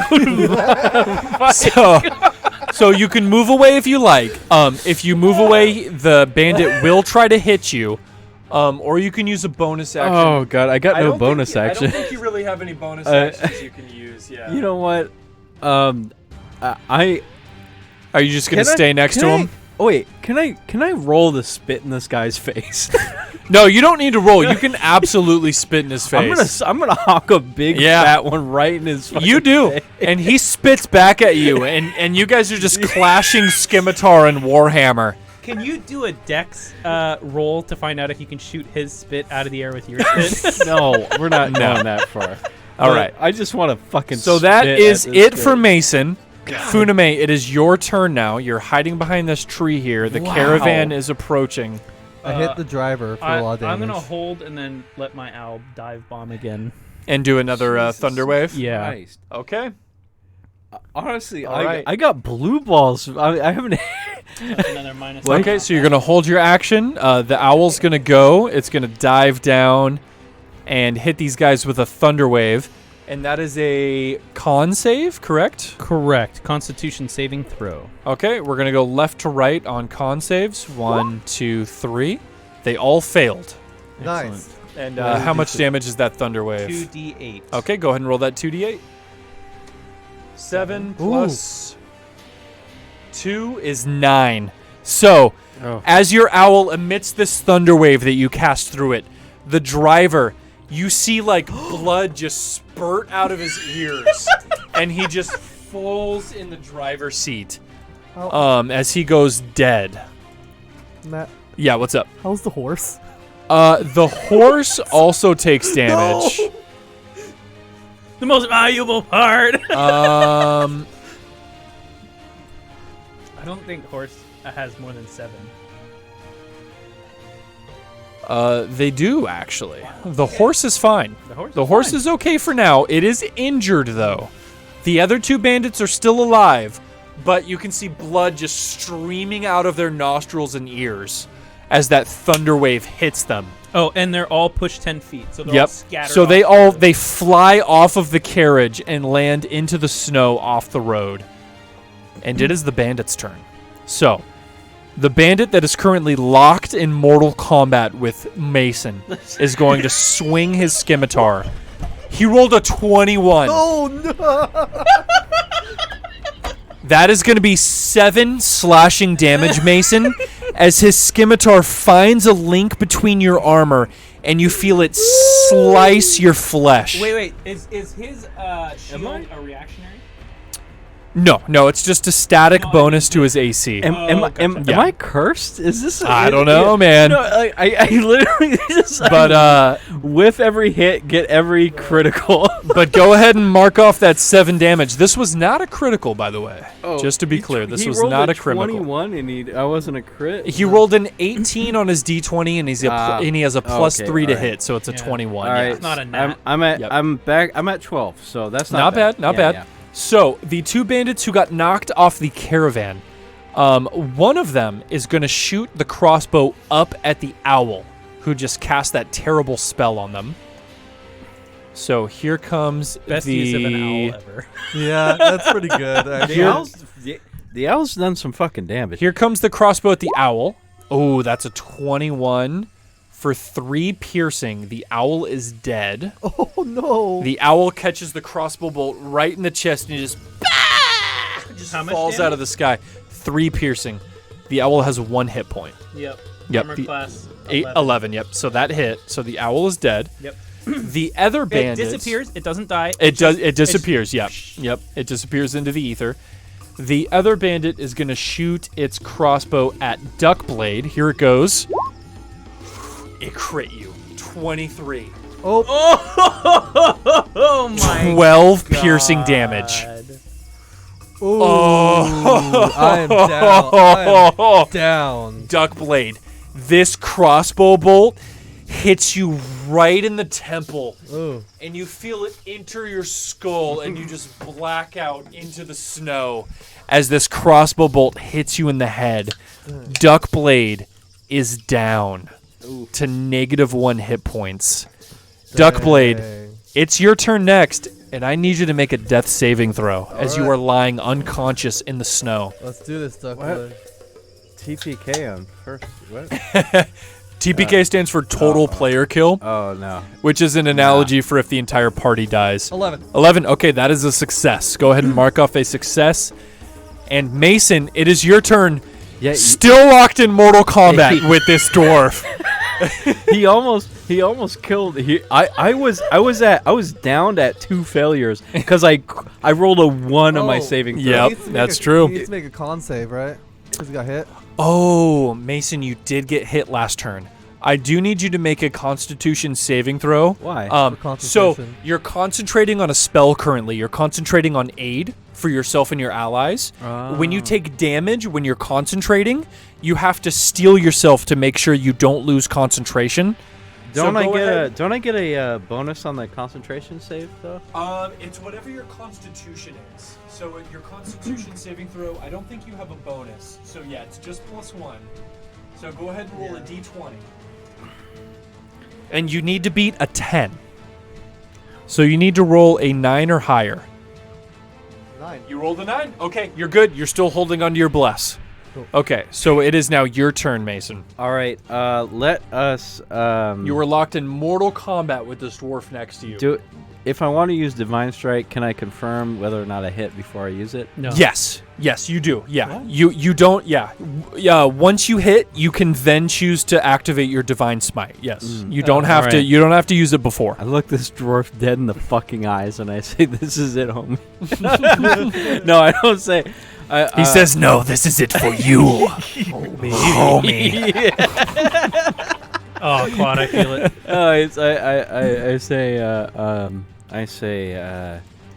I say something really paladin like. Hell yeah. Seriously, May justice beget you. Yeah. I said, I look, I turn, I see Duckblade just get beamed by a fucking bolt. Yep. And I'm just He's like, on the ground. I am pissed. I'm gonna end this dwarf who downed my friend, or it was part of a Or who's group. part of the group? Yeah. Roll that d20, dude. Come on.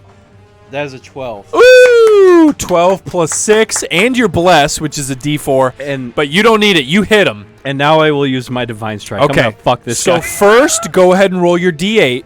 All That's right. for your Warhammer damage. D8 is this one. Yep, so roll that. Nope. That's the D10. +6. Okay. This is my D8. Yep. D8. Oh. That's a 7. 7 plus Yep. 6. So, I will let you know, you don't need to use your Divine Smite. Then I will not use my Yep. divine smite. You bring your Warhammer directly down on this dwarf's skull, and And you that was just a- hear a splat. That's a 7 plus 3. Yep, as the dwarf's brains just splat across the snow, and this dwarf is dead in front of you. Okay. All right. What am I getting my plus 7 from though? From my Oh. 12. Oh, so the +7? It should be +6. +6. Why it's is your it? dex plus your proficiency. Oh. Or, I'm sorry, strength plus your proficiency. Oh. Yeah. Oh yeah. Wow. Yeah. Yeah. I fucked him up. You mean Yeah. 4 plus 2? You destroyed him. Sorry. Yeah, 4 plus equals 2, 2 yeah. equals Yep, 6. equals My 6, bad. yeah. All right. 4 plus 6. So, you still have your movement and your bonus action. You're here in the trees over here, but you do have 30 feet of movement. You are within range to go to Duckblade's aid, or you could go out further towards Nah, where I'm going to Duckblade's aid, and Yeah. I'm gonna lay on hands. So that is an action. You're unable Oh, to I'm lay on unable. hands That's now, right, yeah. but you are able to get right next to him. Don't I'm gonna- use all 5 on him. We got to use at least one on the horse. I got. Since I'm level 2, my lay on hands is 2 It's times 10 now. five. Yep. Yeah. So you have 10 lay Yeah. on hands now. Yeah, you should make a note of that. We Yeah. got to save the horse. Yeah. But you're unable to use that just yet. So that is it for Mason. It is now Funame's turn. Funame, it is your turn. You see Mason dispatch this dwarf, run over to Duckblade, and you see 2 more dwarves in front of you, 55 feet away, loading their crossbows again, getting ready to shoot at you guys.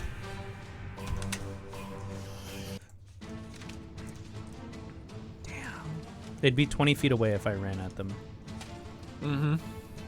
Correct. Well, I'm And gonna... you have one spell slot left, right? One gonna level 1 spell fireball. slot. Thank you, So I'm Arizona. gonna cantrip. You're going to cantrip him. Firebolt? Yep. Okay, which one are you shooting at? The one in front? Good evening. Let's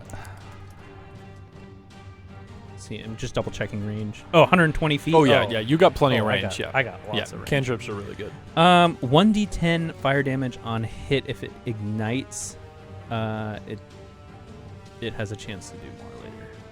Okay. Go ahead and roll that d20. You hitting the one in front or the one in behind? Yeah, I'll just hit the one. Yep, go ahead.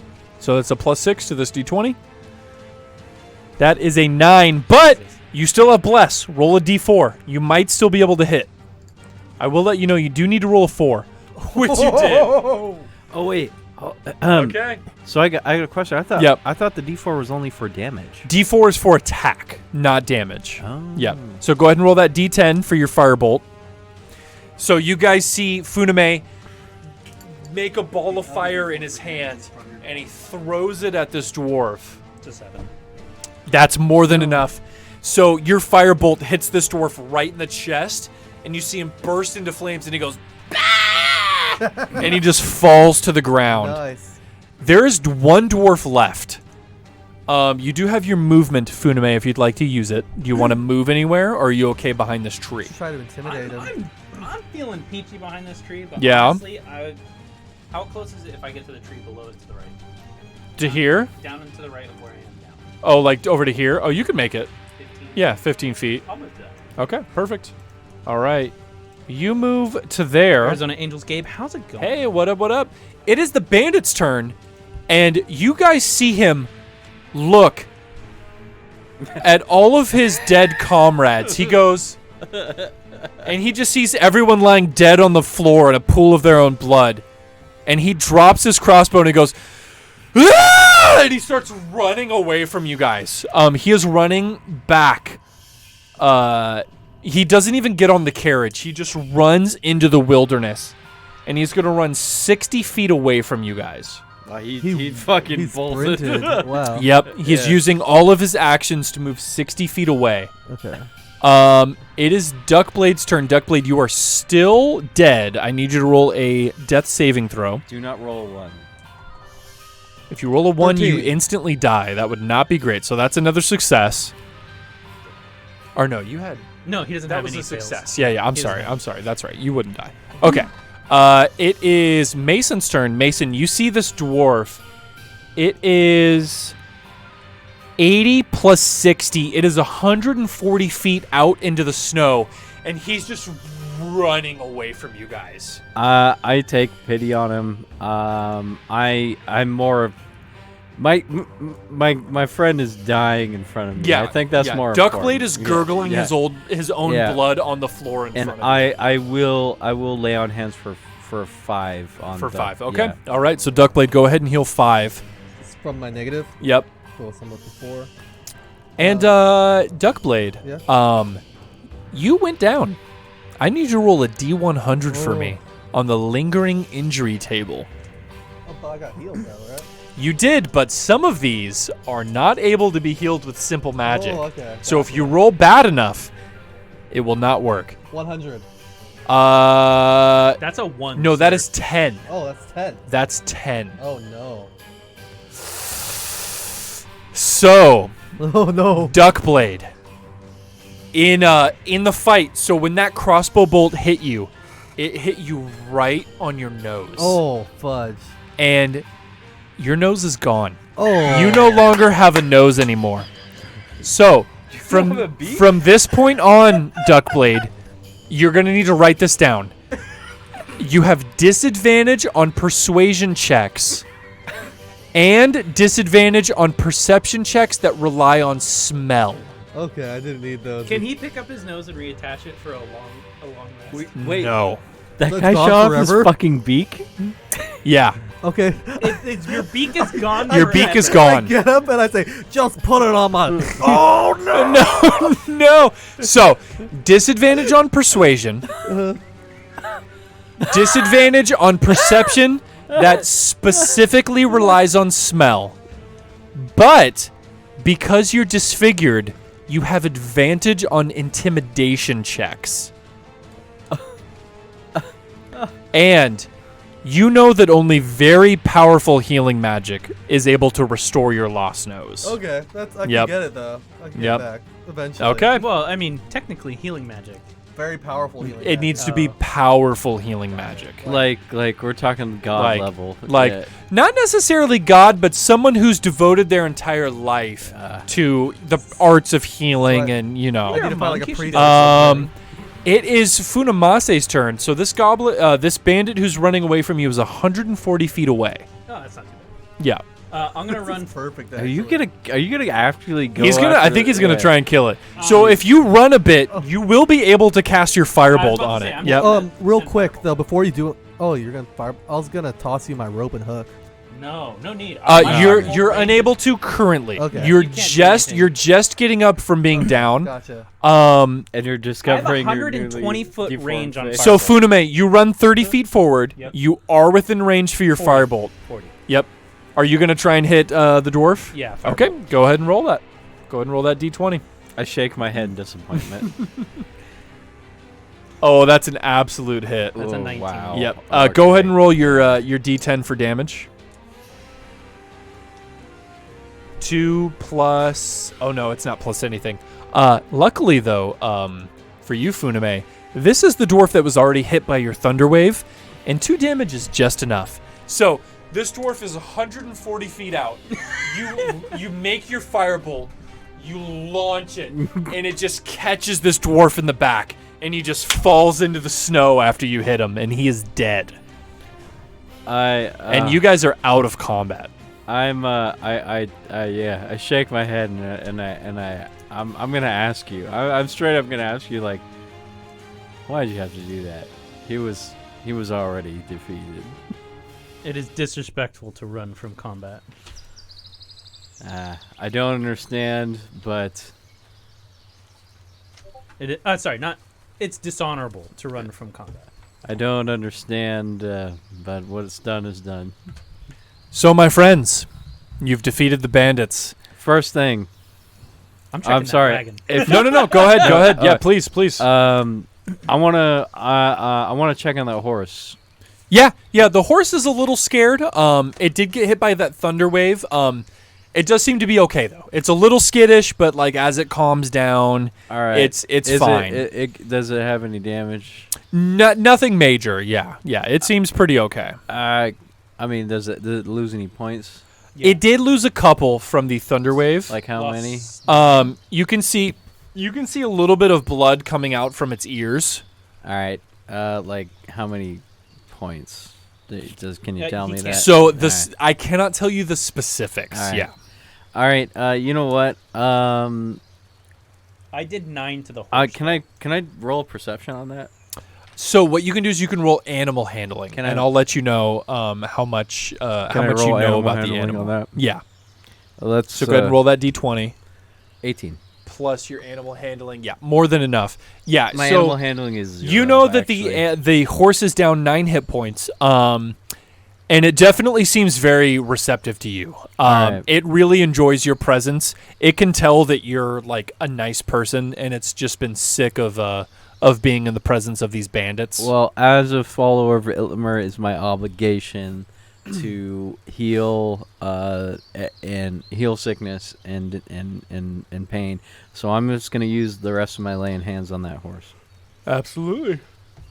You heal that horse up. I'm blanking on your character, Mason. The blood dries up, and the horse is looking great, and it whinnies at you, and it kind of it takes its muzzle down, and it like nuzzles against your shoulder. And I let And the thank horse you. know. I said, I said, I'll tell the horse. Y'all's dead. I'll tell the. I'll get up really close to the horse's ear.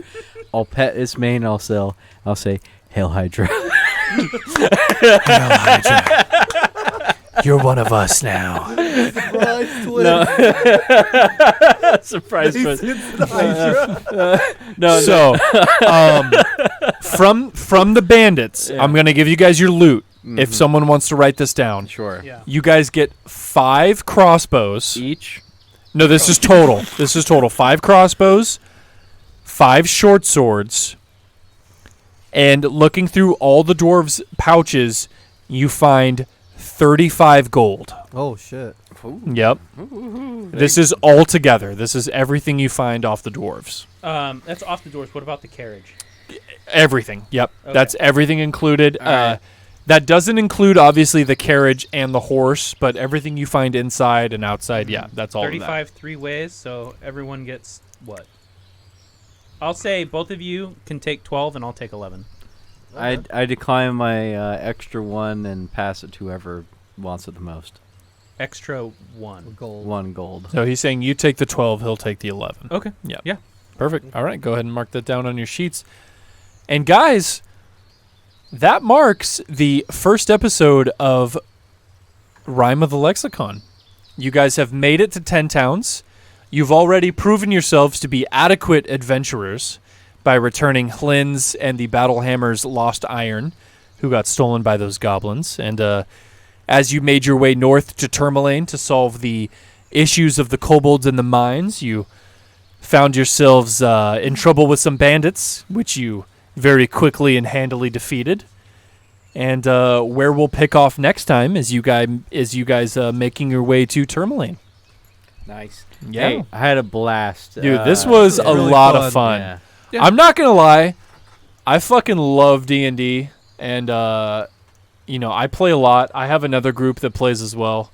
It's a lot of fun. Yeah. I love playing Clearly, with you we're guys. the better group. It's been great. You know, of course. I've only played Pathfinder a few times, but this is like, I'd like to hand it to Matt and Brandon for putting all this effort into making Yeah, this Brandon stream work. did Yeah. all of the animations, intros, and outros. What a fantastic guy.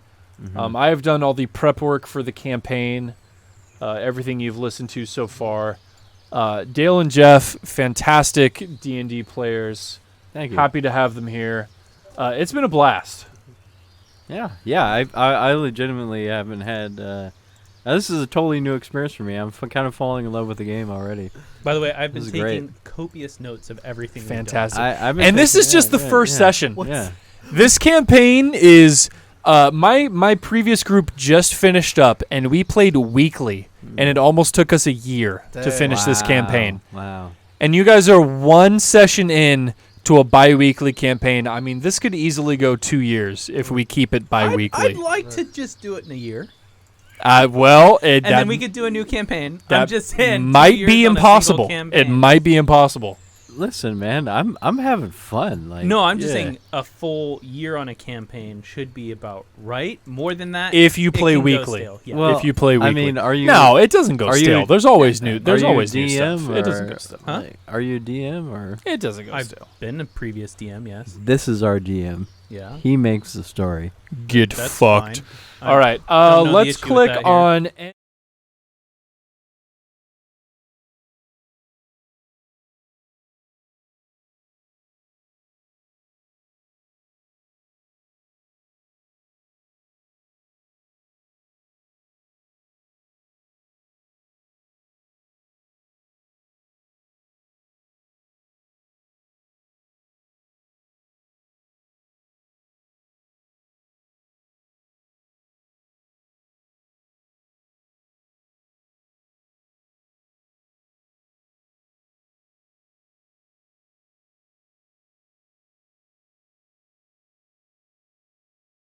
Okay. There you go. Oh, we're back. Oh my God, we were gone for so long. I'm so sorry. All right. Hey, as I was saying, thank you so much to our Patreons, and thank you to Let's Michael click on Gelfi mute. for the music.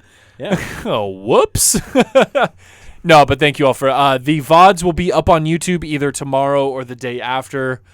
Stay tuned for that. Yeah, we had a blast playing D&D. Oh, hell yeah. Last minute thoughts from the players. Can I so say something far. before anything else? To our viewers, before you leave, if you submit a character drawing of my character, I will 100% use it. And just so everybody else knows, if you're interested in a backstory, I'm happy to provide one. Don't. Have you ever seen? Yes, if you guys are artists and are interested in drawing any of the player I will characters, 100% rock please, you are more than welcome to. I will use them as the tokens for the characters in the game. If you've ever read like A Tale of Two Cities, read it again because it'll take less time than hearing Brandon's background story. I did a lot of research on it. I actually went through historical 3E, 4E, and 5E actual lineage and storyline of the houses. I peeled through. But why though?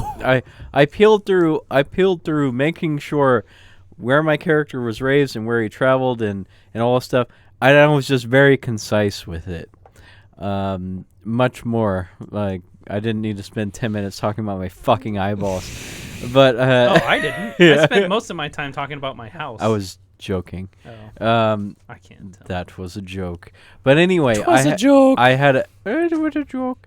I had a fucking amazing time. Oh, also, I am going to be commissioning art for my character. Hell yeah. Hopefully that he doesn't die before the art gets finished. You'll be fine. I literally almost got yeeted this Yeah. first round. It happens. This is amazing. All right, At sorry. least you still have your nose. Hey, What's That's duck true. blade without Dude, a bill? you got your beak shot off duck by a blade without a crossbow. bill? Okay. He's cuck blade now. God damn it. damn. No, the way I see it, I don't see it as your entire fucking bill. I just think like the crossbow like hit, like ducks, they got the little, it just kind of like fucking went. Yeah, you just have like a yeah. hole Yeah, through your yeah. bill now. And Yeah. a scar probably next to Yeah. your face where the bolt went through. But Anyway, yeah. thank you all so much for joining us. Yeah. Currently, this is going to be a bi-weekly stream. Yes. Maybe in the future, if everyone is super down with it, it may evolve into a weekly stream. But for now, I fucking had a blast. For now, we're going to keep it bi-weekly. You may see more in the future. But yeah, thank you guys so much for joining us. Tomorrow, EDH as always. Yeah. But yeah, That's shit, great. that's it. Had an awesome time. Hell yeah. Thank you. Yeah. Thanks, Matt. No, Thanks, thank Brandon. everyone. Thanks, Yeah. Dale.